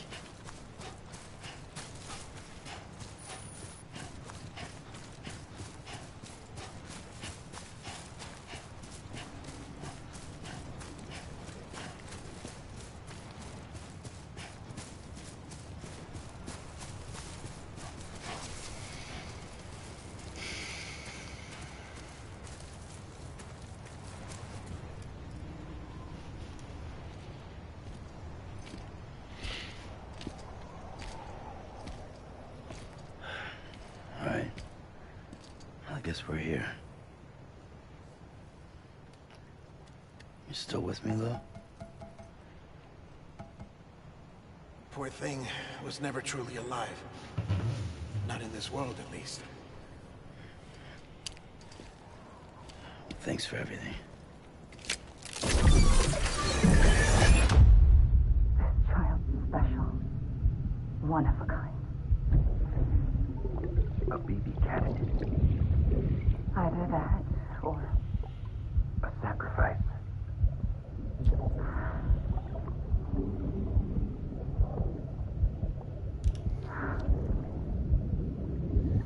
A foundation.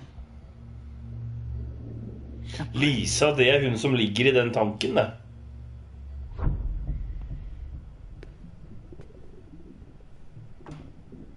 Brought you an astronaut. Mankind can go anywhere, even outer space. Det var en av de første vi så. You'll be out of there in no time. And the second all this is over, I'm going to take you wherever you want to go.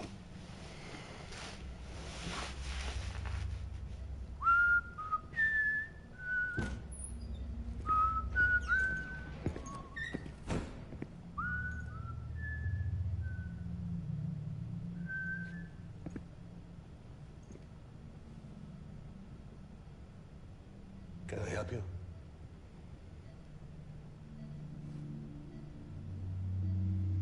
Holy shit. John, is that you? Captain, what are you doing here? My wife's checked in. They don't want a repeat of last year. The void out in Manhattan.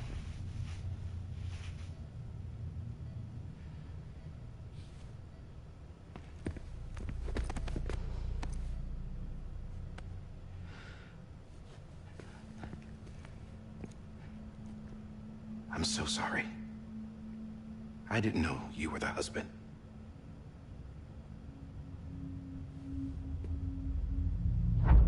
This isn't what we agreed on. You said you'd do everything in your power to save BB.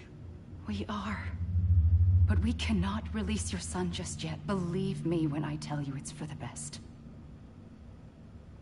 This is a woman in a mask who's done nothing but lie to me. I have a duty to protect our country. Lies are an unfortunate necessity.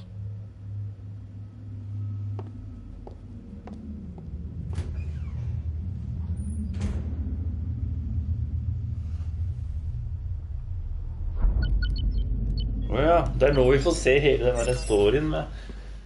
The president gave me the highest level access privileges. I've used them to manipulate the security system. We have 5 minutes before it resets, sir.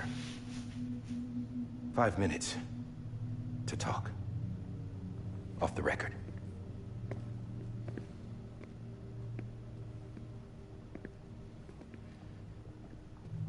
Take BB and get out of this place.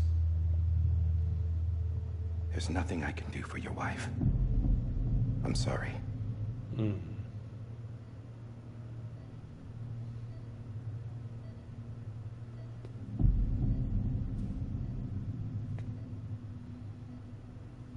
You were my commanding officer, but I swore an oath to the president to protect her and the country at all costs.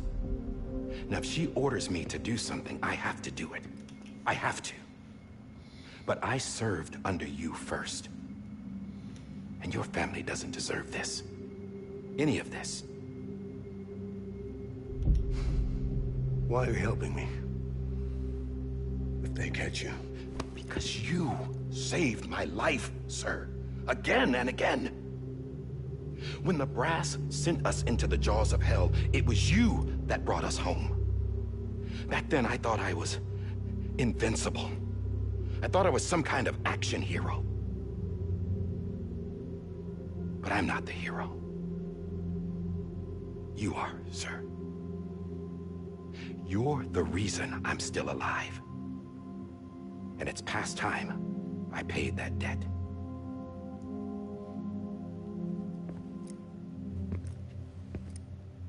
They're moving your son to a new facility tomorrow.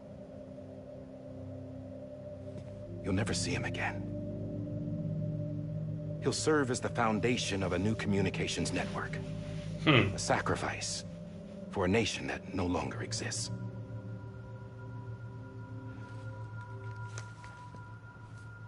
I wrote down everything you need to know. It was the only way to keep it off the system.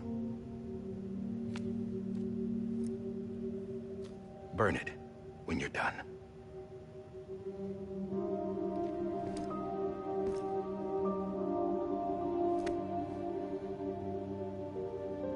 The rest is up to you, sir.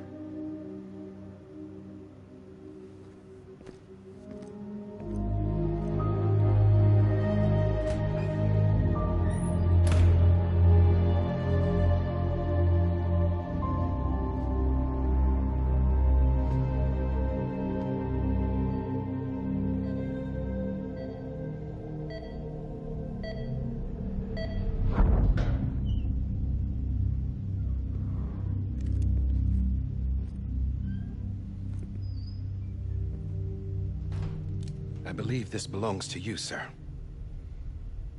Now, I can't terminate your wife's life support from inside her room. System won't allow it. So, this is the only other option.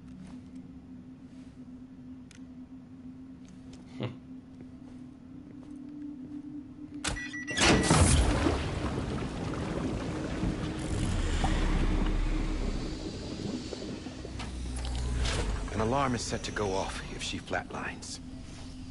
I've rigged the system to spoof her vitals. But you won't have long. 5 minutes, tops.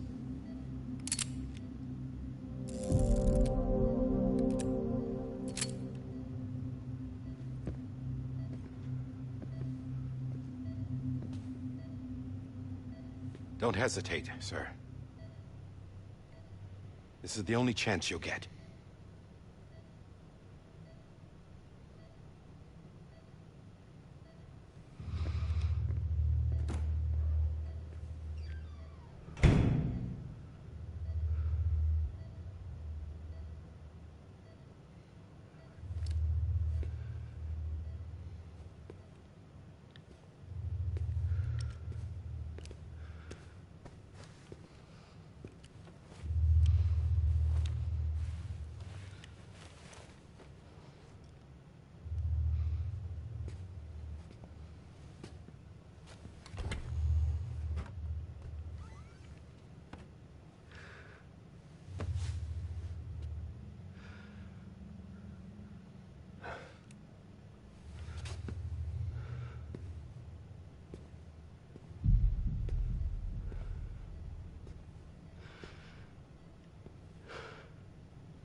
I'm sorry, Lisa.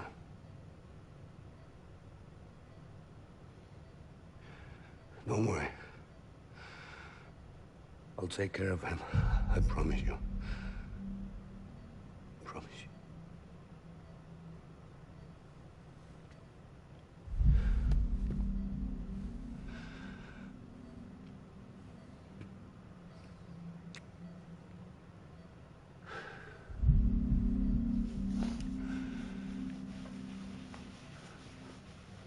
My hand, Lisa.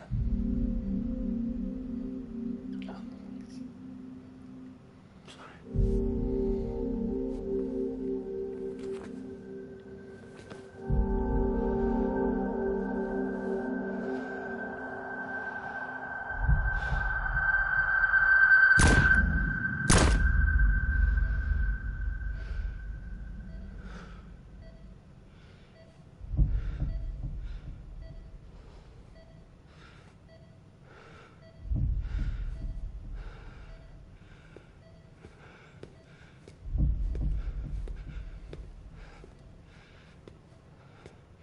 Bibi? Bibi? Bibi, can you hear me? Can you hear me? Daddy.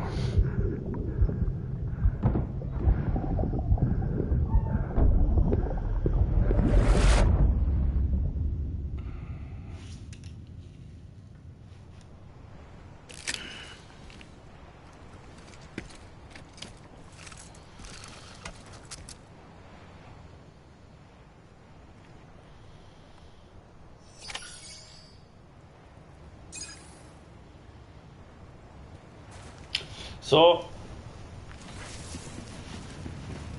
det BBs minner, det ikke dine. Cremate BB, dette her faen ikke snilt, altså. Det som sykt at det spillet begynner med at du skal gjøre det også. This is on me. Og da det ingen som sa en dritt, og nå sitter vi alle sammen og... Jeg kan ikke snakke for dere da, men for min egen del, så...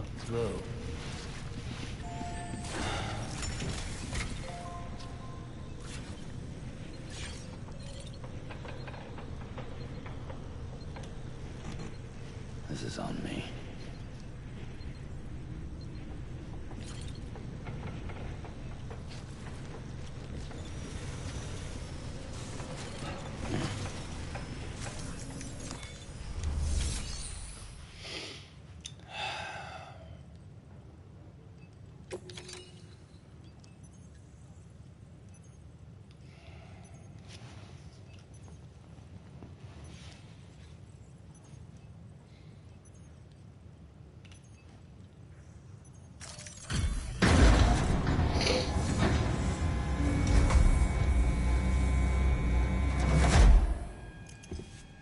I just took your cufflinks offline. In that state, there'd be nothing to stop you from removing them. If you did, the UCA wouldn't know where you were or how to find you. You'd be invisible. When you use the incinerator, you'll be reconnected to the network automatically. You could try taking Lou out of the pod just to see what happens. But that would be in direct contravention of an executive order.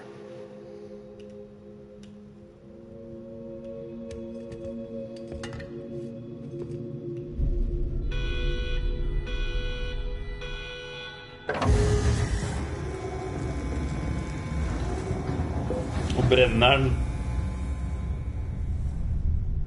Han brenner du handcuffsa sine også?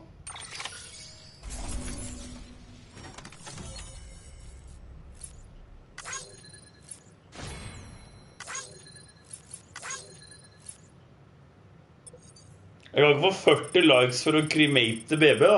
Sjuke faen.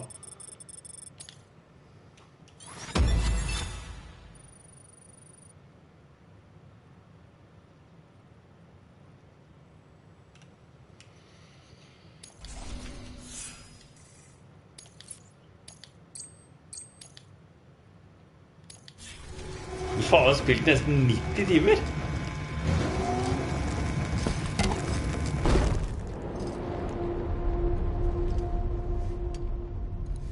A purpose that cannot fulfill outside the pod.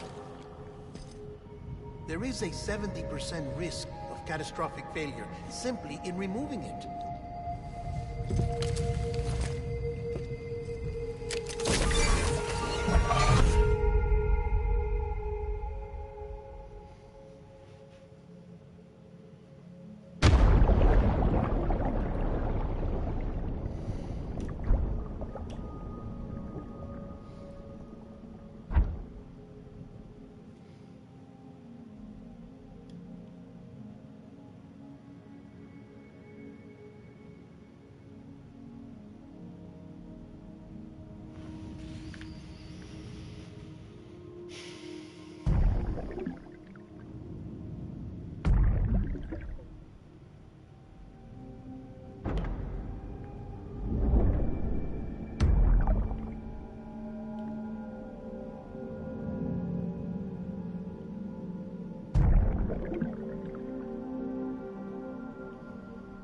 Liker at jeg er like dårlig til å svømme som jeg er til å gå.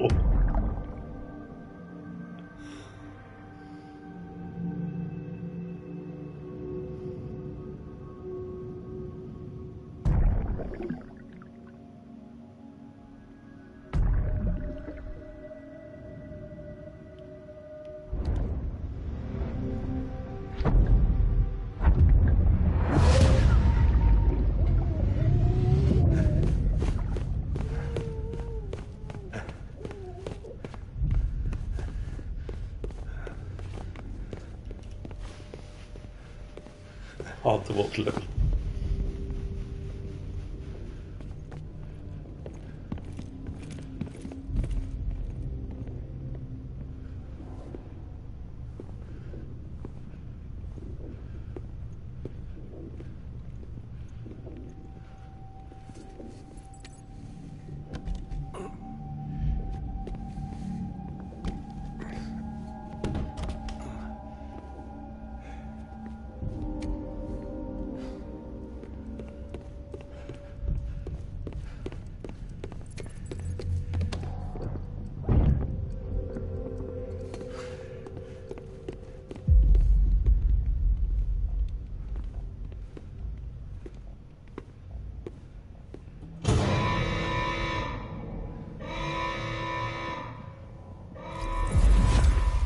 Hey, put it down! Drop it! Put it down!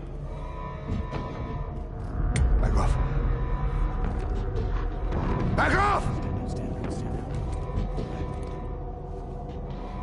Get up! Don't do it!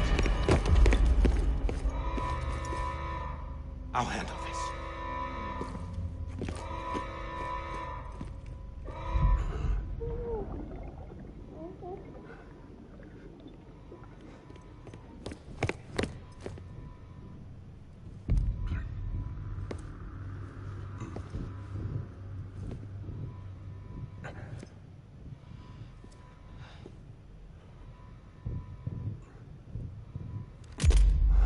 Oh, God.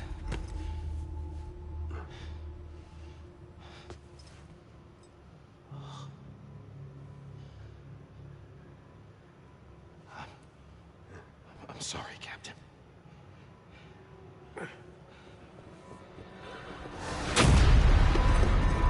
Don't! You got it!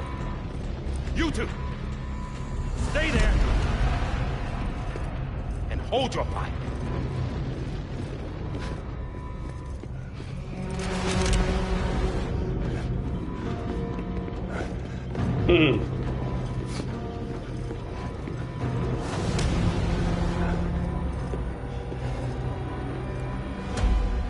Thanks for trying, John.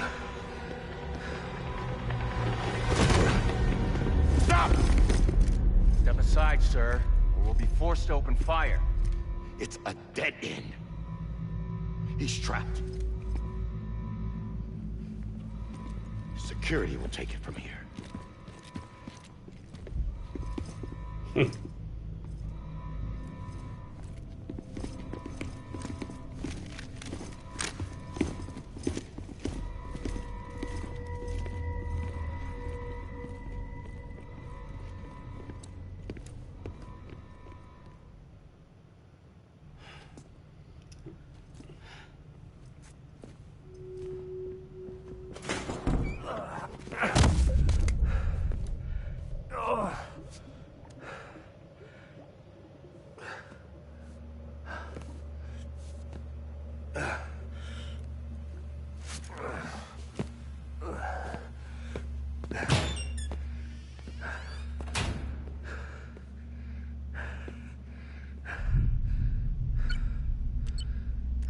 Det er kult, for alt dette her er jo ting vi har cutscenes vi har sett bare innenfor podden.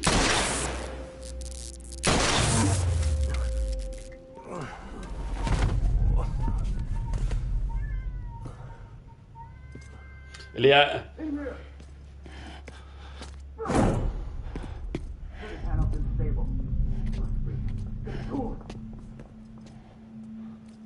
Jeg har da fått sett det, men jeg er litt usikker på hvem som har blitt vist på stream og ikke. For det har jo kommet fram når jeg har spilt alene også.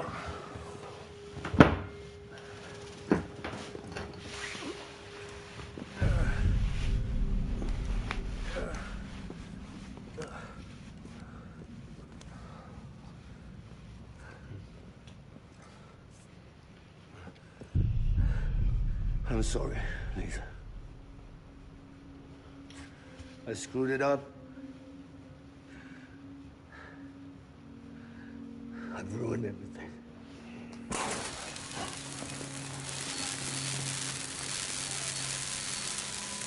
This room is off limits. No one goes in.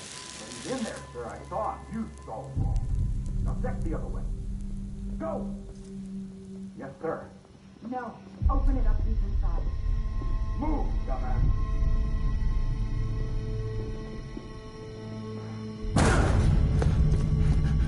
BB. Don't worry. It's okay. I'll always be with you.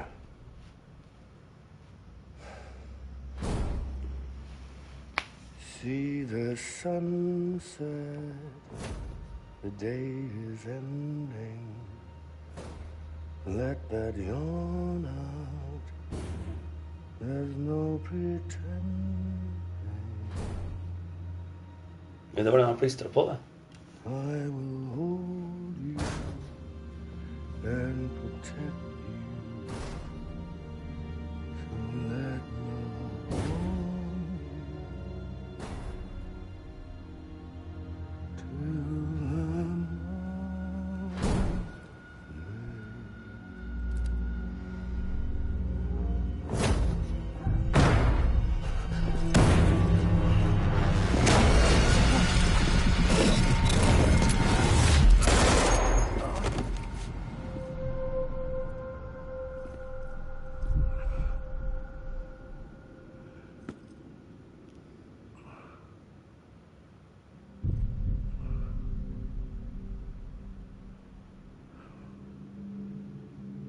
When I found out I was gonna be a father, I was so scared. Jaha.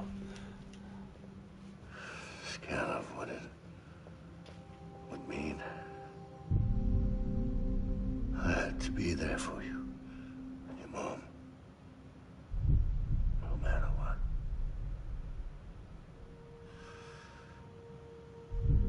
I couldn't just go off and get myself killed anymore. Couldn't leave you all alone. I couldn't. Get off of him! Now!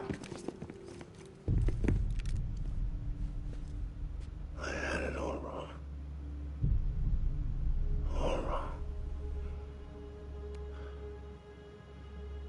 Being a father didn't make me scared. It made me brave.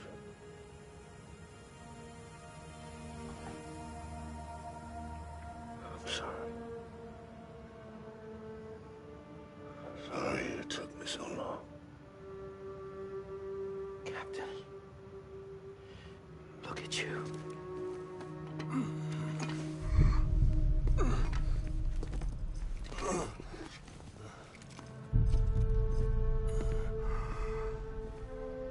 Don't make the same mistake. Be yourself. Be free. Hun har hatt den maska først, altså. Nei.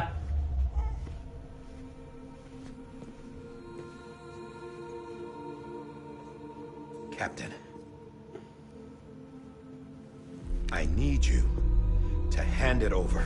Shoot him, John. Let it go. Please. Shoot him! I gave you an order. Shoot him! You told me your name was Sam Porter.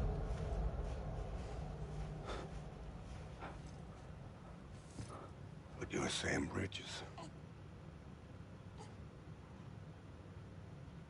My son. My bridge to the future. Without you, I was just like any other Cliff.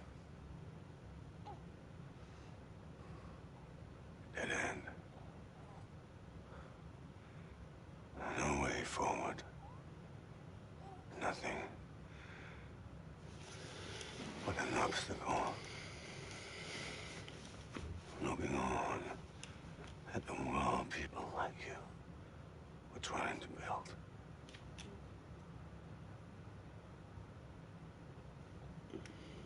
Dividing people was the only thing I was ever good at.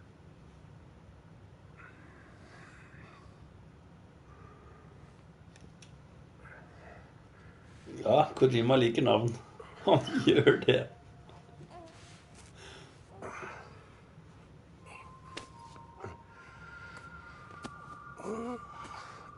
Men jeg...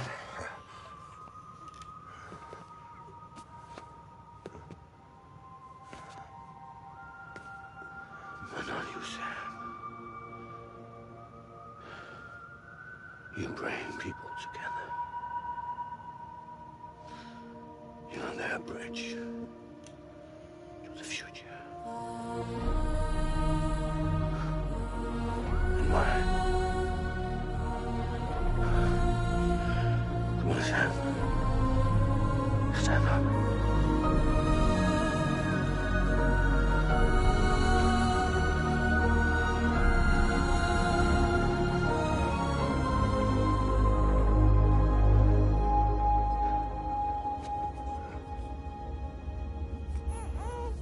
Is this me?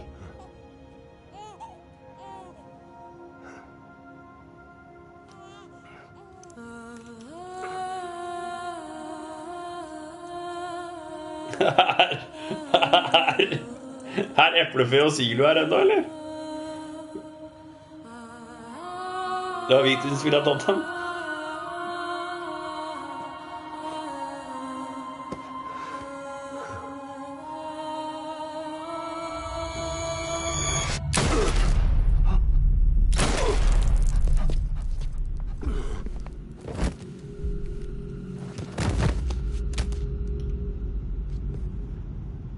Oh, God. Not BB2.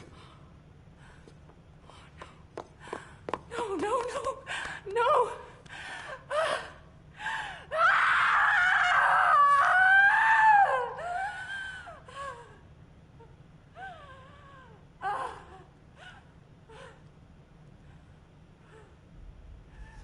Ja, men ha og ka er jo på forskjellige nivå. Ha er kroppen, og ka er sjelen, da.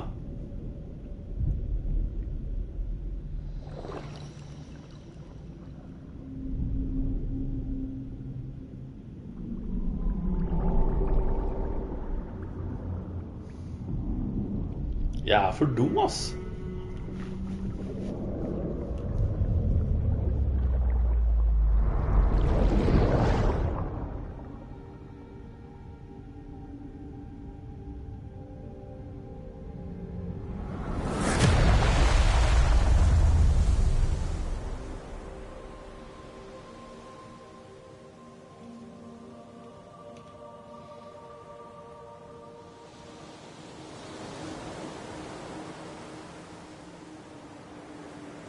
Det er sant, Kia. Amelie og Bridget er jo samme menneske, bare... There you are.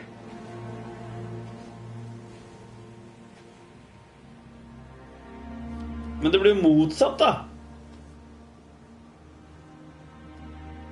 Det er derfor han har det krysset på magen.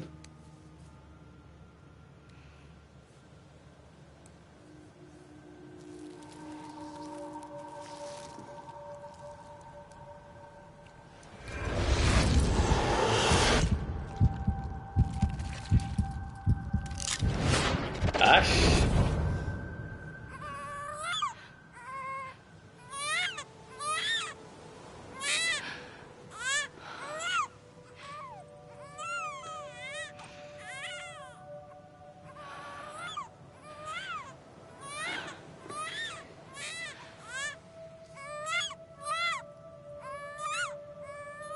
Hvis vi får sånne babyer på jobb, sånne dokker på jobb som lokker øya sine automatisk, man legger dem bakover, da kommer jeg til å få spader.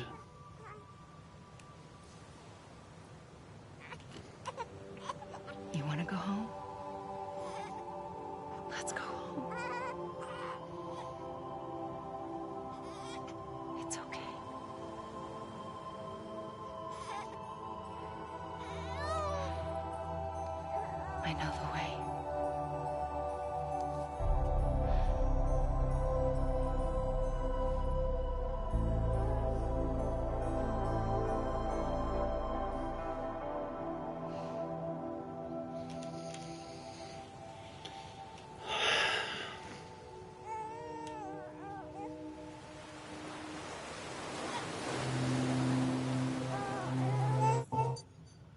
Hei.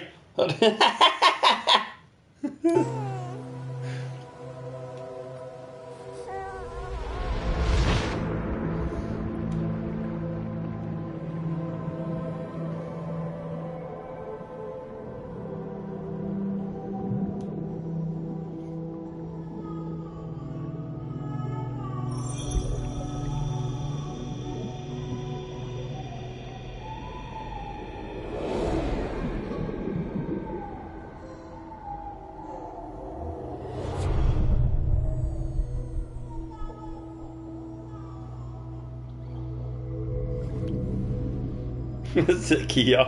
Ja, nei, det er sjokoladekakepost til Kia, altså.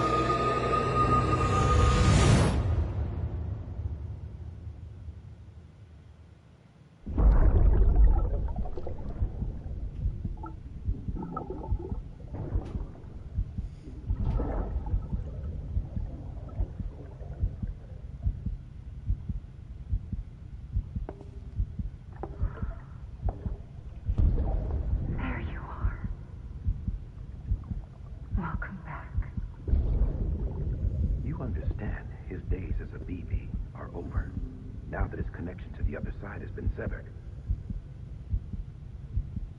It was me who cut the cord. So yes. A deathless repatriate in the world of the living. Faen. In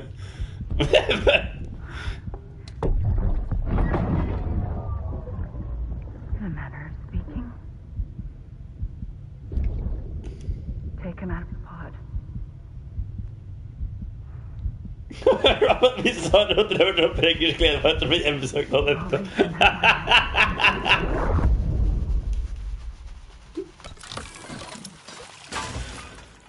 Hvis det barnet deres blir helt noe annet enn Sam, Vegard og Kia, så er det helt greit, for det funker ikke på norsk.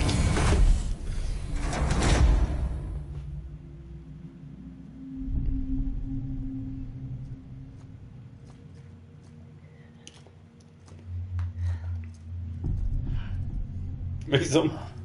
Come on, Lou. Wake up. Come on, wake up.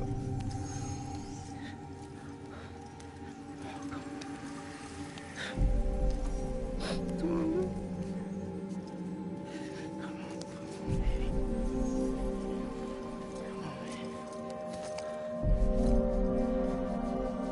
Come on, Lou, wake up. Wake up. Go!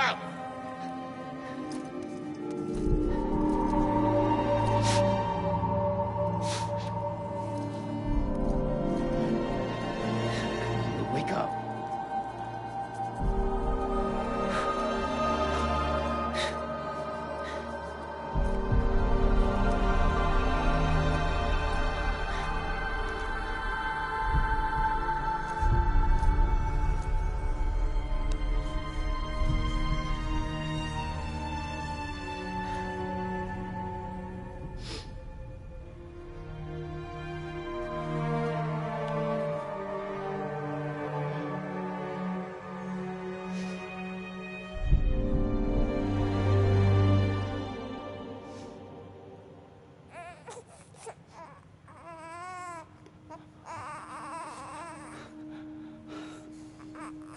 Lou.